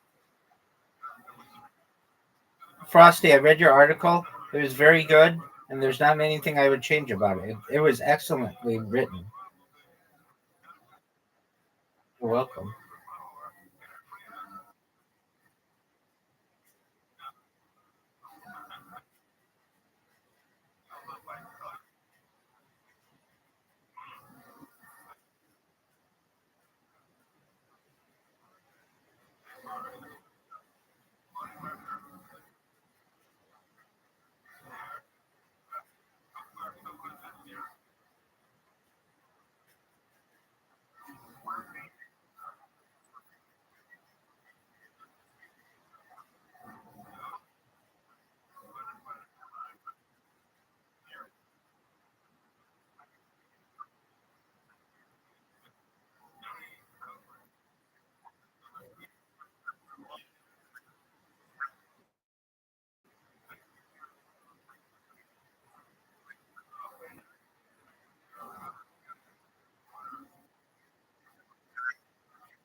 Welcome, welcome. How you living, pimp?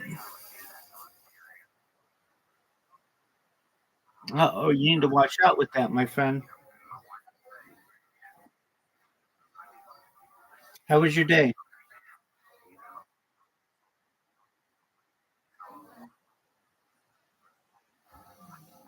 All right, there you go. Hey, I was on a podcast earlier today. I'm going to send it to you. When you have a chance, I'd appreciate it if you would watch it. Excellent. Just one moment, I'll send it to you.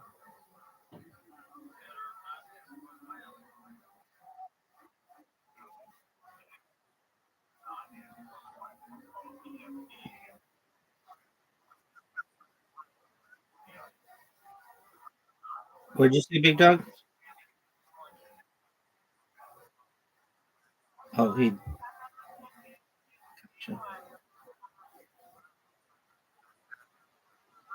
Yeah, they're nice people. Shit happens, man. All right, I sent it to you. Check it out when you have time, please. I sent it to you. If you would, when you have time, please.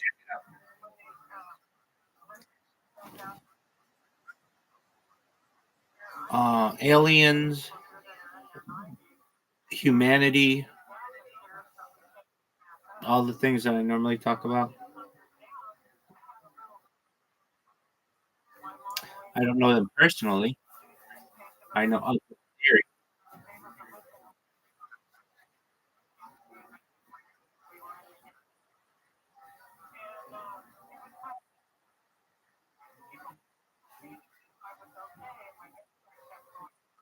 Now I know why you don't have a desk. No, that's where he gets his comedy from. No, it's Southwest. That's awesome. Yeah, awesome. All right.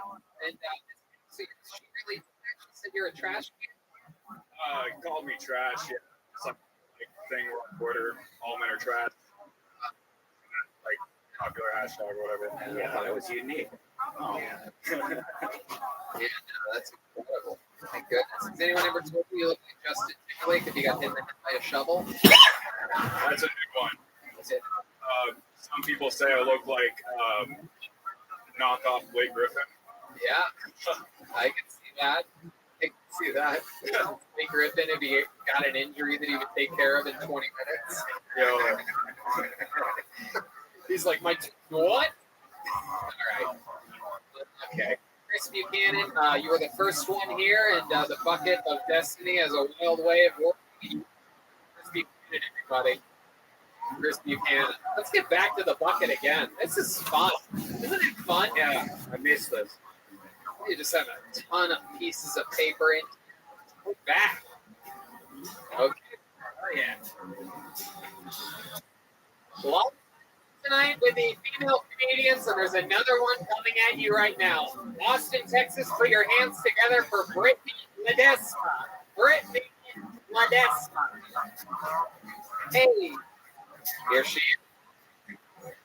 She's coming up around the audience. It is the comedy style of Brittany Ledesma. One more. Yeah. I'm half gay, I'm half Mexican, and I do prefer. That's my favorite group. My favorite. Yeah. But yeah, I'm not people that say that often because I swear it to my own pussy. They're bitches. It's just like I want like a wild cat salmon while there's like tilapia in the frozen aisle. It's just there and affordable. It's not that great. I had my relationship this year that he worked for IBM and I first thought it was a team. Turns out he's shitting tech company nothing in common. You can't take people anywhere now. But he's on the better team. How can I live my life this year? So I stopped having sex with Republicans. It's nothing against them. They don't climate change. They charge how I want and do the job.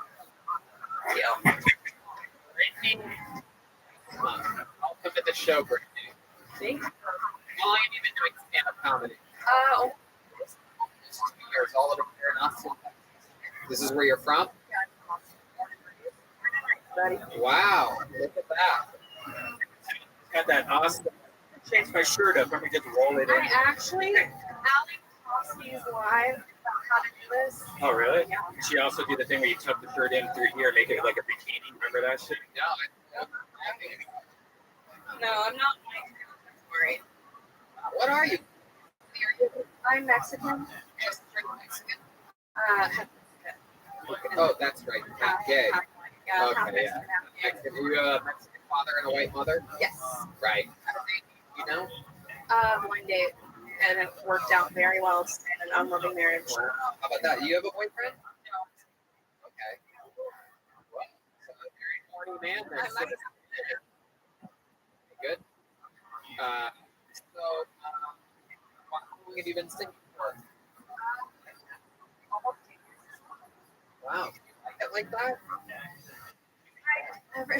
Stop it, Brian.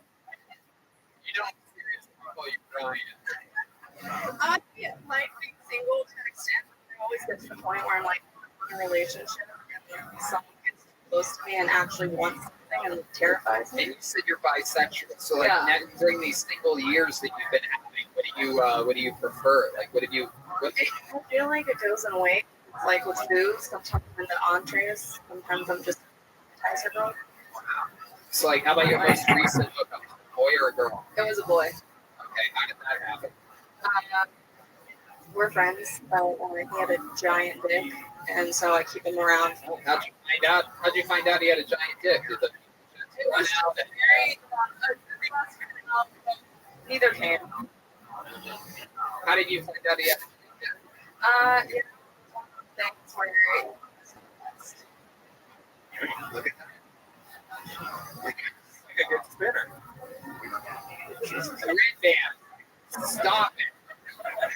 It's really there's a lot of pent up energy. He's playing a character. It's like Harvey Weinstein at this point. How about you? What do you do for work? I just graduated college, so now I'm just unemployed. What'd you get your degree in? Psychology. Okay. What do you get? Are you plan on doing something with that? Literally nothing. No. No, I wanted to go to psychiatry, but families are complicated, and so the empathy for people. I'm afraid, I'll listen to their problems, tell me the problems, and I don't just blame themselves. What are you gonna get into? My dad, he's still on gas, and I'm not a fan of like that. It pays my bill. Oh wow. Red band works with gas all the time, right? Yeah, good. All right. So, Brittany, any special skills and talents that you have? Oh God. To do magic or rap or sing or anything, anything that you can show off to this audience? It's like show and tell.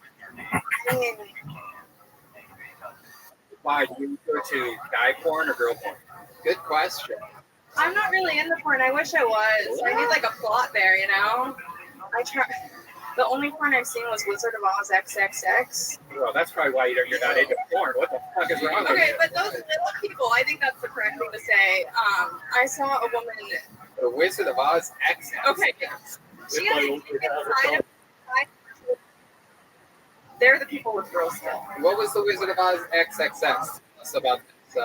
They just really wanted to be actors. You can tell. It was very sad. But what was like storyline? Like what? I don't know. I just mainly remember seeing people, like the little people getting plowed. So there was midgets in it? Yeah. No, like bring this up to my iPad, Red Band. Let's get a closer look at the Wizard of Oz XXX. I have to find out exactly.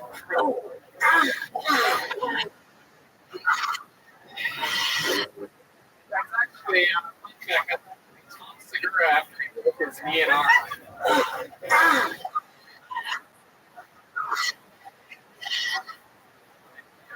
thank you. I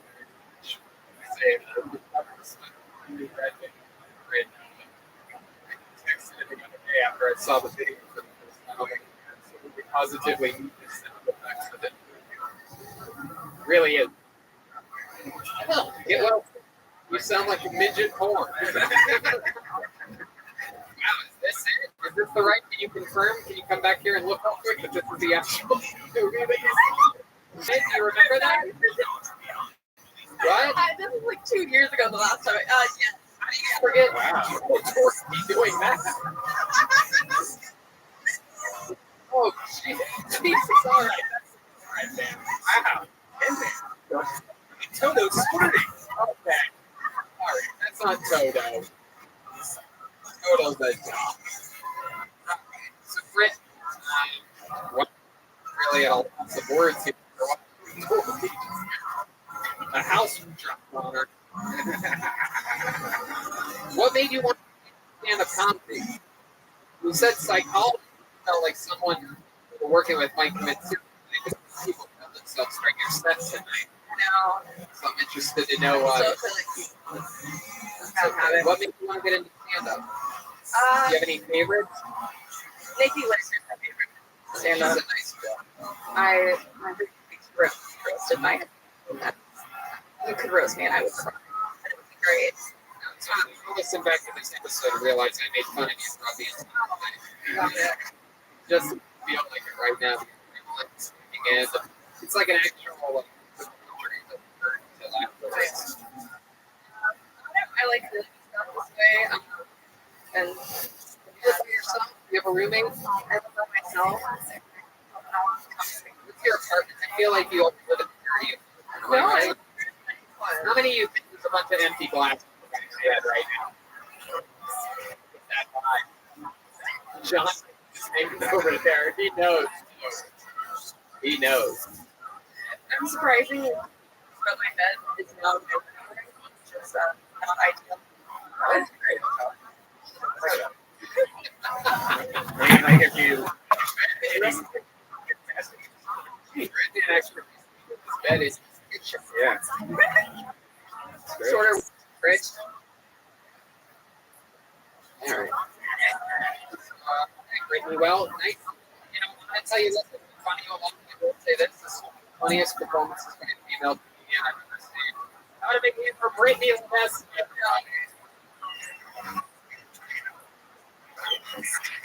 How you guys doing back here? Look at this table. I cracked the whole thing. Or some, yeah. Look at that. Another hand for this up here. If anyone it's him.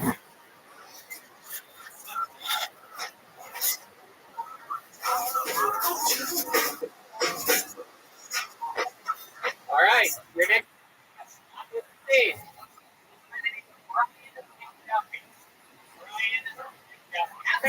Here we go.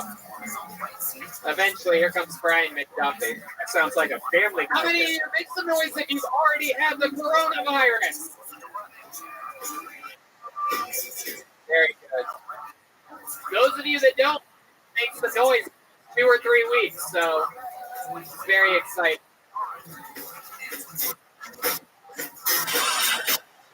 Wow, look at this guy. It's Brian McDuffie, everybody. What up, y'all? How you doing? My name is Brian McDuffie. All this sexiness. My name is Brian McDuffie. There's only one way to spell Brian, with an I. You spell it with a Y, that's Brian with a B. Get it for me, Red Man. Get it. If you put the A before it, that's brain. Use your brain, you idiot. Come on, baby. Come on. Zoot. I know I'm just exuberating. You ready, big dog? Testosterone. I'm actually a little insecure, you know? Zoot. I'm not fat. Chubby. There's a difference. All right? Are you ready? I talk to women. I go up to women. I'm like, what's up? You got a dad? Really? Don't get mad at it. Works like 2 out of 5 Dog, times. you're going to get your ass kicked like you do every fucking day. Killing the game with Do you want me to call your boyfriend? You just hold on. What about your boy? I don't remember the rest of my jokes. Yeah, I'll call We him. all know. We know, Brian. Thank you. Oh, I'm I terrified know, right now. but at least we made the effort. You know, you're small, but you're scary. Right.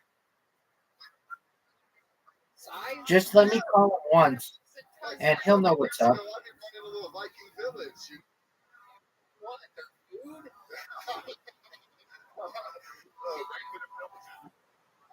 I got a good Seth Rogen there. Thank you, Brian. Thank you. One of Red Man's 7 and Yo, big dog. Seth Rogen laugh. I know, how cool is that? Walked in an Italian restaurant their whole life. You know, there's something the chinge. Being sexy. You Italian? No, man. I'm a black Irish. Did you see, Zoot, I sent it to you. Check your messages. I was on a podcast today. Right? Thank you.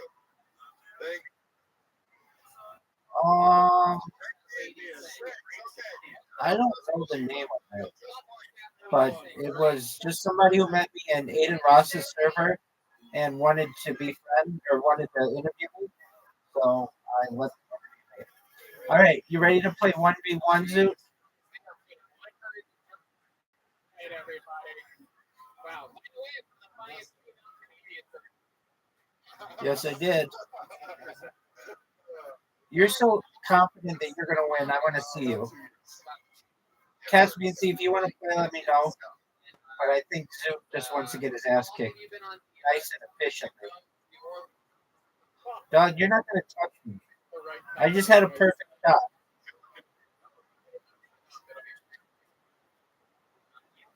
Your shot was a dog shit shot, and maybe the most stereotypical dog shit shot in the history of shots.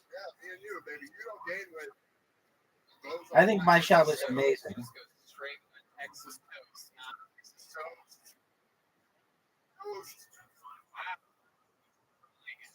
My God.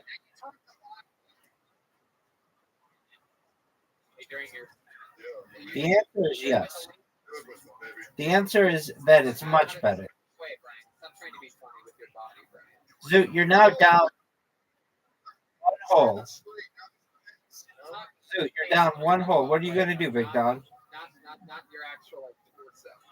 Like even Red Band, like he's massive from the neck down. But his face is like a little bit of a shape. Yours it looks like it's like the first place to go.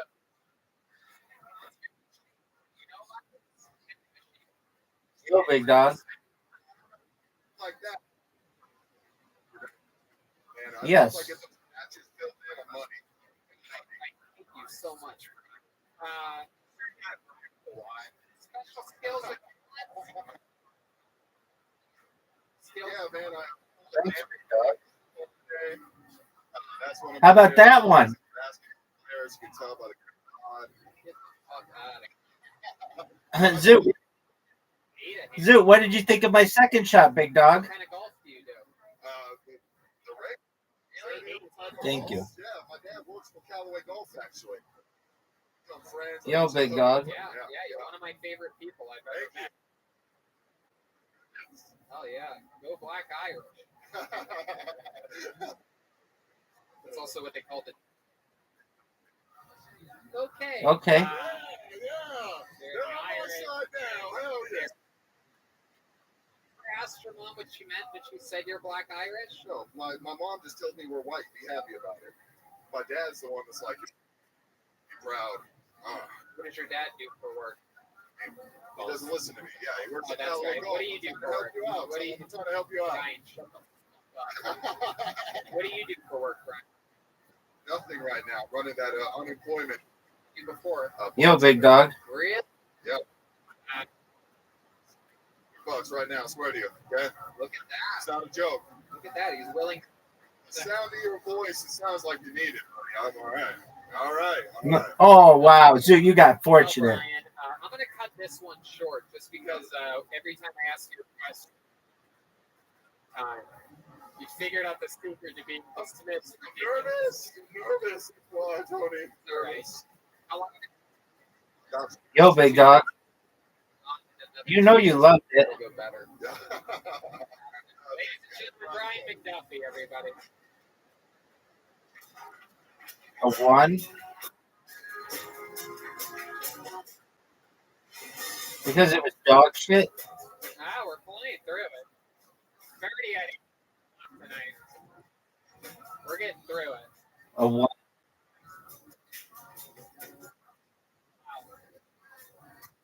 I am excited for this one. Wow. A 4? Gentlemen, your next Nice video job. We is rated it the same. Octavius Thunder. This sounds Oh, like Zook got Thunder. fucked.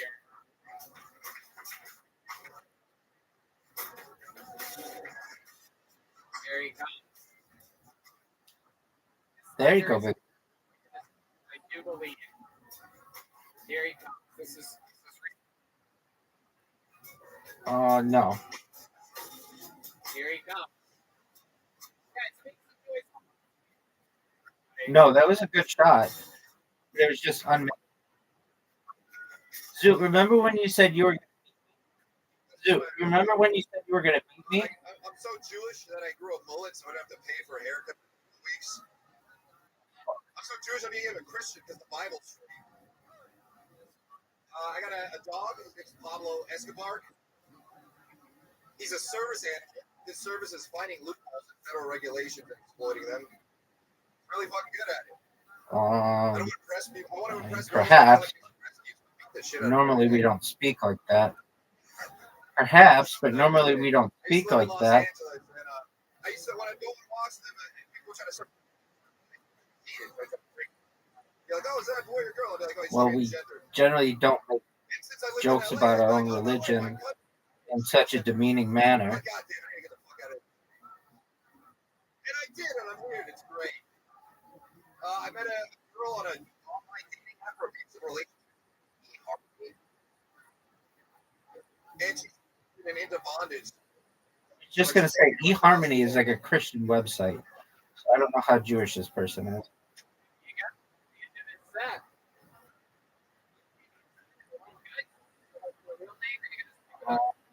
Eli Albert. I mean, it's not one of the Jewish dating websites. Eli, I know you, right?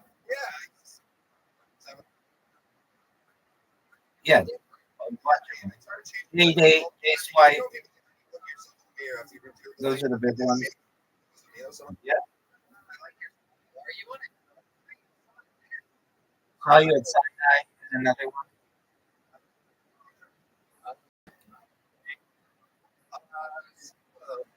Yo, dog. All right, guess not.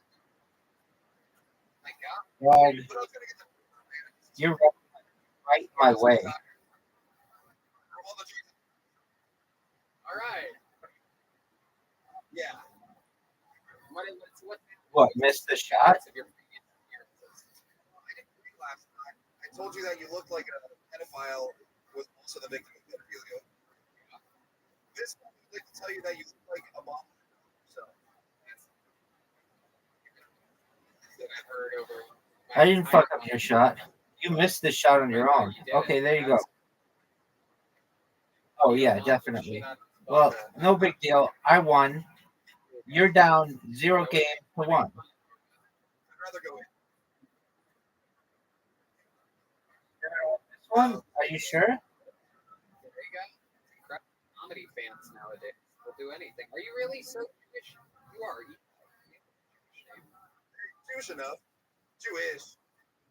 That's like, you know, it's like, I'm like a tall, in-shape white guy. Everyone's like, fuck you, douchebag. I'm like, no, I'm a Jew. Oh, it's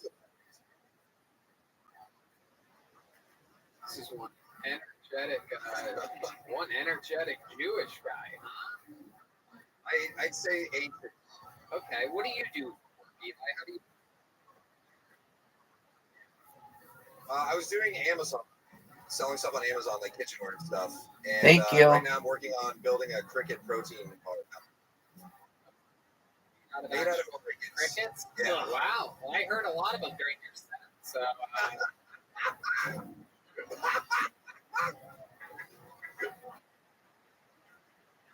I think so.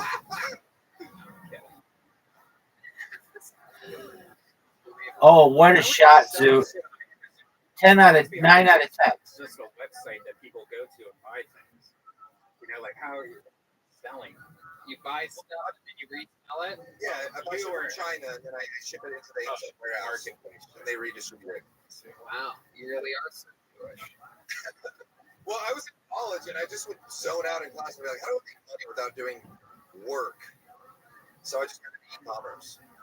Right. I wasn't a fan of VR porn. Yeah. You see Wizard of Oz XXX? No, I just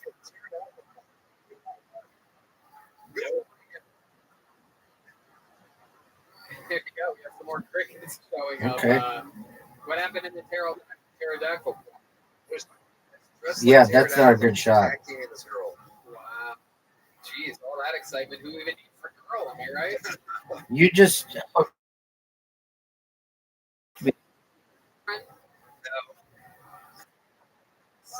My goodness. I have a lot of girls that hate me. Why? I'm still trying to figure that out. Have some hint of reason. I'm such a narcissist. Thank you, dog. It's so amazing. Everyone just falls. How'd you like my shot? But in reality, it's some piece of shit. Wow. Either you're getting food or there's a cow in the venue. You ever heard of boo sound more like boo entire life? We have arrived Thank in you. Texas. Like, I don't have fuck buddies. Really? But they still like the fuck you to the Jewish penis. Yeah, I will. Like they're so small, it's considered microdosing. Look at that.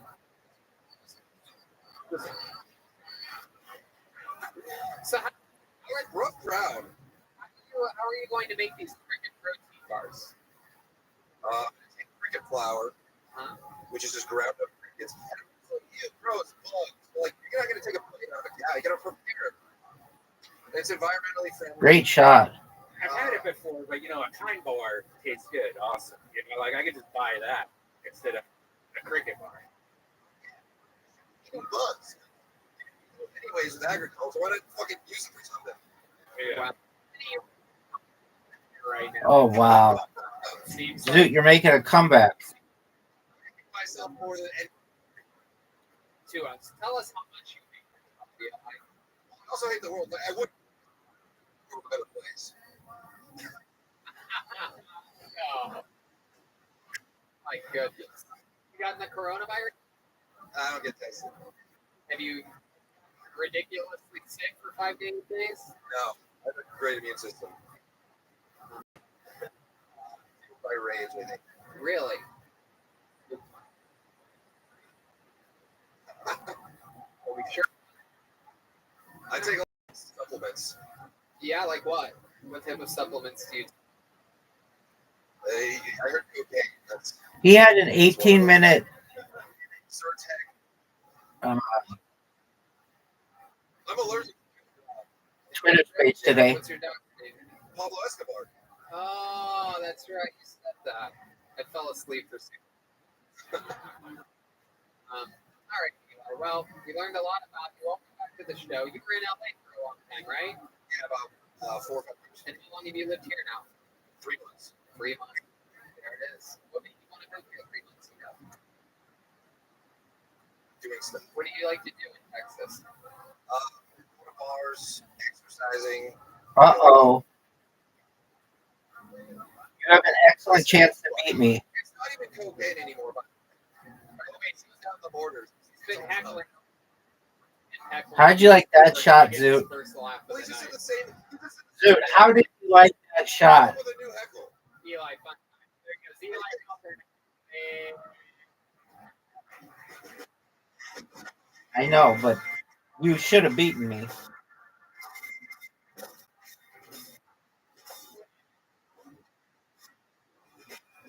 do you think? Think we should go to the bucket one more time? 3.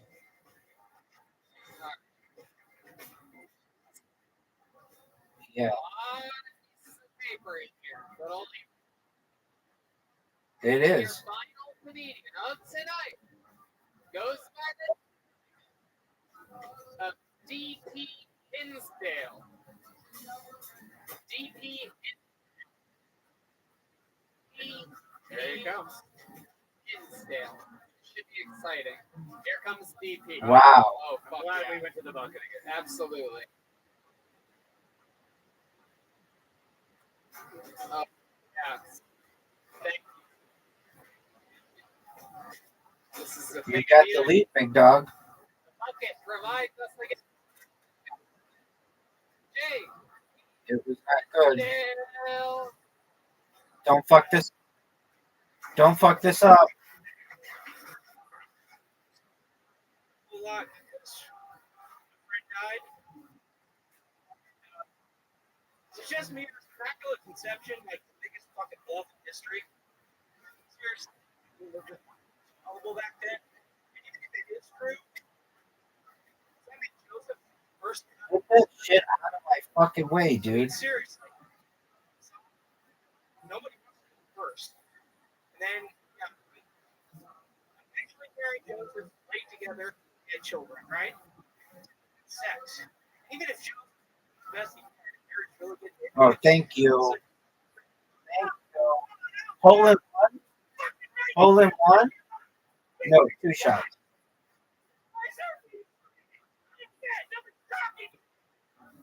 Oh, yeah. And does that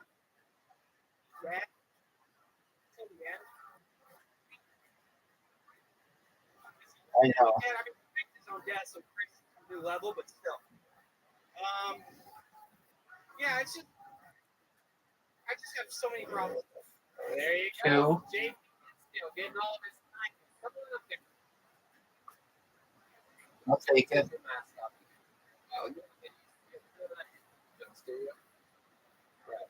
I just think it like I love it. Perfect. Super spreader that you take part in when you're putting peanut butter and jelly. the bourbon bacon is magic. Say that again? Yeah, the bourbon bacon is magic. Oh, I like your fucking style. For those of you listening, the big red man look like Tony Hitchcock. What do you think of that shot? Are a beautiful shape. Yeah, I was conceived in the booth of a Bob's Big Boys. Is that true? Yes. Red man's obsessed with bugs. Hell yeah. Look at your father. Glendale, California. Oh, I doubt it. The perfect. Yeah, my mom just wanted the tip. Wow, look at that. She had sex and a big boy had one. Exactly. My God. She got the Big Boys. Oh, great shot. I feel like you could have talked about almost 3 months. Let me tell you something. Tonight, not your night. Okay, but let me tell you something. You have an extraordinary amount of energy and like I feel like if you would have talked about anything but the Bible, you would have just well, ask me anything. all right, let's get into it. So JP, this is it. This is another episode of Who Are You with JP Hinsdale. Let's find out everything about JP. How long have you been in Texas? 13 years. 13 years. What's your favorite restaurant in town? In this I don't really come out How here. about other towns? I live in Rome. My favorite barbecue joint is 407 Barbecue. Wow, 407. Yeah. So what your scale says. Exactly. Rome, Texas. Yeah, I had to switch to order it, and it's RHOME, like our they spell it just to make it special. Wow, that's crazy. What made you move to Rome? Seriously, Yep. Choices. Like what? Impossible. So. Oh, definitely. Definitely. There will be entire university courses based on Zoot's shittiness. Oh, she got more credit. Yeah, so she fucked up. Oh, she the one that little baby. Actually, Every single game we ever played. Yeah. Ready for this shot, Zoot? You're one of the. I mean, you're right up there with. Oh, fuck. I mean, you could be Amy Schumer's stunt woman. Definitely. Probably should. Pussy's better. absolutely. This baby's ready, dog. How do you industrial mechanic? Come on, baby. Are you a normal Man, I mechanic, could but you're keep industrial getting size? fucked. How does that work? Yeah, I mean, you gotta look for a fit. Oh, look at your shot, dude. Look at your shot. Did you see what you just did? Owning it. This guy's just blown up. You played that beautifully. JP, tell us more about you. Just tell us about you, JP. We really want to know. Now, you can just take it over. I mean, anything you want to know, man. How about hobbies? What do you take your mind off of? This, drugs, What kind of drugs? whatever I can get. Good. In fact, you know, the guy that was a drug dealer's wife, so that was pretty tough. She was right or die. My goodness. When you say ride, are you talking about a scooter? No. I'm the fat one. 444 wins. Dude, I've won 3 in a row. I'm really into the fucking cheddar bay biscuits from Red Lobster. Oh, yeah. I mean, I can't get enough of that shit. Seriously, drugs for you. We, normal shit. I'm pretty mellow. All right.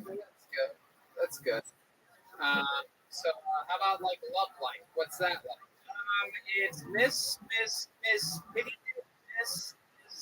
Sometimes hit back of car, miss. Wow, sad hand job in the back of the gear. Let's talk about this, shall we? Who was more sad, you or her? I mean, Hello. I felt bad for her, and she felt bad to me. Well, how are you? Why even? That, Good to hear. Did you sleep well? Do still sexual? Dude, what do you do? Make the hole. No bones about it. Just straight up. They want to do. All right, so it's tied after one hole. So JP, how long did the hand job last? I'm interested in. At one point, we just both let it go. It was just like, it was 15 minutes. Just, this. It just ended? Yeah. I'm on some new medication. It's just not picking up. Oh, okay. All right. Jeez, that. Hit my ball. You get real answers up here. Whatever you want to know, man. I'm all over the. Yeah. So tell us. Oh, man, that was almost a great shot. Hobbies, like any big dreams that you have other than stand-up comedy? I mean, I have lots of nights. Smart move, Zoot. Yeah. Smart move, Zoot. I'm sorry. What kind of nightmares? Do you have a reoccurring one? That was a very good shot. Where I'm pinned box on a pyramid and both ripping me to pieces.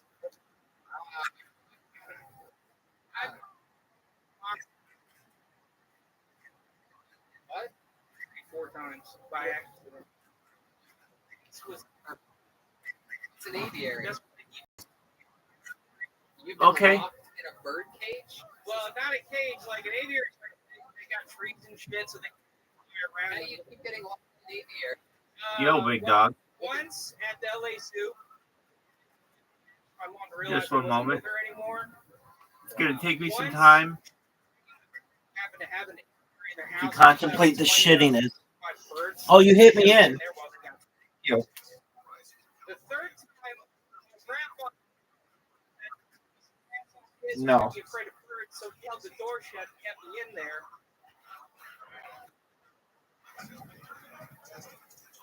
Zoot, did you see that? Thank you, big dog. Zoot, dude, you did it too. Good job. Wow. My goodness. What were you doing? Looking for tickets? That was sexy as fuck. That is very Or ostrich, perhaps? Whoa. It's an That's fucking a joke. How far away is Rome, Texas? Oh, fucking far. Yeah, we're playing mini golf. And you drove here for this? Oh, yeah. 2 comic friends of mine told me I could come down to the shop. Wow, I love that. They signed up. Oh, dude. Wow. Zoot, now's your chance. Yeah, they're really pissed about it. Now's your chance to get a I lead, mean, they've been really putting in their time. or at like least 7 tie. years. I mean, they're real fucking killers, and You fucked it up. I'm just the guy they drag around and stuff. And were you in the back seat or did you ride shotgun? What do they call it? Bazooka? They had to put her in the trunk, you know. No, it's okay. So your mom's calling you. You ever think about getting revenge on her? Oh, I mean, Zoot. She's too good. What a great shot. I don't know. She's like kind of like a Bond villain. Like every time she's nice to me, I know something's up. I'm already in the trap. So it's kind of like it's best to Look avoid at that her, shot. throw the minimal money at her as you can to keep her distance. JP, Yo, I'm gonna tell pimp. you what. Like I said, I think you have so. I think you. What'd you think of it? Great timing. Again, like when you were talking. No, I met him through Aiden Ross's server. I think you should really, really continue to do this. I hadn't met him until today. He had sent me DMs. I hadn't met him until today. Why don't you come back in like a month or so? Write another minute. Come back in a month. Give you a guaranteed spot. How about that? Appreciate it. Thank you. There you go. Thank you very much. JP Himsdale, everyone. Take one of those. What are you going to do to me, Zoot? What are you going to do to me? Be careful, JP.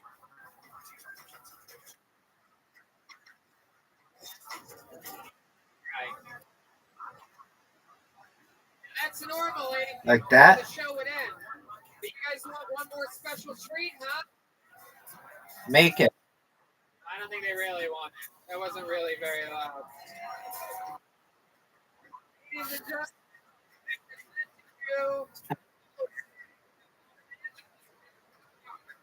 gentlemen, I'm guaranteed. One of the most powerful figures in the history of Kiltony. Legend, originally from became a I am guaranteed improv in Chicago, Illinois. Ladies and gentlemen, 4 wins. I'm guaranteed 4 wins. We may tie on this hole, but I'm guaranteed 4 wins. Absolutely incredible. Tonight, one of the most powerful regulars in the show's history. This Here, you have a perfect shot. Too hard. It's about to go down right here. Yes, you did. Come on, guys. Keep making noise for Michael Lair. Yeah, you did. People. You fucked it. You're fucked. You're fucked. You're done, dude. No way. This is 4 wins in a row.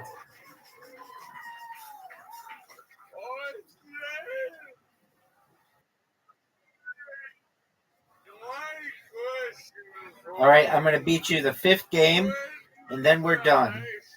Because I came out to do what I said I was going to do, and I did it.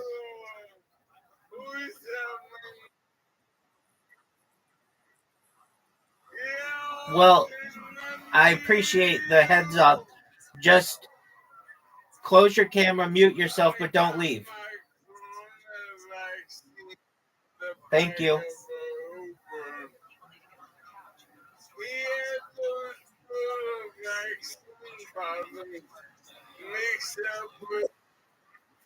Probably at this point. No one else loves you as much as I do to whoop your ass as much as I do. There you go. Dude, what are you going to do? What are you going to do? What are you going to do?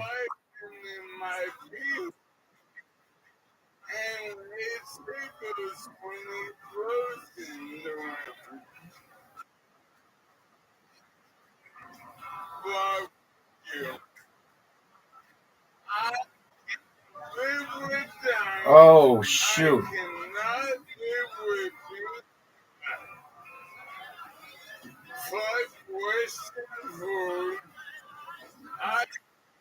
Because I don't want to tie you. I want to win.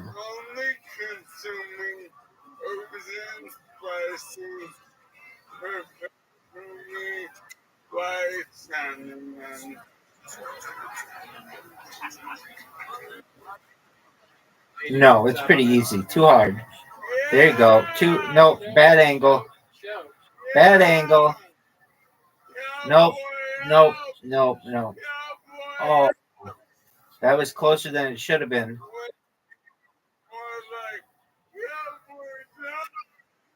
Yo, pimp.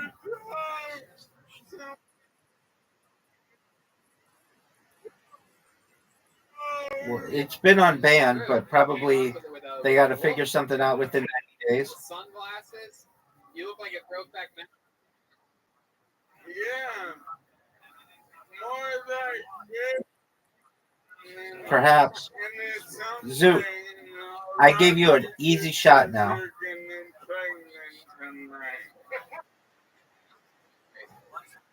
but whoever that shower is getting No, pregnant. it's been That's for unbanned.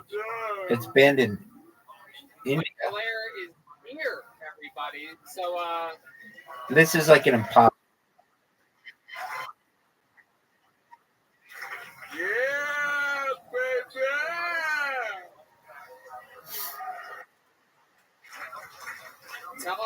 170 million users in the United We States. haven't seen you in a little bit, so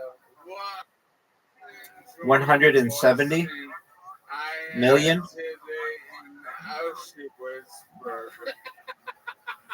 It's the final solution to my appetite.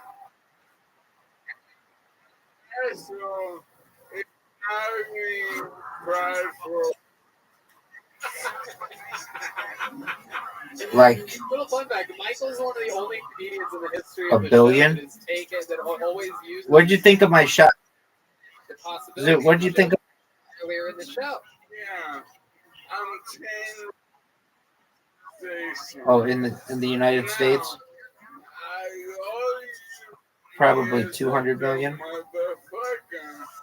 I know a lot of the motherfucking improvisers, but most of them are like, I want to do stand-up, but I have nothing interesting. Big shot, Zoot.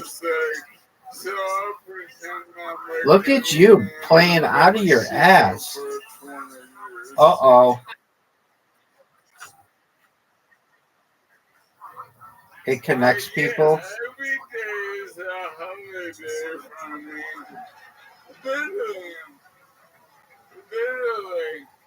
Because Oh, I fucked up, Zoot. I fucked up. Now's your chance. Now's your chance, big dog.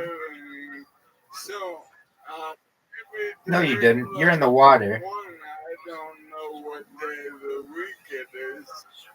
Two, I'm drunk and high. Look at that shot. That was amazing.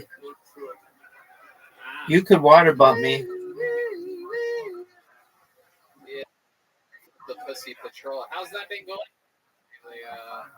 Very good. How'd you like that shot? You have to make this. It's like an impossible shot. Wow. It would have been very. Wow. Thank you for that, huh? I'm not good at this hole. So what's been happening? You take him for a little,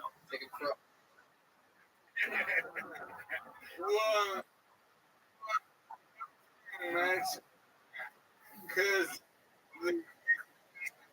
my singer is 270 pounds, and I weigh 180.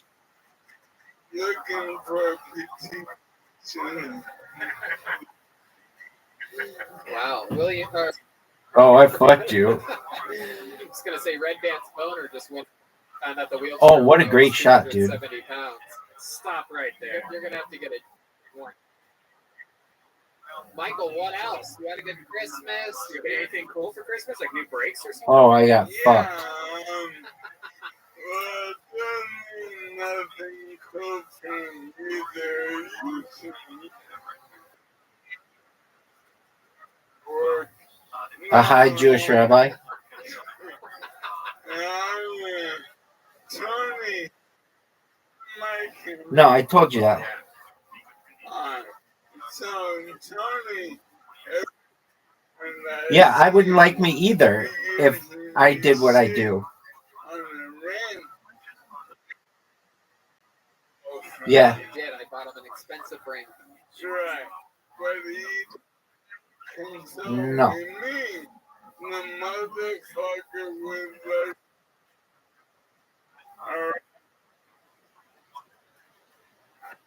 Yep, that's what I told you, man.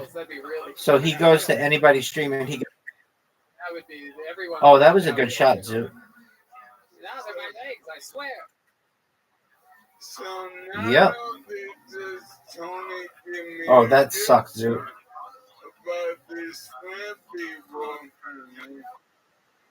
He told me, he goes, Michael, I'm not against it. And I go, I bet this on Honda weed.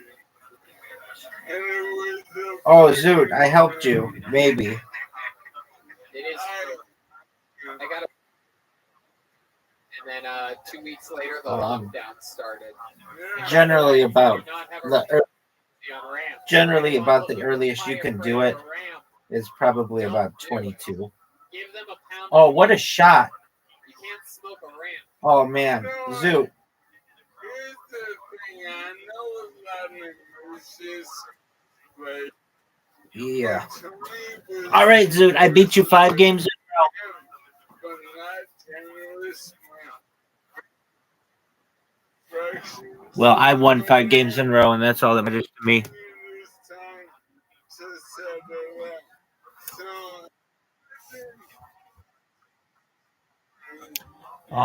You need a certain amount of prerequisite study.